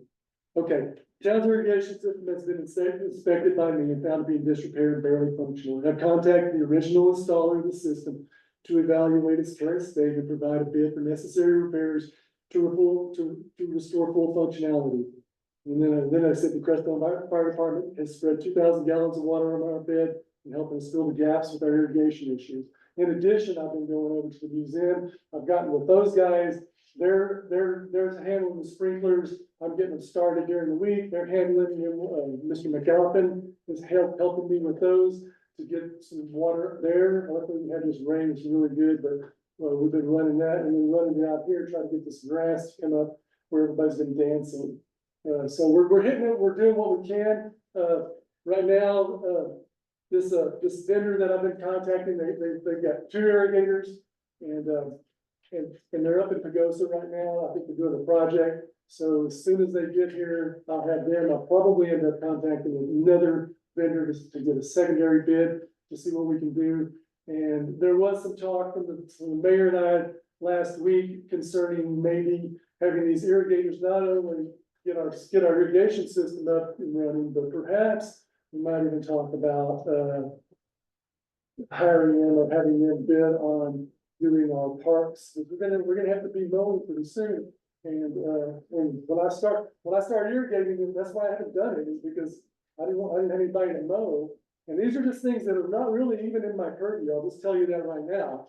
I'm in the water department, so I've been handling these things in addition to my other duties, which include compliance, state compliance, and all my other duties with the water department. I've been handling these also. So, just to let the board know, in regards to their staffing, that, I think their staffing is pretty good on this level as far as the water department goes. I've also communicated with the Living Wisdom project manager, the site supervisor for excavation, which is a subcontractor of Alcon, the general contractor's project manager, and we have scheduled a meeting for the first day of construction to discuss the town water department requirements for the contract. So these will probably happen in probably be like two meetings. You know, Bill and the subs are gonna be here before the general's here. And then I've also spoken to Nakia about that. Are they supposed to start on June 3rd or? No. I just said, just send me a note 2 days before you're coming. And, it's a guy out of, Moscow. Yeah. I can't recall his name at the moment, but Cooley and Sons. And, talked with him, had a really good, nice conversation. So we'll go up there. He's gonna be the main contact for me. And then I talked to the engineer at Alcon, super nice One guy. other question about that. Yeah. When we get bids, are we gonna separate out, what the town pays for versus what they're paying for and everything like that? Cause that's one thing that we were supposed to do. If you reviewed the parts list, the parts list is broken out. Oh, it is, okay. I It's didn't, broken out, so I've broken it out as it needs to be. You guys need to decide where that's going to be, okay? I have broken it out appropriately where you can find your spot, and so, yeah, I don't know how that's gonna work. That's not within my purview there. But, yeah, I think, I did okay. construct it All right, that way. I so did look that at you it, can- I didn't realize Yes, that it was. Take a look at it, and Dennis and I we can go over it and we can hammer down where that's gonna be, and we can separate those invoices like you suggested. Yeah, so, but that's totally there. So, any other questions, guys? Sure. You're having communication with, you could call them irrigators. These are people who would come in and repair the irrigation system. Yeah. Okay. So, They're the original ones too, that installed it. and so probably if that costs more than $5,000, we'll have to have a procedure for how we go about advertising and or entering into contract with one of those.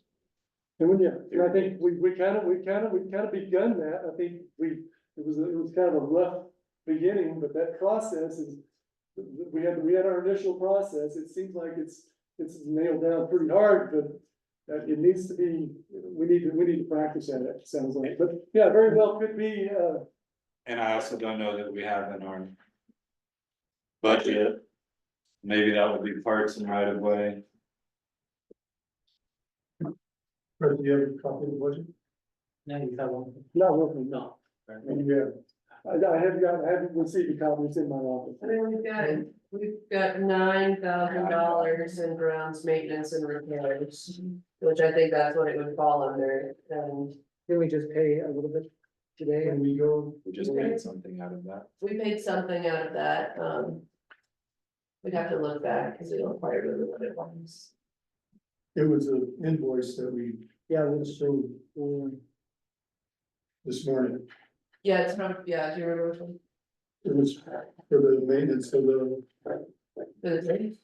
To the- Oh, it was a small one, it was the, no, it was a cross connection, it was like $120, and that was There's a cross connection inspection for the device. So the device was good, but it did need some. but that was in the water, It was in the park for the irrigation. perfect. So any ideas that you have about improving our systems need to be cross-referenced with this. And then we have to be like, okay, well, we're gonna spend that money out of this line item and so on and so on. And pretty quickly, you'll surpass what we've allocated. Well, let me just say, now. I was originally hired as the water department, okay? These public works things, and these things that I've been doing, like getting the truck fixed and these extra, I've been doing this just at the request and trying to help the town out. I have not been given authorization to assume these responsibilities. If you want me to assume these responsibilities, then you're gonna need to hire me. Okay, you're gonna have to hire me as a public works supervisor or whatever it is you wanna call it. Sure, and a lot. But for now, I work for the water department. Right. So these things need to be addressed, but if you do want me to do these things, then yes, we need to discuss how that's going to work. And as an employee, and then I can begin to be comfortably implementing these things for the town. I also don't know if irrigation currently falls under water or public works. It falls under public works. Okay. Yeah, I would say it And then- falls under public works. And then if that conversation is on the table, then, right now you've been allocated 32 hours a week, which sounds like.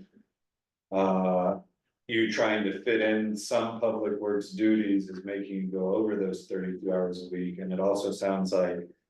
Because you're having to deal with living wisdom, that's gonna take up a fair amount of those 32 hours a week. But if we're looking at the future and hiring you to be something beyond ORC, then. It's essential that ORC duties decrease and public works duties fill in, so it's not gonna, we can't hire you for 80 hours a week to do public works and ORC, so there'll have to be some sort of. Thought put into how those hours balance. Well, let me explain just a little bit. I've had deadline after deadline this month regarding compliance, okay? That's why we're 2 months ahead, okay? I'm gonna say that once again, we're 2 months ahead in the state. So that being said, yes, I mean, that is part of what I do, is as I plan my time, and my time will be planned accordingly. So that, yes, as we get a handle on these violations, and that doesn't require so much time. But right now, I had June 1st, that I was hitting these deadlines, in June 15th, which I've already done. I've already handled that June 15th deadline, and then I'll be handling my August 15th deadline next week. So I've been knocking that out, just to get it out of my way, so that I have room to do other things, because if you do want that to happen, I'd rather already have a handle on some things, because the longer we wait, the longer we don't do what we need to do in this town regarding our public works and taking care of our responsibilities for the town and the parks and everything else, the more of a, what kind of show I'm gonna have to deal with whenever, if I do to take on these responsibilities. So it behooves me to go ahead and do a few things ahead of schedule to get it done, so that we're not losing trees everywhere, and things are just not, Yeah. and these are not things that I can control. Along those lines, when we bumped you to 32 hours a week instead of maybe a 16 or something. 16 hours, yeah. We asked really clearly, can the job be done for less than 32 hours? And it was no. So, and again, understanding that living wisdom, learning the process. So the compliance. So eventually that answer would have to be, yes, the job can be done for less than 32 hours a week. I don't know if it can be done less than 32 hours a week, no. If I follow all my SOPs, it's a 40-hour. But then there's no room for public work. Yeah. Because if the ORC requires 32 hours a week. Maybe not. Yeah. So that's just something I want to solve. It might require, if I'm doing everything, yeah, like if I'm implementing, if I'm going out and I'm opening up all the hydrants, and I'm exercising all the valves, and I'm doing all these things according to that, it would probably take one person. It would probably be a full-time job just for one person. Now, are all those things necessary? And then I mean, that's another thing. We look at these, our SOPs that have been given by Brett. I'm getting a lot of, some people say that it's too much, that we don't need to be doing all this, and some people say we do. So those are things that need to be worked out. So let me just say that we have not, but you have a responsibility to do that regardless of your budget. You have to maintain your water system. So whatever it takes. Well, I guess I'm just saying, when I pointed out that Uh-huh. some people are saying it's too much, some people are saying it's not enough. Ultimately, this will tell us what we can. Yeah, well, and that's something that Dennis and I that we need to kind of work that out, to see how this is gonna work, that's what I was saying, yeah. And so, and I've advocated, I would say in public for 2 years, that we combine public works and water operations into a single position with an assistant. So I've said to Brent, man, I think it'd be awesome if that could be worked into. But y'all are gonna have to get really clear if 32 hours has to be for ORC, because if it does, we can't combine that position. Let me, I'm talking to you, Brent, as well as I'm talking to the board. Take us back to some of the stuff that we had talked about in our finance committee meetings early on, and we knew going into this year, going through 24, through the summer and that there were gonna be, it was a tight budget, there were gonna be things that we weren't gonna be able to get to. In some cases, we were specific, in some cases we weren't, for public works and the maintenance of the town in general, we knew that was gonna suffer. So after saying that, and I agree with you 100% about the maintenance and the care of the water system, one thing that we haven't talked about is our sanitary sewer as well. We need to get that flow meter installed. I don't know if you made contact with the electrician, now that's going to be able to do that. And we need to look at that as well as the water part. So I have a sewer one. So what I'm saying right now is I would just like Brent to concentrate on the water system, the sanitary sewer system, because I think right now we're close to bringing all these things together, and I'd like to get to that point. And then I think then, as we come out of this year and go into 25, we'll have a better idea on how we're gonna split things up, if we are gonna split them up. Okay. The other thing I want the board to know is I asked Brent to get some cost estimates on the electrical components that are getting very old in the pump house, that are going to have to be replaced. In addition to, a booster pump that we think we might need to help supply.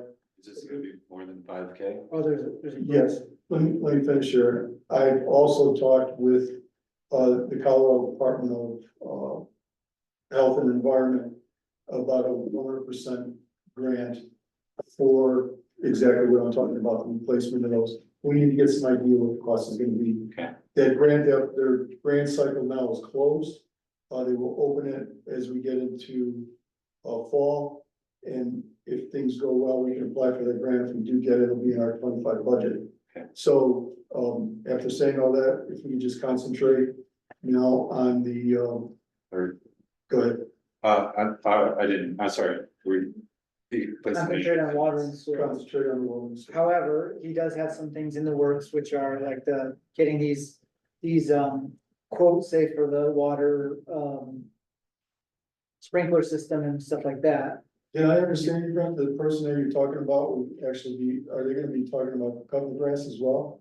Well, that was, I think that they do landscaping too, so, and I was going, I didn't have time spoken to them specifically about that, but it was just mentioned that maybe they could, when they finish, or when they could do our irrigation, maybe they would be somebody that we could Yeah. use for cutting our lawns. And I'd like you to be careful with that, because it could get you and the town in trouble. I don't mean like really bad trouble, but it'll get us, if we start getting bids, and as that price may be increased, then for us to say, well, okay, it's too much, we have to go out for bid now. These persons who have already given us prices on, might find themselves and us in an odd spot where we already have their numbers and what they're going to be able, and what they're bidding on, and then putting that information out to the public. It might be an unfair advantage for someone.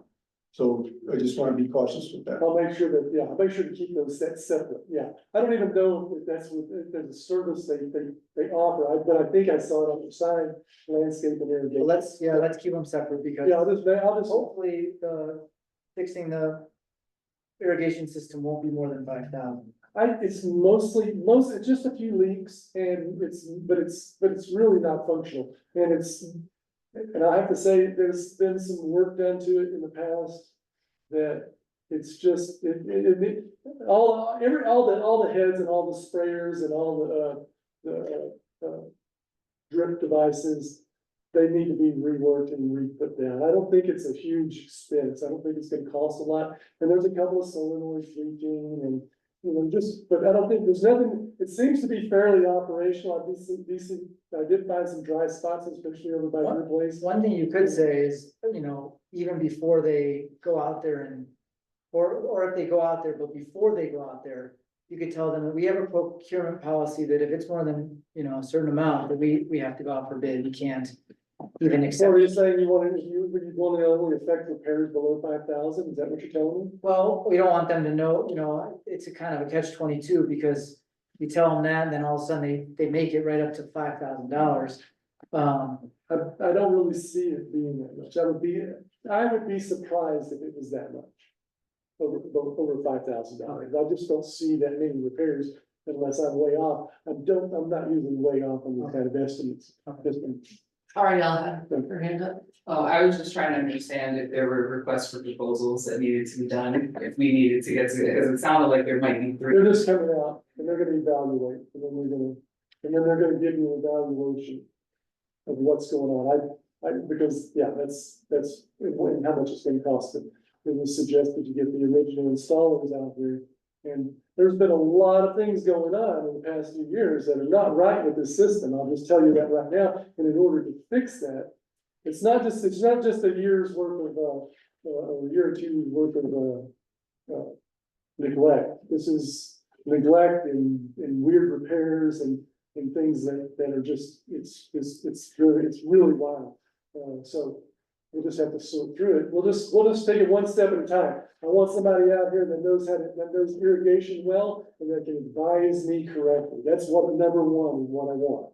After that, then they can bid on it. We can do whatever. I'll give them a bid. We can do whatever we need, to make that happen. I'm not moving in. I'm moving in very small steps. I'm not taking large steps here. My concern is from the discussion we had this morning and what we're probably gonna go through in the next week or so with the budget.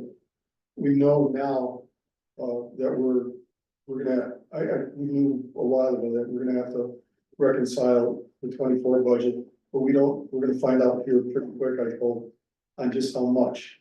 Don't wanna speak too harshly, but it could bring a stop to a lot of things. And that would probably be one of the first things. Well, just consider that, the more plants you lose, the more cost it's you'll have, and that's my main goal is to try not to lose any trees, or it cost the town more money by not doing anything. That's my goal. That's exactly what. Just a fail safe. No, you need to stopgap. understand, that's exactly what might happen. Well, that's exactly what I'm doing, so, yes. No, Chief, I have a question first. No, I was just pointing out Okay. the statement. Well, let's start, we talk here really quickly. One time when we approved the 36 hours for Brent, it was for a period of time. We didn't mark 2 months, 3 months, and he's saying now that he's no more scheduled. That's fine, I don't know, probably could know better. And I appreciate what you're doing with the watering and the trees and everything. But I would like to have separate, because for me, it's confusing how many hours he's putting on that he has things to do and the things the other has to do. So for me, it's a little too close. So I appreciate it's a free time that he's doing it, but we should find a person who can take care of this one. So it'll be clear for everyone what he does and his capacity as a water. I would ask, Kidden called me, said, I'm gonna put this on the mayor's desk, that all of our stuff is getting dry. I Yeah, went over to Drew, he said he would handle it, never handled it. Brent decided to take it on. I understand, what you're saying, for the future, we should have two separate people, so we can be clear what one person does and which step, so. Yeah, and I would just say that, this month, I think, is probably your most intense month you're gonna have, I hope. I hope that that you'll be able to get back to your regular 32 hours. And feel like you're comfortably within your 32 hours. But we're 16, we are. 16 is already, We are authorized for 32 hours for some period of time, to the time he said the violations were declared, and then will be reduced, that was my understanding. So, because we don't have the value for 32 hours for the whole year, what we do. If we I don't have, If we don't have public works, Right. I would say that's sort of that's like yeah, I guess that's what we're trying to have, that's what's happening right now, is Brent is taking on responsibilities that public works would otherwise do, and so like. Moving forward, if we can get the public works committee and if we decide that we wanna hire somebody else, then. I think that's what Adam's point was, is that No, yes, my point was, and my comment is that we authorized 32 hours for some short time. yeah, And he's saying now that that's his normal schedule, he needs 32 hours to take care of everything. So we had to figure out how we can pay for the whole year budget, those I don't- 32 hours. That's I what don't was trying to remember, do. yeah. I don't remember saying about a reduction, I remember the conversation in that it would be difficult to put a limit of hours, and I think we were also talking about Brett earlier on how long it was gonna take to accomplish the things that needed to get done. Yeah. So to back up a bit, we haven't done anything with sanitary sewer yet. We haven't done the flow meter yet, we haven't done any evaluations of where we might have some infiltration. And all that stuff is necessary to have a good system, Okay. especially if we're gonna be negotiating with Baca on new water, on treatment rate. We don't want to be treating rainwater or sprinkler water. so I don't know how up to date this profit and loss statement that we have is. But it's saying under public works, which should include ORC, that we've paid 28,000 and budgeted 66,000. So we've paid less than 50% of what we've allocated for that department. but who knows where that actually is Right. as far as time. Right, and so Brent, as a staff member, and you're, sitting here hearing about how we're to the penny and struggling with our finances, then to what Armando is saying and what we mentioned earlier, that if we within the next 4 to 6 weeks, I'd like to see the board implementing some sort of a schedule so that it's not up to the staff to create their own schedules, and also so that we can know how that applies to our paid holidays, which we just approved a draft of our personnel handbook. So, ultimately we'll be asking, are you scheduled? If you're Monday through Friday, are you scheduled? And you're doing 32 hours a week? Let me just open your eyes up a little bit, so. Wait. So if you're scheduled 5 days a week and supposed to be doing 32 hours in the long run, then that's 6 hours and something hours a day. So does that mean when it is a paid holiday, does he get paid 6 hours? Or do they bill for 8 hours on a paid holiday? So these are all things that is schedule and budget scrutiny will help us answer ultimately. Correct. And so what were you gonna say? Well, I was just gonna give you an example of my day off last week, and this week. And this, What's your day off? let me tell you how my day off was. okay? What's your day off? Sunday, Friday? Friday. That's when, Okay, that's so when, you're, that's when we've been taking, that's when the staff is, Right on. and that's we've great. been attempting to take off. So I spent my morning answering emails at home. I got in the car, I went to Alamosa, I ended up talking with a vendor, and ended up spending time, texting with someone. Calling someone, taking and handling, the state was talking to me, Brett was talking to me. That was my day off. And I even sent a note, said, hey, it's my day off, guys. Just gonna let you know that, yeah, I mean, everybody else works Monday through Friday, that I deal with, okay, in the water department. So to be able to just tell people no, that's not really something that's, I mean, if you guys want me to do that, and you guys don't wanna pay for my phone, I'll shut it down, and we won't get anything done when I'm not here. That's how we need to do it. I mean, we're talking about like, you want me to do a job, but you don't want me to, you wanna reevaluate my tools every month, which I don't really get. This is a tool of mine. This is how I conduct business, throughout the town, and so I have to justify my phone every month. I have to justify my expense for my phone every month. I have to justify my time every month. Have you guys reviewed my timesheet? Have you questioned me about my timesheet and what's on there, the notes on there? Have you asked me anything? Where we're at? I don't think it's like. Well, I'm just saying, I gave you an example of Hold my on a day, second. and I'm saying that I don't think that's really working. I think you're taking this personal, This is my job. and this is our job as well. Okay. And the biggest part of our job is to manage public money. That's the biggest part of our job. So if it seems like it's an attack on you, it is not. It's what we decide over a period of time that we can do with the public money. That's what it is. It's not meant to make your job any harder or make you less efficient.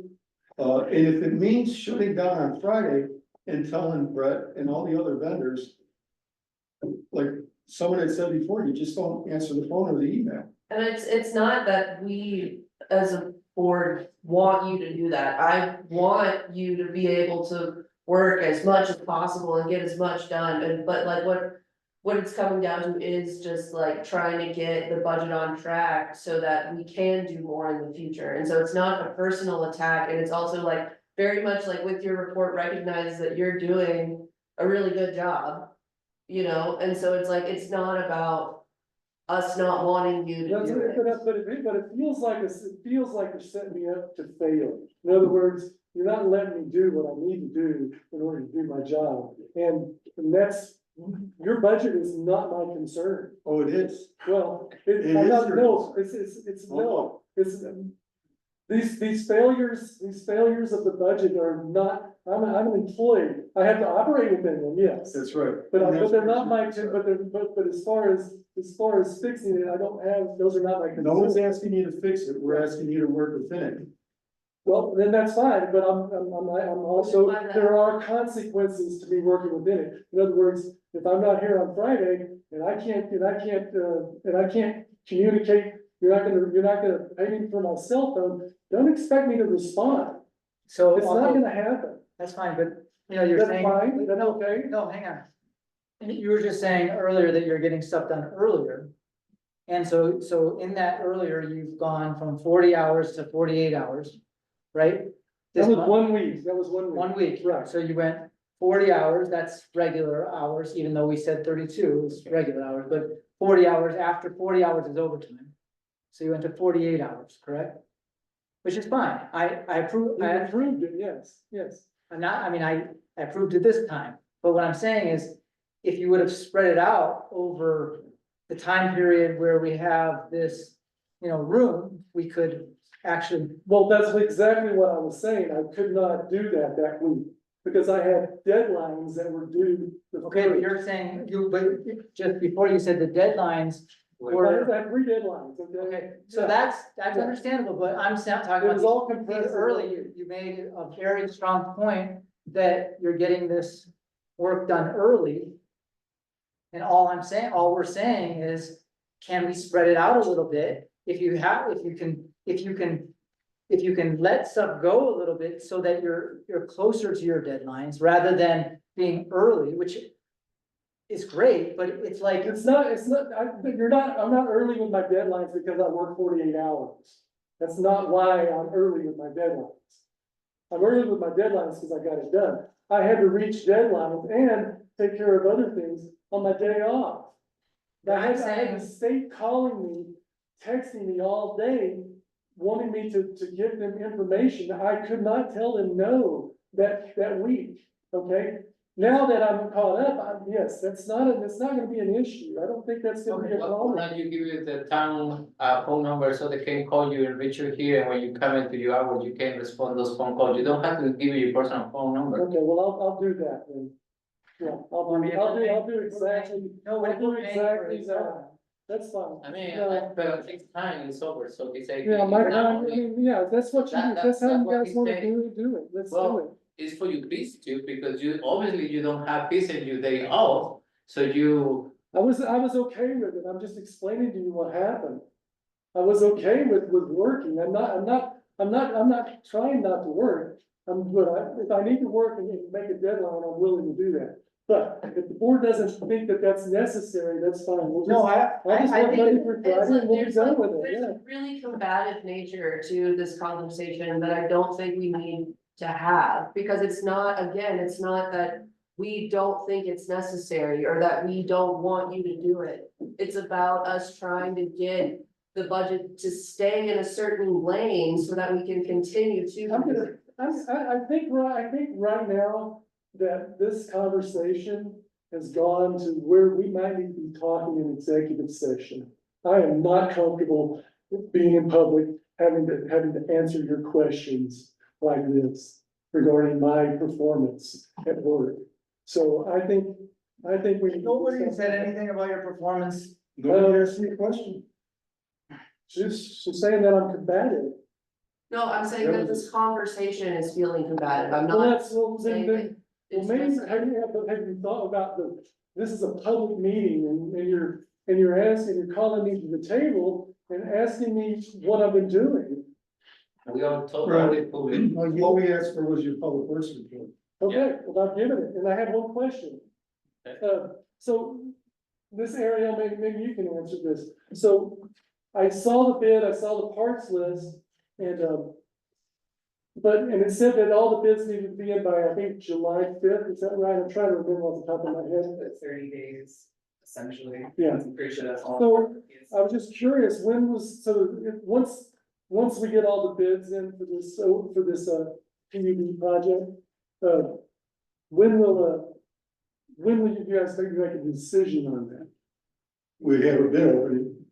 I mean, yeah, but that process has not been explained to me, so I just wanna know, like, We'll have a bid opening and then we'll evaluate the can you bids. explain a bid opening, just, We're gonna take all the bids, open them, look at them. is that gonna be like at a regular meeting? No, I don't think it would be not at a regular meeting, no. Well, so how will that happen? No, yeah, was that gonna be on a certain date? Yeah, Okay, what date is it? I don't know. Okay, all right. So if I have people asking me when the bids are gonna, how this process is gonna be going forward, how will I answer that?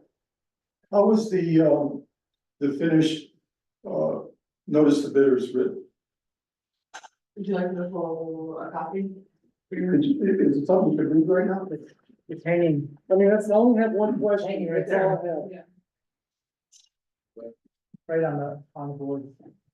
I think if I answered the phone, I would tell them we're gonna get everyone's bids, we're gonna open them. Well, then, The information will be given to the board on who the low bidder was. And they'll choose to award or not award the contract. we don't have a date for that, that's the only. It'll follow our meeting schedule. That's okay, so it'll be like next month's meeting. Yes, I We have a meeting on the, Monday, the 10th, and we have a meeting on the 24th, July. June. June. And we have a meeting on. Well, the bids won't, they're gonna be accepting bids until I believe July 5th.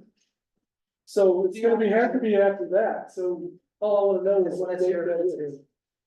We are on the, The town of Crestone is inviting qualified suppliers to submit unit pricing costs for materials needed for the construction of water and sanitary sewer main extensions, as well as water and sanitary sewer service connections. Materials list, please contact crestoneclerk@gmail.com for a detailed list of required materials. Next section, review of engineering drawings. Engineering drawings for the project are available for review. Interested suppliers may contact the water department at crestonewater@gmail.com to access these documents. Bid submission requirements. All bids must be received by July 5th, 2024. Bids must be submitted in an enclosed envelope. Bids should be marked and sent to the town of Crestone Municipal Clerk's office at the following email address, crestoneclerk@gmail.com. We encourage all interested and qualified suppliers to participate in this bidding process. Your prompt response will be greatly appreciated. And so we'll have a meeting July 8th, and then if we do the 2 meetings a month thing, we'll have another one on July 22nd. Would be, so if they close we close bids July 5th, but we have an opportunity to talk about it July 8th or July 22nd. That would be like the earliest. That would be the very earliest. We would evaluate the bids and make sure that everyone that had bid the correct stuff. So I think Cause this is very important information, and when I meet with the site manager, they're gonna wanna know when the parts are gonna be here, and if the parts are not gonna be here. If we haven't made a decision even by July 8th, then they need to kind of know that, so that's why I'm asking these things, and there's, cause I have to have these answers. yeah, but you still don't know when they're going to break ground there, right? There's, Well, it's soon, yeah. but they didn't tell you. Well, they gave us a timeline and it said. Yeah, June. Yeah, but- anytime, it'll be anytime, Okay. I expect in the next few days. Will the Yeah. bids be in before June 18th? We can't, cause she has a cutoff July 5th. Yeah, it looks like that's why I was wondering, I need to have this clarification. So I mean, we could have it on the agenda. And it probably should be on the agenda for the 8th of July. Yeah. Right? But to review. But you said that you don't need a meeting for that, is that, did I understand you? He I just think said the after. question was, do we have to have a meeting to do a bid opening? Yeah, The answer is no. Okay. But to decide who the low bidder is, that would be. Right, it'll be given to the board. So still trying to learn the steps in this process, okay, all right. Yeah.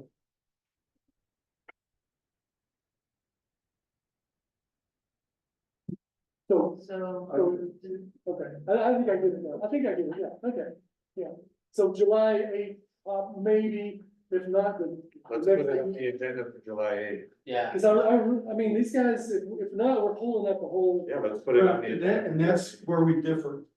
Oh, I don't wanna hold up any project, but I'm not working for the developer and I'm not working for the construction people. exactly. I'm working for that guy, all of us here, and all the people out there.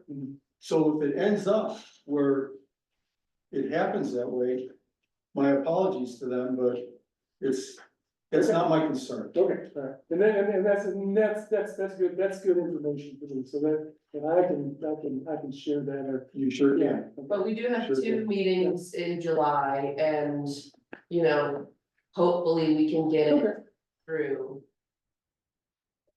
Yeah, I mean, I think, that looks fine to me, I just wanted to, I'm sure somebody's gonna ask me about a date, at some point. Nobody's asked me yet. Well, we're moving ahead according to our procedure. Everything seems to be going along just fine, yes, I agree. That's all I have. Is there any more questions, and you guys wanna have any questions about?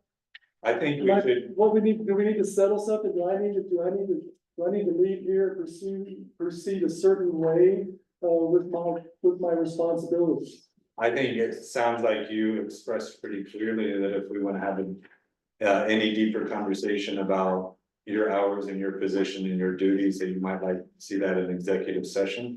Well, I mean, think about it, if I was talking about your job in front of the whole public, wouldn't that seem more better, wouldn't that seem more like a better place to do that? That's not really. Yeah. We Not talked really, about- okay. we talked about the personnel. Wait a minute, hold on, so it's irrelevant what we would want, if you want that, we could do that. And we might consider setting an executive session to talk to Brent more deeply If about there's, what we hope for and what we expect. And I think that's completely appropriate. And I think after the finance committee meets, then it'll be like a lot more clear what we do need to do moving forward to make this budget work for this year. Sure. So we And can continue to yeah. function. so what I was hearing is that you might like that to be an executive. You know, that might be a really good thing to make sure that your budget is, Then because I hear, we because should I hear talk things that more about- what you guys are saying that's not the way I understand it either, so. I think there needs to be some clarification along those lines, especially when it's. So I don't think we should talk anymore about. Sure. Okay, Okay. I think that's When it respectful. comes to, you know, what I was saying, when it comes to staffing, I'm hearing a lot of different stories from a lot of different places in my position. So I think you guys having some clarity there would be really helpful. Yeah. And then come and then we can talk about what it is we need to do. Later one. Thank you. And to just be clear, like, we really appreciate you being on top of these things, Yeah, like, fantastic. thank you. One last thing. Back to the flow meeting. Before I left, we talked about it. Did you find someone who will do the electrical work for the flow meeting? Well, since you've left, my whole month has been in compliance, okay, I have not, that is ending. And I was gonna try to fit it all in, but it wasn't happening. So I had a meeting scheduled with Gary Potter at Baca. I said, I talked to him on the phone, I said, let's talk about this float thing and how we can get this settled. So, I wanna still have that meeting with him, he's the ORC over at Baca. I wanna have that meeting with him so that, I wanna see, because there might be, if not, there's a lot of scheduling that needs to happen because of safety and the way we have to do things. I have to have an electrician and I have to have somebody down the hole. And they have to be certified for confined spaces, and there's a lot of logistics. And we might, if I were able to, and I think that we can, maybe work out an agreement with Baca, which has all that. So that I can have an electrician there and have Baca maybe come in and affect the installation. Okay, and so you're aware. At one time, the town had a maintenance agreement with Baca. It's never been used. It's very old. There's some thought that it's not even in effect anymore.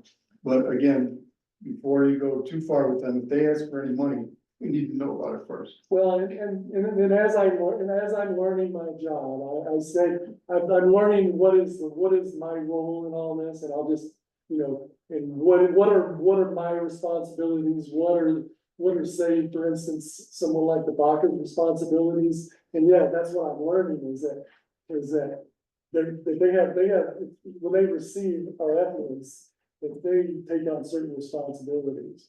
And yes, and so those are the things that I want to hammer out and get straight with him about what it is and you know, so that we're on the same page and he can help me out and I can help him out because they're very familiar with our system.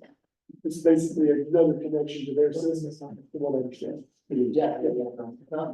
So I told the Tomasi, Craig was going to do the installation, he was ready to do it, what happened with him?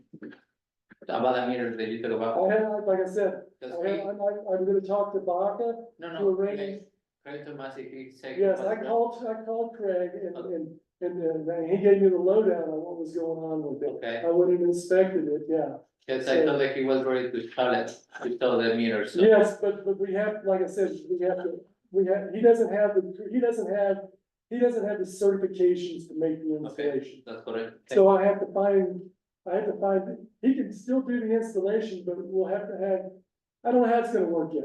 But Okay, sure. to go down in the hole, he doesn't have, he can't do that. Okay. That's what I found out by conversations. Find space requirement. Yeah, Okay, no, that's Yeah. just wanna be clear. and then I asked him about it, and he said that he did not have those qualifications. Okay, Copy that. let's, thank you, we appreciate it, thanks for your report. Thanks for my bag. Well. Okay, we are going to move, On to clerk's report.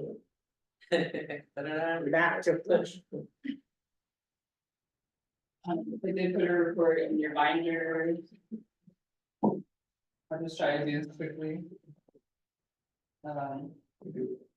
One thing I do want to point out, from my introduction is the things that I've been focused on. I've been focused on streamlining processes, increasing efficiency, to make our office productive and effective. And I've also been looking at security and creating a collaborative environment between all of our new employees. On top of learning the code and learning the clerk's role. So all of the things I propose or discuss are in relation to that. I'm gonna skip over the water schematic because we've already talked about that. I would like to propose that we create a break room door. Currently, the staff is walking through the Alder room to get to the break room, or they're walking through the clerk's office to get to the break room. I believe that this is a security concern to have this door open to the public and have all of your expensive equipment accessible to the public. And it's a concern, a security concern to go through the clerk's office because that's where your most sensitive documents are, your assets, your titles, your deeds, leases. Well, actually not leases, but you know, business licenses and so forth.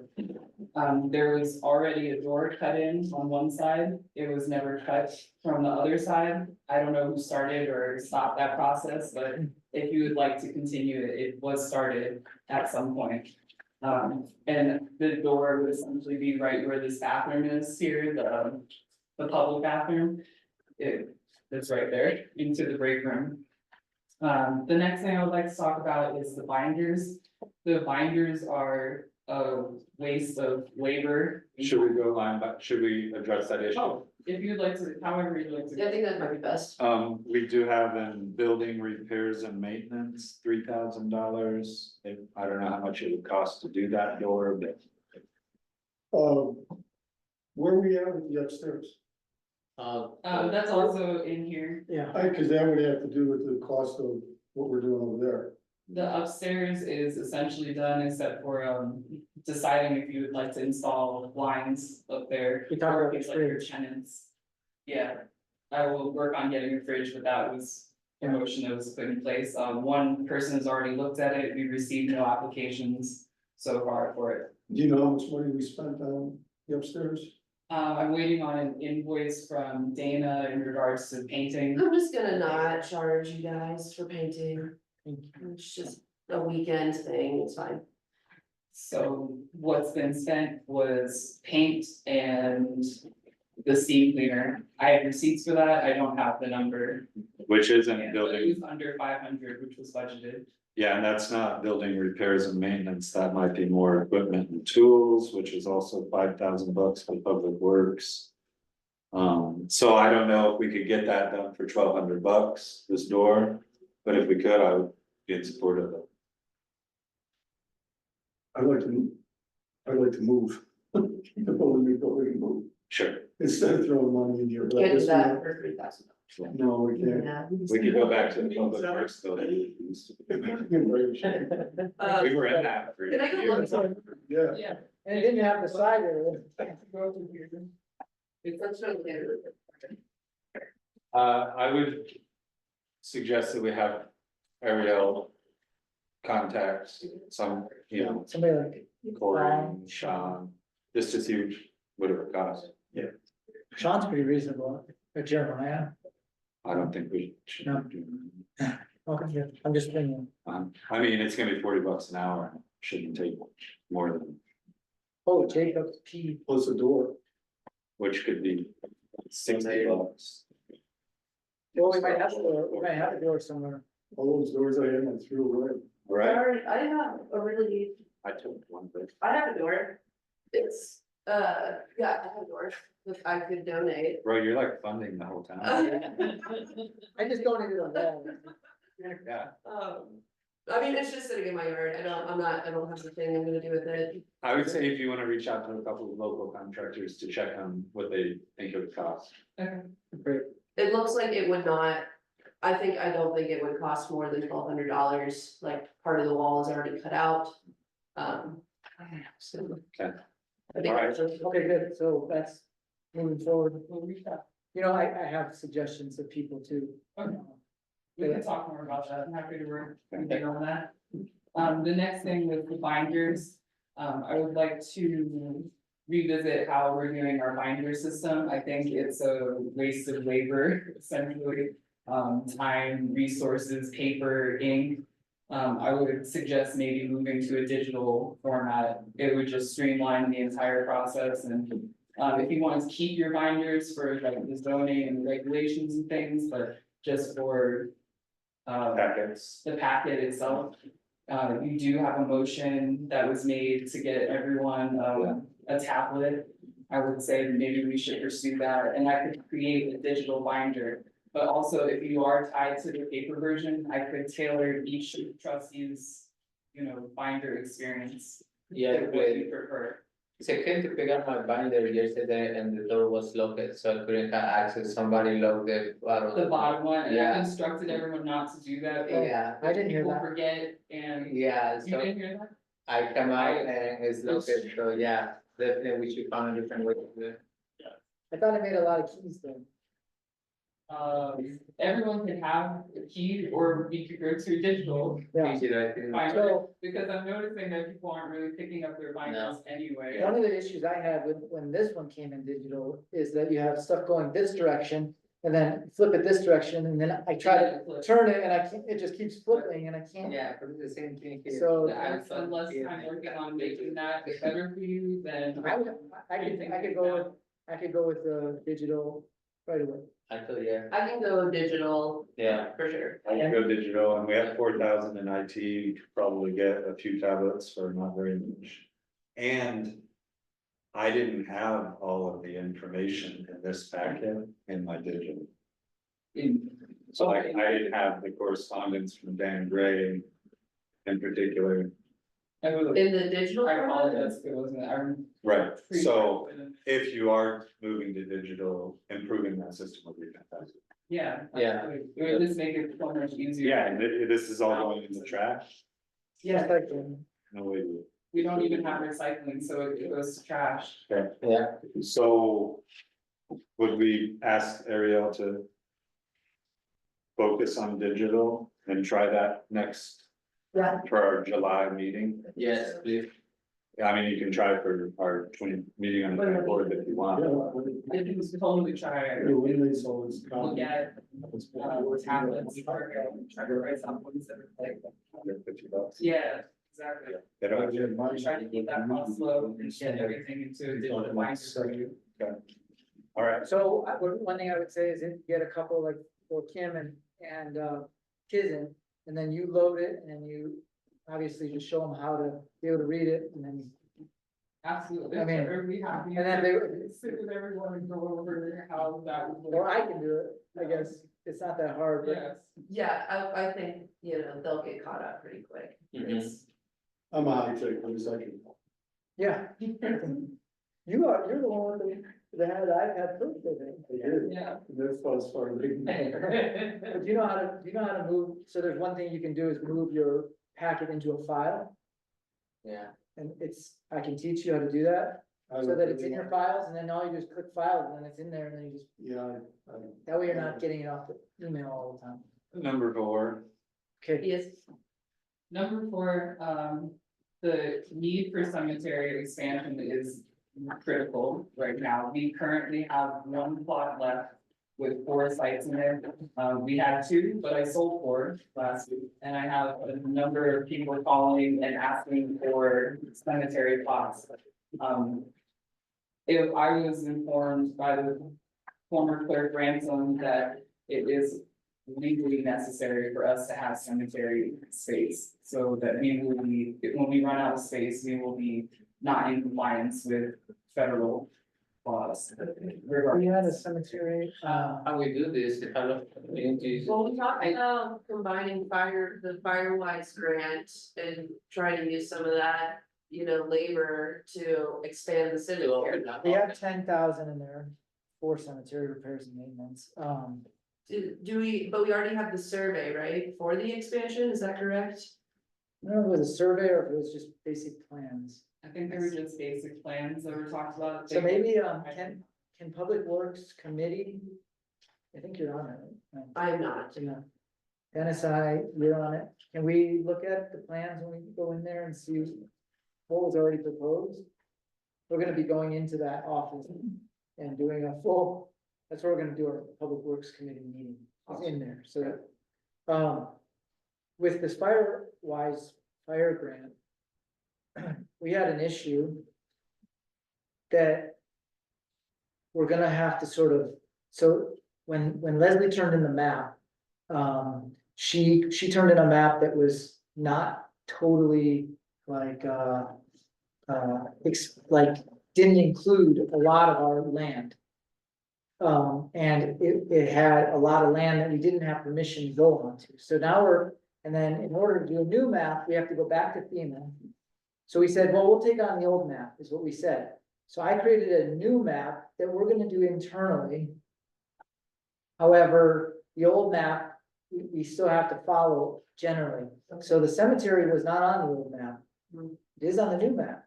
So we're gonna have to figure out exactly how we're gonna go forward with using that grant to do the cemetery. A lot of the streets and stuff I can get away with because it's similar. A lot of it is just, but the cemetery is kind of like another whole section out there. It's not connected to the town.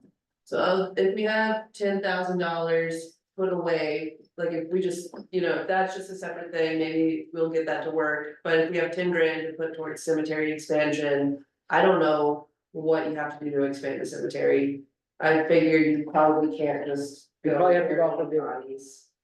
Yeah, like, Step. do you need like, do you need like an environmental report or like some sort of drainage report, like those sorts of Yeah, things? so just cutting trees, that's the only thing. Roads, trees, and mapping out plots. Mapping, yeah. So everything probably has to get pinned. And I think that, again, Scott Johnson is a valuable resource. Yeah. You wanna do it on the cemetery, or sorry, the Public Works Committee? Absolutely. We'll take a look at what's already been done, try to find all those maps, and then we'll reach out to Scott. And then get back to you. Alright. That's all we can do. Yeah, Yeah, that sounds. let's I go. just. I'm hoping we can do it like this week. That's where we're at. This week. Yep. Either. Let me know. And there was I know you had I thought, brilliant idea 2 years ago to pre-sale Right, plots. right. So I would turn around and buy one That's a now. good, huh? And if we're able to gather, I don't know if we can do that, but if we can do a pre-sale, then. But they get like a certificate or something. $30,000 to put forward. That's a good idea.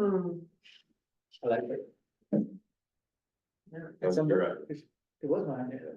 I totally forgot about it. Well, thanks for bringing it up. We could create like a certificate that says that they own, they own a plot and that we have our expansion that we.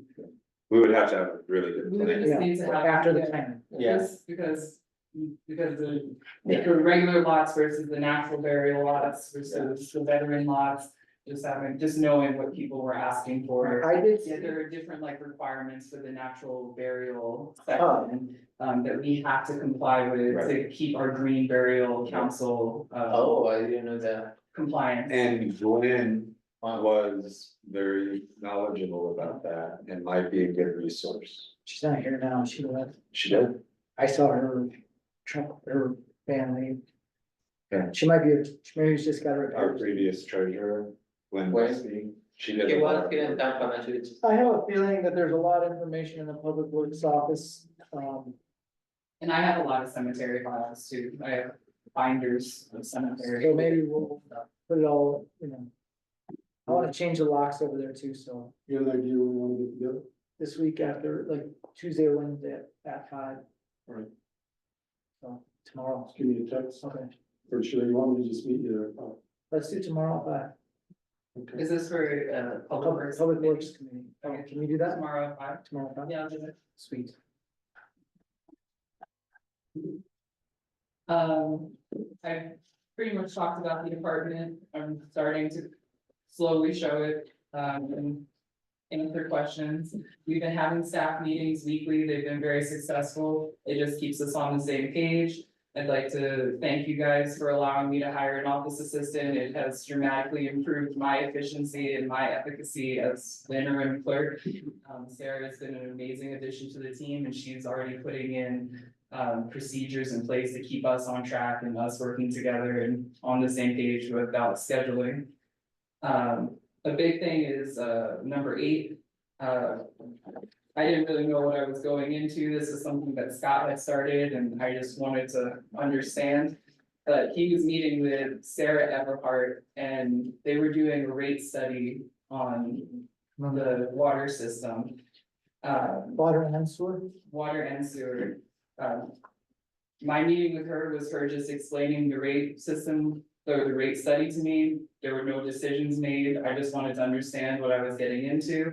I instructed her that it would be best for her to also meet with the treasurer and the finance committee and maybe the water department to effectively get that done, because there are questions that she needs answered and she needs the budget as well. She needs our updated budget as well to do that. Is this the same person that Scott talked about that wanted us to attend a 2-hour meeting, work session on the rate study? It's very possible, because she did say the next steps would be to do a work session and a public hearing to. Well, at the time, and I don't know if anything's changed, we asked for something in writing first. We wanted the report in our hands. Didn't want to sit through a 2-hour meeting until we read something and found that it was worthwhile.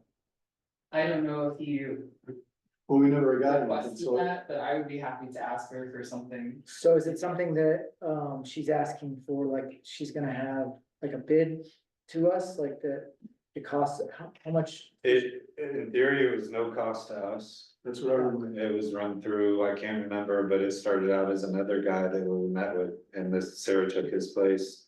I think, So I think we could request a report summary.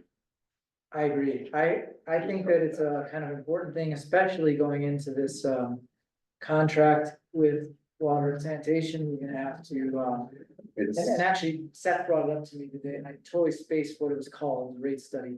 it's also highly likely that they'll come back and say your rates need to be doubled or tripled. Yeah. That's fine, but So we don't that's have to do it, but what probably we can do she is. wants to actually What talk is the about rate study? Are we talking about flow or money? money, Okay, bills to customers for water and Okay. sewer. And they measure, in theory, like they'd be asking for the infrastructure plans for water and sewer. But in theory, they measure every foot of pipe that we have in the ground, call that assets, weigh it against future savings for improvements, all of it. And then propose a rate to us, okay, cool. but we don't have to do that. Right, it's optional. We probably won't do that, Or we do it incrementally in of course. a sustainable way. You're not required, and she would ask that it be before the public too, so that your citizenry can be involved in that discussion as well. Okay. And if we get a written summary, that'll be in our packet, digital packet, which the public has access to. Right. And it would be on the agenda. Number 9 was staff evaluations. You had asked about that a while ago. I have found the forms, I found the process. Allison is willing to walk me through it as well. I'm just wondering if you would like to set a time of year. So that's on our agenda, and so maybe, can we just talk about it now then? Sure. Okay. I think we need to do staff evaluations. I'm wondering though if everybody has to be there, or if we could just turn the results into everybody. This is actually great timing. Typically, you do a staff evaluation and executive session, and the staff member has the right to ask for it to be in public. So we've already got one staff member asking for an executive session. But I think it would be nice if we could look at those forms on the 24th. And provide our input, and then we could schedule after that. Does that sound okay? Yep. Because we might say, can we ask this question instead of that question or something like this? So just, it'd be good to look at the forms. Next was reconsideration of notice boxes. I'm asking for one or the other thing. Right now, the resolution or the ordinance is that, my apologies, is that we post in 3 boxes right now. 2 of them are on town hall, one is at the post office. The one at the post office, we are currently subject to their hours and their schedule because we have to request a key from them to put things in the box. And beyond that issue, we're also competing for space in that box with federal and state things like social services, human services, so we're folding our things into tiny things to fit in there or taping them to the side, we don't have space. Also, this second box right outside this door here is too small, just as, that's why there's a taped addendum to it. I'm asking either that we let go of the post office box as an official posting site, or we buy a larger box of our own to go into the post office with our own key, so that we don't have to worry about their hours. Have you asked them if that's okay? They don't love the idea, but it is okay. They would rather. But they were shuffle like- their things around and have us. What if have we, more space for what if- us. Will they give you a key to what they have? They won't give me their key to hold all the time. so I had an idea that we take one of these two and bring it up there as a town of Crestone box, if they let us, which would be great. And then we have our own key, and cause we have a lot of notices for town of Crestone. We're in the town of Crestone, they're in the town of Crestone, they really should allow us to have a box up there that we can. If they're okay with it, yeah, let's go. So there's that, and then replace these with two bigger ones they make these ones that are double. So we put one on each side, nice quality ones because they are. But we don't buy a new one for up there, we just use one of these. I'm amenable to however you'd like to do it, we just need more space and we just reconsider that. It's really getting I bad. make a motion that we do what Benji just said, which is take one of our current ones, and see if we can get it in the post office and buy two new larger ones. And we don't have any money in, well, we talked about that in discussion, Trying to see where it would, furniture and fixtures, but we don't have any allocated. But we gotta do it, so we'll figure it out. Yeah, the only thing I would ask is that make sure we keep it nice and clean. All over the place. well, the thing is, they're doing such a great job getting everything that they have in these boxes, but I noticed now all this stuff is just hanging on the side, I mean, somebody could just pull it off. It's just not, Not that we didn't notice. yeah, I mean, it's just so easy for them to mess with it. So motion, Motion, anyone seconding? Second. Any Um, more discussion? who will, I guess Ariel, would you be able to order the new boxes? Sure, and I'd love to work with the mayor on that since he has the ideas of, Okay, he has specific boxes in mind. and then as far as moving it goes, I don't know exactly, how are these boxes hung? You just. I- Couple of those things. Are they just screwed in? That's what I think. Yeah, But the post office is brick, right? It's like cinder block. It's so yeah. flat. No worries. But I'm just, my point is that like they probably don't wanna do that, we would have to do it. Oh, you're right. Yeah, We would Yes. have to. that is my point, And it would I have to mean, be they're our not own. honest, really. Right. We essentially have to own that I make that process. right, and so We don't need to do we need to just like, if we're gonna do it and put the motion in forward, then we need to make sure that we get somebody to actually go And do it, and do it. okay. Maybe. What's on it?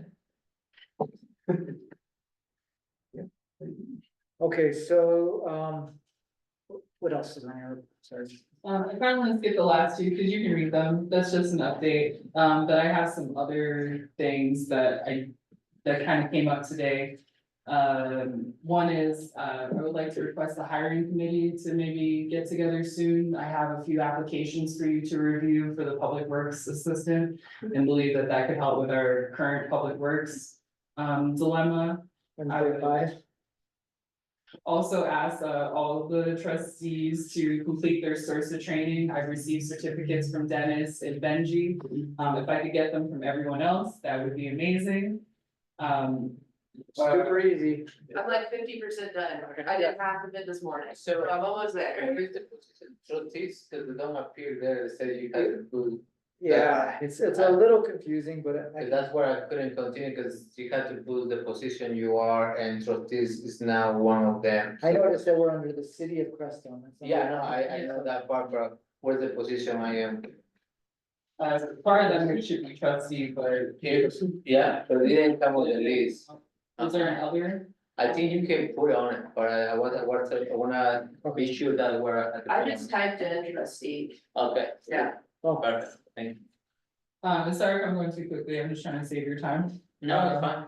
I ask again that agenda items for the meetings come into me a week before so I can get everything ready. It should be easier with the digital binder, but it's just nice to have the things in and things out to you before the meeting, so you have time to review them instead of at the meeting. Yeah, Another thing was back to the cell phone thing. I'm not asking for a stipend. I don't care about the stipend at all. I'm just gonna say that I will not be answering things on my cell phone, and if anyone needs me, I will be available by phone or by email, Monday through Thursday from 9 to 6. That's 36 hours. perfect. Ariel. And also, we can, like, if you're emailing, you can send it anytime, you just Yes. won't be answered. Yes, I just won't answer it. Yeah. Aside from Monday to Thursday from 9 to 6. Yeah. I think that's fine. Yeah. That's totally reasonable. Awesome. I You just can want to put share that that on one with record Brandon too. for everyone. It's a brand. And then the last thing is, we talked briefly about the Board of Adjustment at the last meeting. This is in particular for Dennis, and I wish Kim was here. But reviewing the Board of Adjustment, there can only be one trustee on the board, and currently you and Kim are on there. Maybe you two could work out among yourselves, like who might not want to be on the board. And then I'm just working on getting the committees appropriately staffed. Okay. It's something everyone should be aware of. One of the members of the board has not been feeling very well for quite a few months. And she may need to be replaced next any base. Oh, right. So maybe even an alternate in case her condition changes. Oh, I don't know, have you gotten any responses for those advertisements yet? No, not as of yet. I did put out a request for proposal for Board of Adjustments and the Planning Commission alternates, and then Board of Adjustment seats. And that's, well, just on one final note, I took a little bit of umbrage to Elaine and heard some of her comments earlier. I just want to make clear that my intentions are for the town of Crestone. For me, this job is not about ego, because most people don't know what a clerk does outside of this room. And it's not about money for me, because if it was, I would still be working at T Road. It's really because I love the town of Crestone, and I want to be able to assist in making this town better in any way I can. So I'm willing to do whatever and work however and work with whoever. I'd like to vouch for Ariel, I really, really enjoy working with her Yeah, as mayor, and I'm sure you guys do as trustees, I mean, yes, it's really enjoyable process to work with you, and I think you're learning fast, I think you're taking stuff on. There's gonna be some mistakes. We accept that. I know. I felt terrible about the work session. That's not my intent. It's No, not Of my course, intent to waste anyone's time or resources. and you're really working on making it better. I've noticed like the bulletin board out here, the calendars. We have online calendars now that we can start using. And that's where Sarah's. I know Sarah. Andy too. It's really a pleasure working with her and getting those things, helping her, just helping to get things that have been on my to-do list forever actually conceptualized. I mean, the way I see it too is we're training her from the ground up being a clerk. I mean, and we're not really training her, she's learning from the ground up, and that's a big deal. In a disaster. Yeah, we were in a disaster. It's not like you just took over like a perfect office. So it's a big deal. thank you so much. Yeah. Thank you, actually, I enjoy working with you. A lot. Yes, sir. Not that I'm already, I'm done. Thank you. So we took care of a couple of good things on our agenda, lockbox, and the wall has been delivered. I did it yesterday. It's in there, so we can take that off the agenda for now. I'm loaning it to the town for until 2025. Age, request for wall in the town office. Oh, actually, one last Oh. thing, I apologize, was F, I should have put in my report too. There were some requests to change where things showed up in the agenda, and that's also something that has to be done by resolution. So I created a new resolution with the, things that you made in your motion. One of them is to make the finance report at the beginning. Except that, yeah, we have to move it after approval of agenda. Oh, okay. So I would just ask maybe that you look at what I proposed and you could work together to change that. Where is it? I would also suggest moving the attorney's report later into the agenda and maybe adding a separate water department report as well. And then all you have to do is when we created the way we want it to look is just make the motion to approve the resolution and that will be how the agenda looks. The other thing is, I don't know if it's 001 because I'm sure we passed other resolutions, so it would be like, you have to find out which order we're in for 2024. I'll double check. Because if we have, I remember an ordinance being passed, I don't remember any of the resolution. it's in, so yeah, the financial reports can go early, but they have to be after approval of minutes and agenda. Okay. And citizens' comments, so it'd be the first report. And definitely attorney's report should be after lunch. Because it seems like he's used to coming in at 1:30. So financial reports is item number 5. It's fine. It's right after the. And maybe attorney's report as number 10 after clerk's report, because it seems like we're breaking right after the mayor and clerk's report.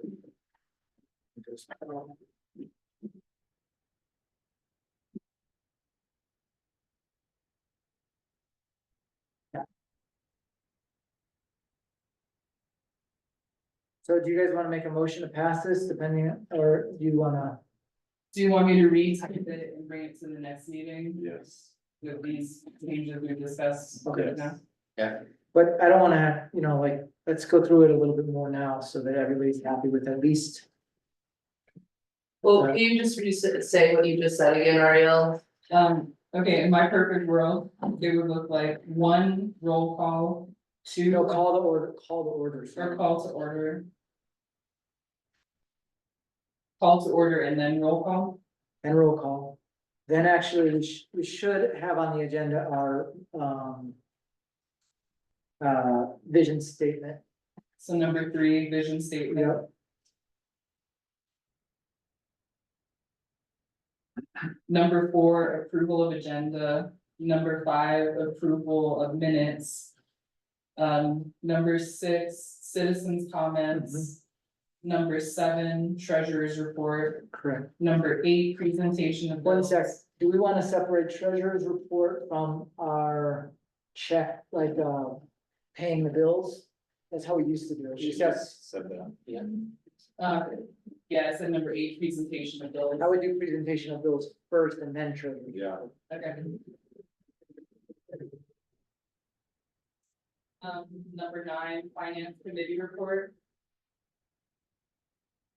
Is that this one? Oh, financial reports. Okay, shoot.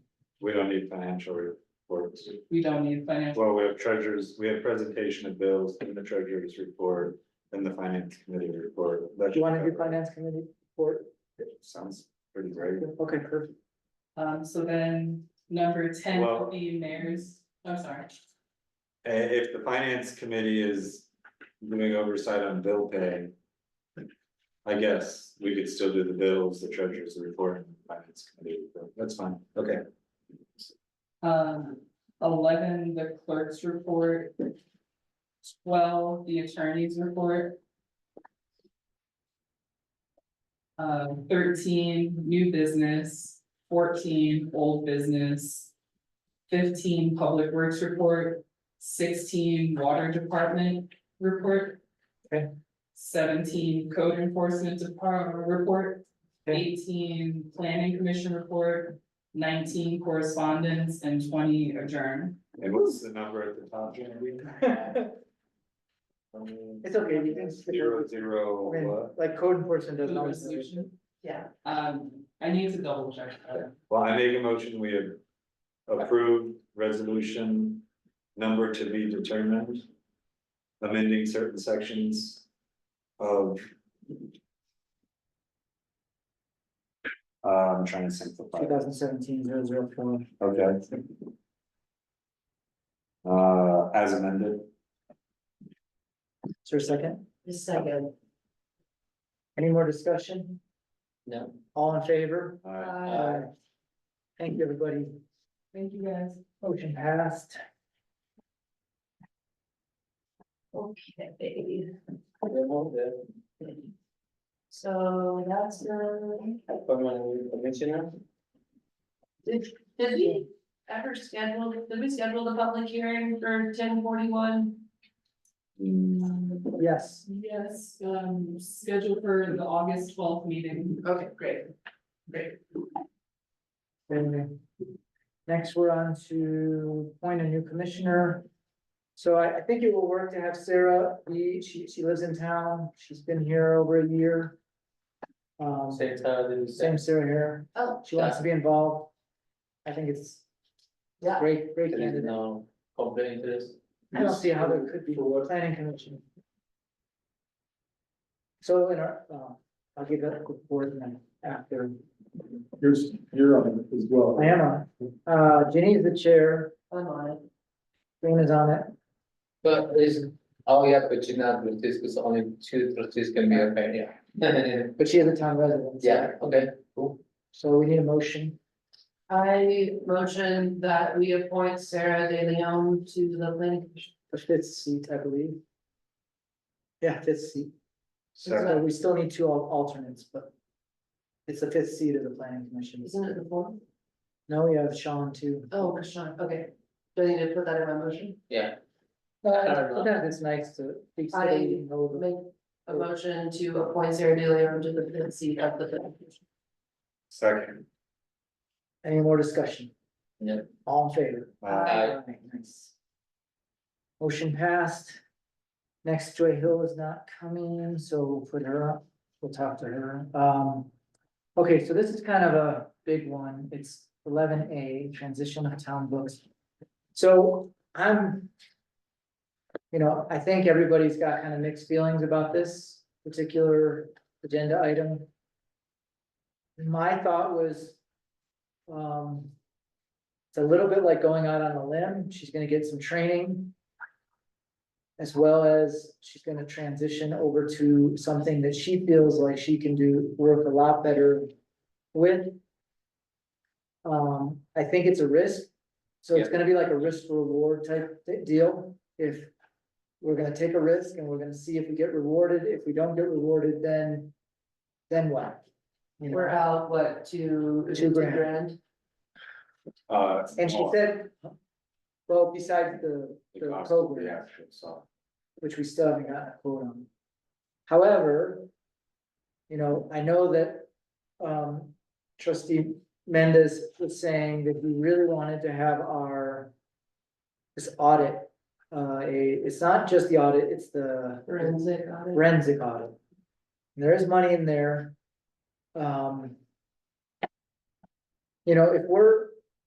It's like an investment as far as I can see. It's like, again, it's risk reward. It's like almost like an investment. This is for the QuickBooks Online QuickBooks Online and the training.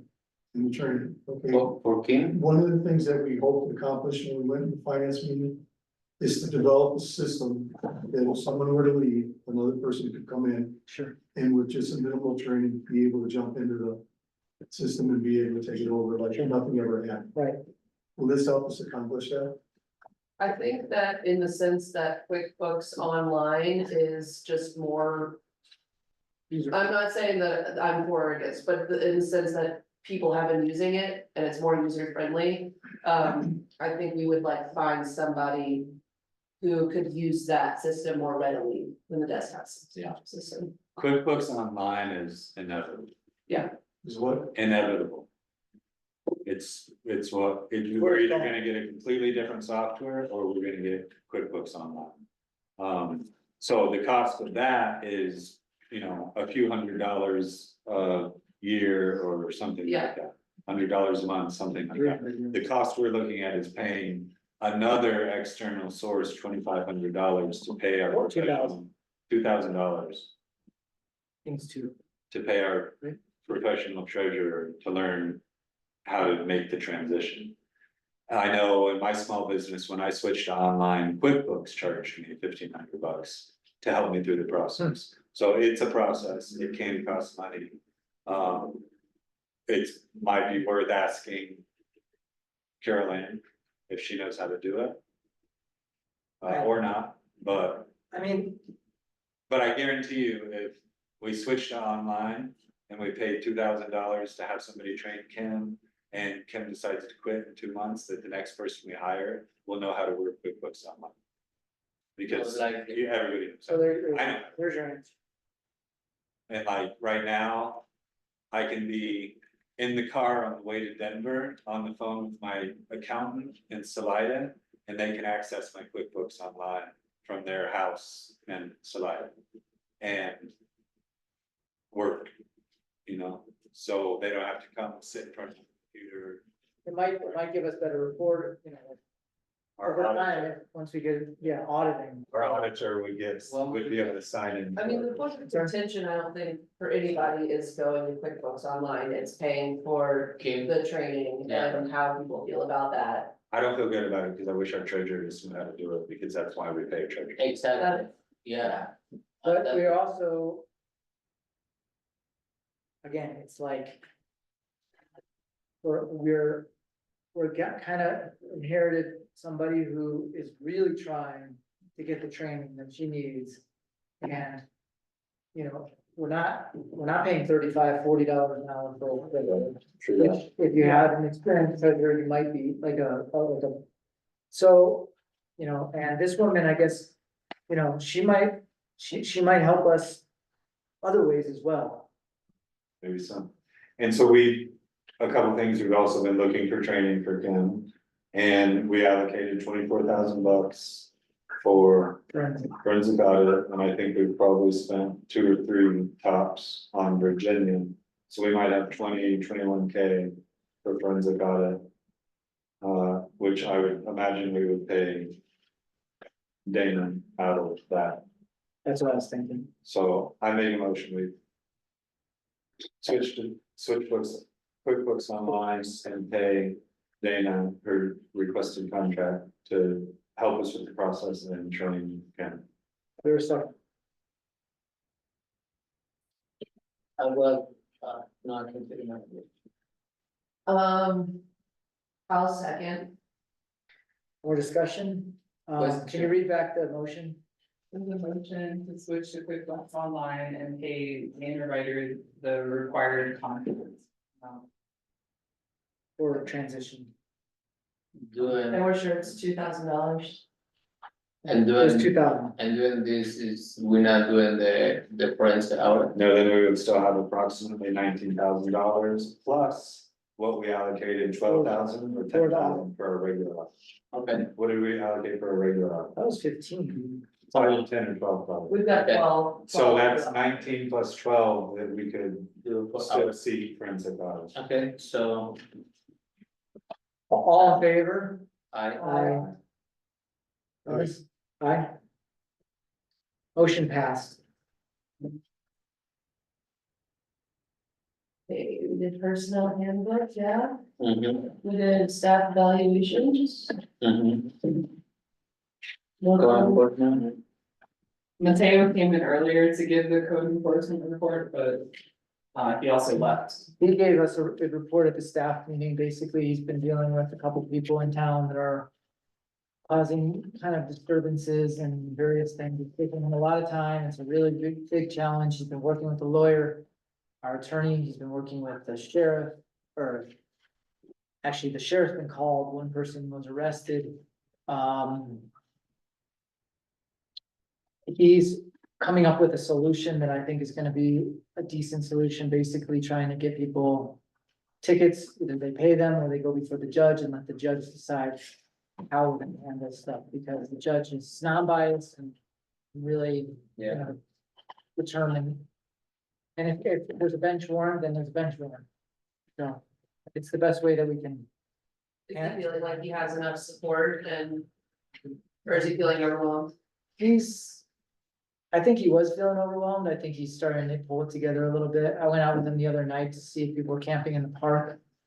I talked to one person, like, you know, he's been pretty lenient on people, and now I think he's starting to step up a little bit and actually say, I'm gonna start writing tickets, and I think he's a little nervous to write tickets, but I'm pretty sure that he's going to start doing that. Yeah, unfortunately, he's not here, but, I got approached for two different, neighbors in town. They have a problem with a dog with a neighbor, and I think, over 3 months, and because he can never go there and reach or find the neighbor who's causing the problem, he cannot write a ticket or give a citation.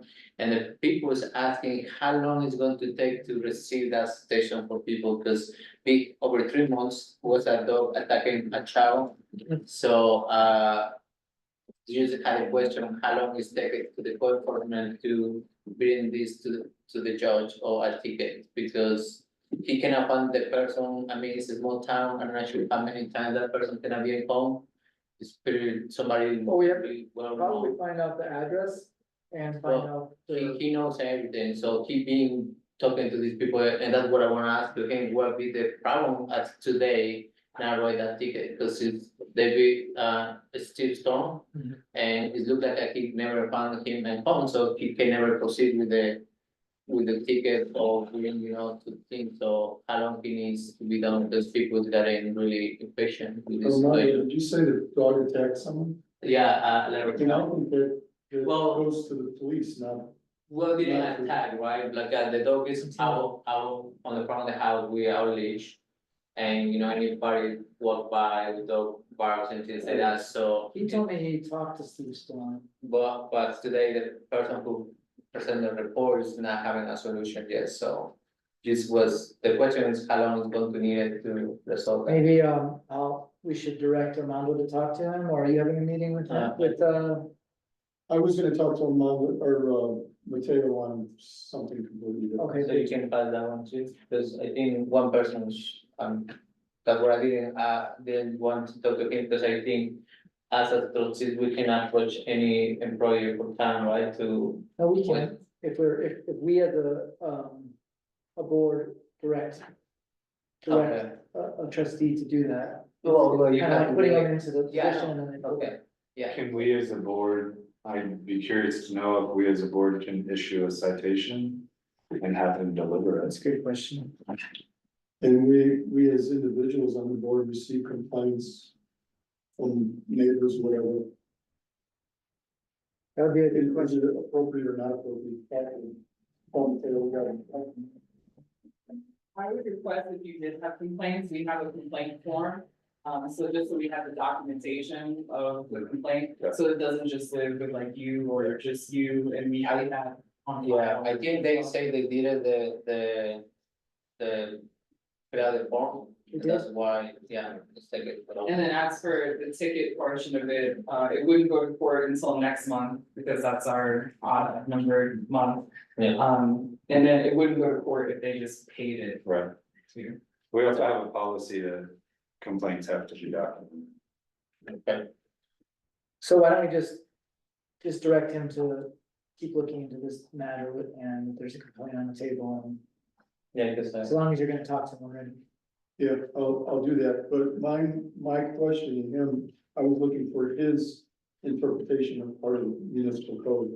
And that's really all I wanted to talk to him about. That's okay. You want me to mention, Yeah, I would just say that there's a complaint on the table that they're looking for a solution. yeah, for Steve Stone, he live right there. I mean, he knows who the person. he knows? Yeah, and, what can we meet at her house one time. Nathan's mother, because we moved. Shandon, No, Wendy? Wendy Shannon. Yeah, so it's related to those two neighbors, so we can give it a. Let's move on. We got, Yes, thank you. planning commission. So we didn't have anything, on the agenda, one thing that did come up was, with, Sean Homer. He wanted to do it. We had talked to him about going to the the Board of Adjustment specifically for doing this, these little building areas into the setbacks and a front door. He did not want to go through that process. It was $200 extra. Kind of got on my case about it, but I just said, that's our process. We don't even really have a board of adjustment. We'd have to pull one together. It's kind of a big deal, so he's just going with his regular permit without that stuff and just building within his setbacks. So I have that I wanted to report on. I've been, because the code, we're trying to get the planning commission to start meeting every single time we're supposed to. So every first Monday of every month is set to have our planning commission meetings.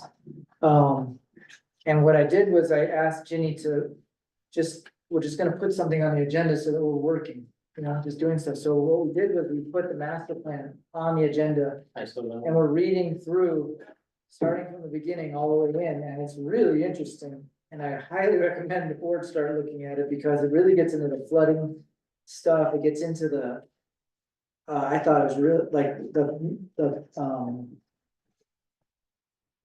mission, the vision statement is brought up in here in a really interesting way with questions about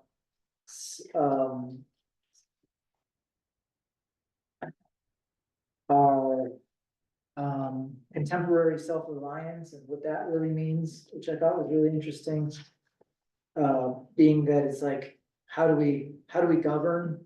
Do we govern through, hardcore restrictions and enforcement?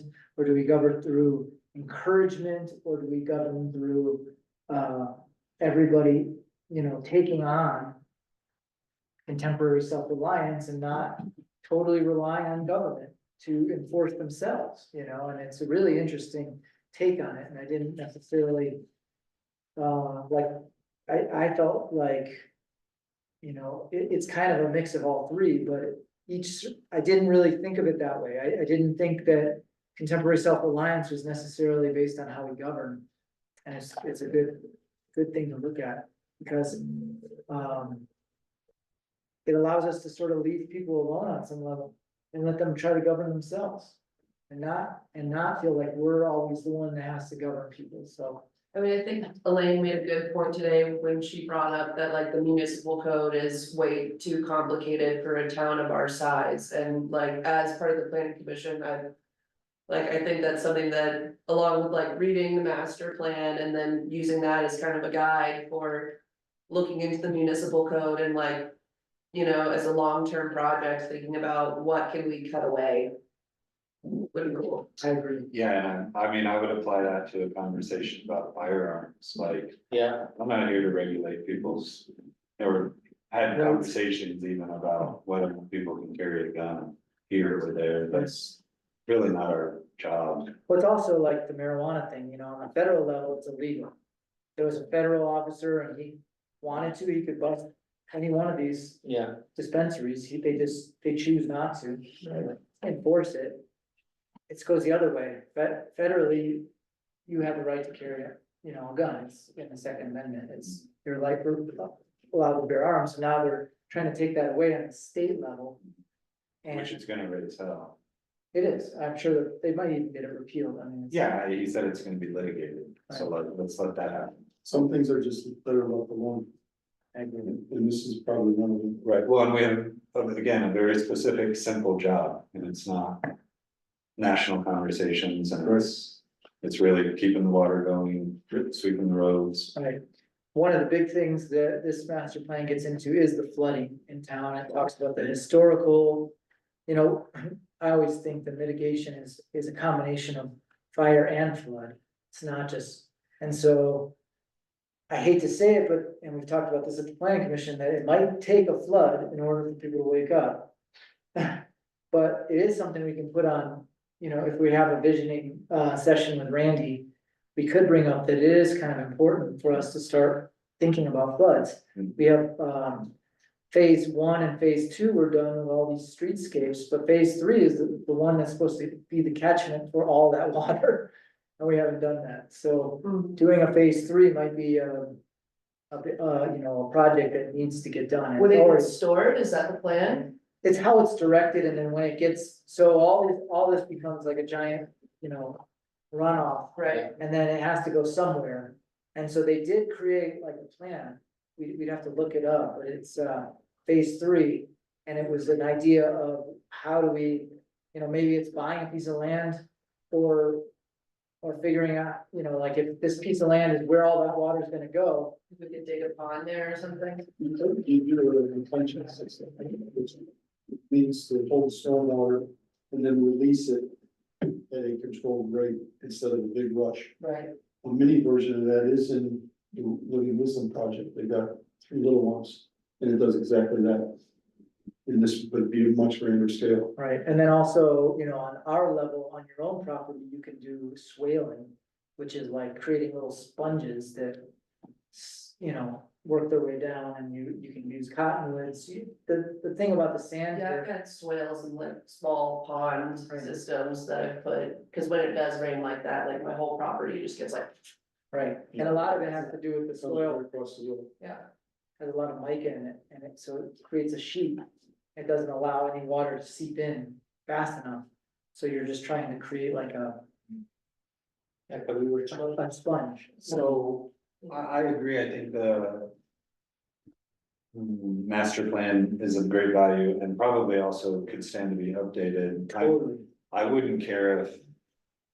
I mean, I guess it's up to the planning commission, but if you guys are gonna look at that every meeting, it wouldn't hurt to spend 5 minutes updating the board on what you'll talk about. Yeah, I mean, these are the 2 things that I saw. I don't know if Dana, do you have anything else that you wanted to talk about that you stood out? Not yet, I'm just in like the beginning stages of it, it's very heady right now. The other thing is like, yeah, we wanna update this master plan, but it's probably gonna be updated, so a lot of the stuff in here is still pertinent. It's that it needs to be looked at and activated, and so. There's new information, like this plan, we didn't have track 1 in it when we had this plan done. We didn't have the charter school when this plan was done. Charter school, we didn't have the corner lot, so I think part of that idea was that there's another plan specifically for track 1. However, that's already outdated because I don't think we're ever gonna activate that one, but it was a really cool plan. It took inventory of every tree. It moved around. Community input. A lot of community input, it was expensive. Christina was chairperson of the planning commission for a number of years, and they were working on that. It might be worth just having a conversation with her to negotiate things also. There was a list of people it was the manager of IKEA, Leanna Bradbury was the treasurer, Jim Homer was public works coordinator, Gene Parrish was town attorney. Steve Storm was the chair of the planning commission, Bruce Sheldon, Ralph Abrams was mayor, Karina was Grand Pro Tem, Warren Stevens. Stephen was commissioner. That's why. Carmen Teeple was alternate commissioner and Electra Moore was alternate commissioner. So that was an interesting bunch. It's good to get a copy. Yeah, you can get it. I mean, can you send this to? I think I have it. Well, yeah, no, I do have it. It's. If you don't, just let me know, I'll send you a copy. No, you send it to me. We'll try to. Spell the number. So that's that. Now we gotta get to correspondences real quick and we are almost done. So we receive another email from Lars, that's what I'm looking for. No, Oh, there is one from Lars too. yeah, I thought there was one for Lars, but what that's. Didn't we, was that not the garden? Yeah, that was the garbage for last month, that's me. Sarah did help me with the binders, so. No worries, It's not taking that. that's fine. So at our public works committee meeting, I wanna talk about putting in a garbage over there again. And I think we still need it over there. It's just, we'll have Eddie. Right now, we'll have Eddie empty it, So Dan is still on Zoom, but it seems like it would be an appropriate response to let him know that we understand the value of transparency and we intend to have our next meetings concerning this open to the public. Does that sound okay with everybody? That's fine. I also would like to say that I don't know if a lot of these numbers are. We don't have to validate his numbers. I don't think. I don't agree with all of his numbers. Right. That's irrelevant. So I think the transparency is That's the the issue. key element. Okay, Yeah. so we have transparency. One other element is that that they have a board that's working on it as well, and we have a board that's working on it. And so Mhm. it's not like. And he's asked them to be transparent also, it says. Okay. But I guess for the record, I don't think any single conversation that we have with water and sand should be confidential. No. Every penny that we spend with them, every agreement that we make with them should be public information. When we were having these meetings, they were open to the public. I believe that Seth directed us to have a negotiating conversation in executive session, and I voted against it. Because No, but when we originally had the meetings, it were right when the Oh, yeah. contract expired, it was an open meeting, yeah, it's just yeah. nobody else showed up. Okay. And even though the work session, I think it was just me and Kizen met with water and sand, that was Open. open. Dan does have his hand raised. Yes, Daniel? You can see it, you can see it. It was, Yeah, I just feel like there needs. Can you hear me? Yeah. Yeah, I just feel like there needs to be more transparency, and I think the numbers in the most recent AIG are well below what they should be, and I just have to reiterate that Crestone needs to pay at least 30% of the Baca Grande's wastewater budget. And that means that Crestone should be paying the Baca Grande around $300,000 a year, $25,000 a month. And when they put this first AIG together, IGA. Crestone was never annexed into the Baca Grande Water District. And if you go to the Baca Grande Water and Sanitation's website and you look on page 24 of the rules and regulations, in order for the Baca Grande to provide wastewater service to Crestone, Crestone would have had to have been annexed into the Baca Grande Water and Sanitation District. So you pay property tax to the Baca Grande Water and Sanitation District just like we do. And, like I said, I think I said that half of the Baca Grande water and sanitation budget comes from property tax, and the other half comes from fees for service. And Crestone needs to be paying property tax like the citizens of the Baca Grande pay to our Baca Grande Water and Sanitation District. And you're not doing that. And it's in violation of the law. Daniel, I have a question to you. Can you hear me, Daniel? Yeah. So you ran for the board, right? Yes. Don't you think that the board should be, if they see the same thing as you, that they should clarify that it's not necessarily up to just one member of the Baca Water and Sanitation to determine what the town is supposed to do and follow? If they have rules, they should be asking us to follow them. It shouldn't be, we're automatically, because obviously there's been other agreements that are overriding that particular rule. Well, it's So not a rule, it's a state statute. They're when they did the first agreement in 2005, they violated the state statute to annex Crestone into the district. But don't you think that the board should bring that up and don't you think the board should bring that up to us? Isn't that their responsibility? Well, the board is trying to say now that there was a new Colorado law passed that they no longer had to annex. So that's their take on it, and I mean, it's like, it's not that we don't want to follow the rules, it's just that it's their rules, And if they want us to comply, then it should be part of our agreement, and they should, state that that's a non-negotiable.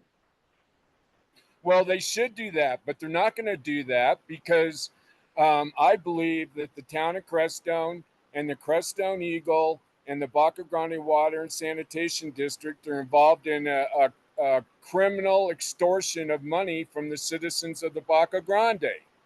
I mean, the Crestone Eagle should be doing regular stories on what goes on with the Baca Grande water, and they haven't done that for decades. So I think it's corruption. I think they're extorting money from the taxpayers of the Baca Grande who have to pay property taxes to our Baca Grande Water and Sanitation District, and Crestone doesn't have to. I think it's a criminal conspiracy, again, with Crestone, the Crestone Eagle, and the Baca Grande Water and Sanitation District. So the other thing Because is. We're talking about millions of dollars. In 2018, we found out that Crestone is only paying $200 a month to the Baca Grande Water and Sanitation District. Yep. Now you're paying around 18, and you should be paying about 25,000. It's ridiculous. We're paying 4,700. I have the bill in front of me. It's for 1 month? Yes. Every month. Well, still, that's not enough. Well, It doesn't help. Your assessment isn't as accurate as you might like it, because in actuality, they determined that we're not 30%, that we're more like 15%, maybe even 10%. So you're already basing it on numbers that are not accurate and carrying those over. Those were changed recently.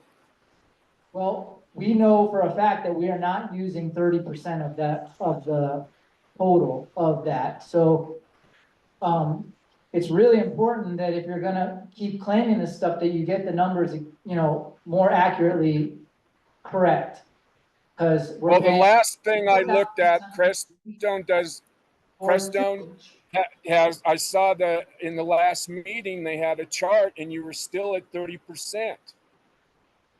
And then you're also 40% of the organic load, which is the most expensive to process. That's also not totally correct. If that was the case, I look at the charts. I look at the charts. So if you're gonna do that, and you're gonna say that, wouldn't it be a good idea to actually include those charts in this letter so that we can actually see where you're getting your information from? Well, yeah, I guess I should do that, but you can go to the website and do that research yourself. The other thing is, the Baca Water and Sanitation District supplies water to customers as well, and we supply our own water. I understand that. That's why I said that the wastewater budget is $1 million and you're 30%, 20% of that. Heard. All right. Okay, Thank you. so, we will keep working with the board at their level and see if we can come to some resolution so that it's fair for them and fair for us. And well, Crestone needs to be included in the Baca Grande Water and Sanitation District. That's what needs to happen. It should have happened 25 years ago. If the state law changed, then maybe that's not the case anymore. But I assume you wrote down. Well, that doesn't matter. You still broke the law. I assume you wrote down that we'll be having our work session on the 18th and you'll be there? Yeah. Well, I figured I'd get notified, yes. Okay, thank you. Okay. Make a motion, we adjourn? Sounds good to me. I'll second that. All in favor? Great work, Gene. Thanks. Yeah. You guys, thank you, trustees, I appreciate it.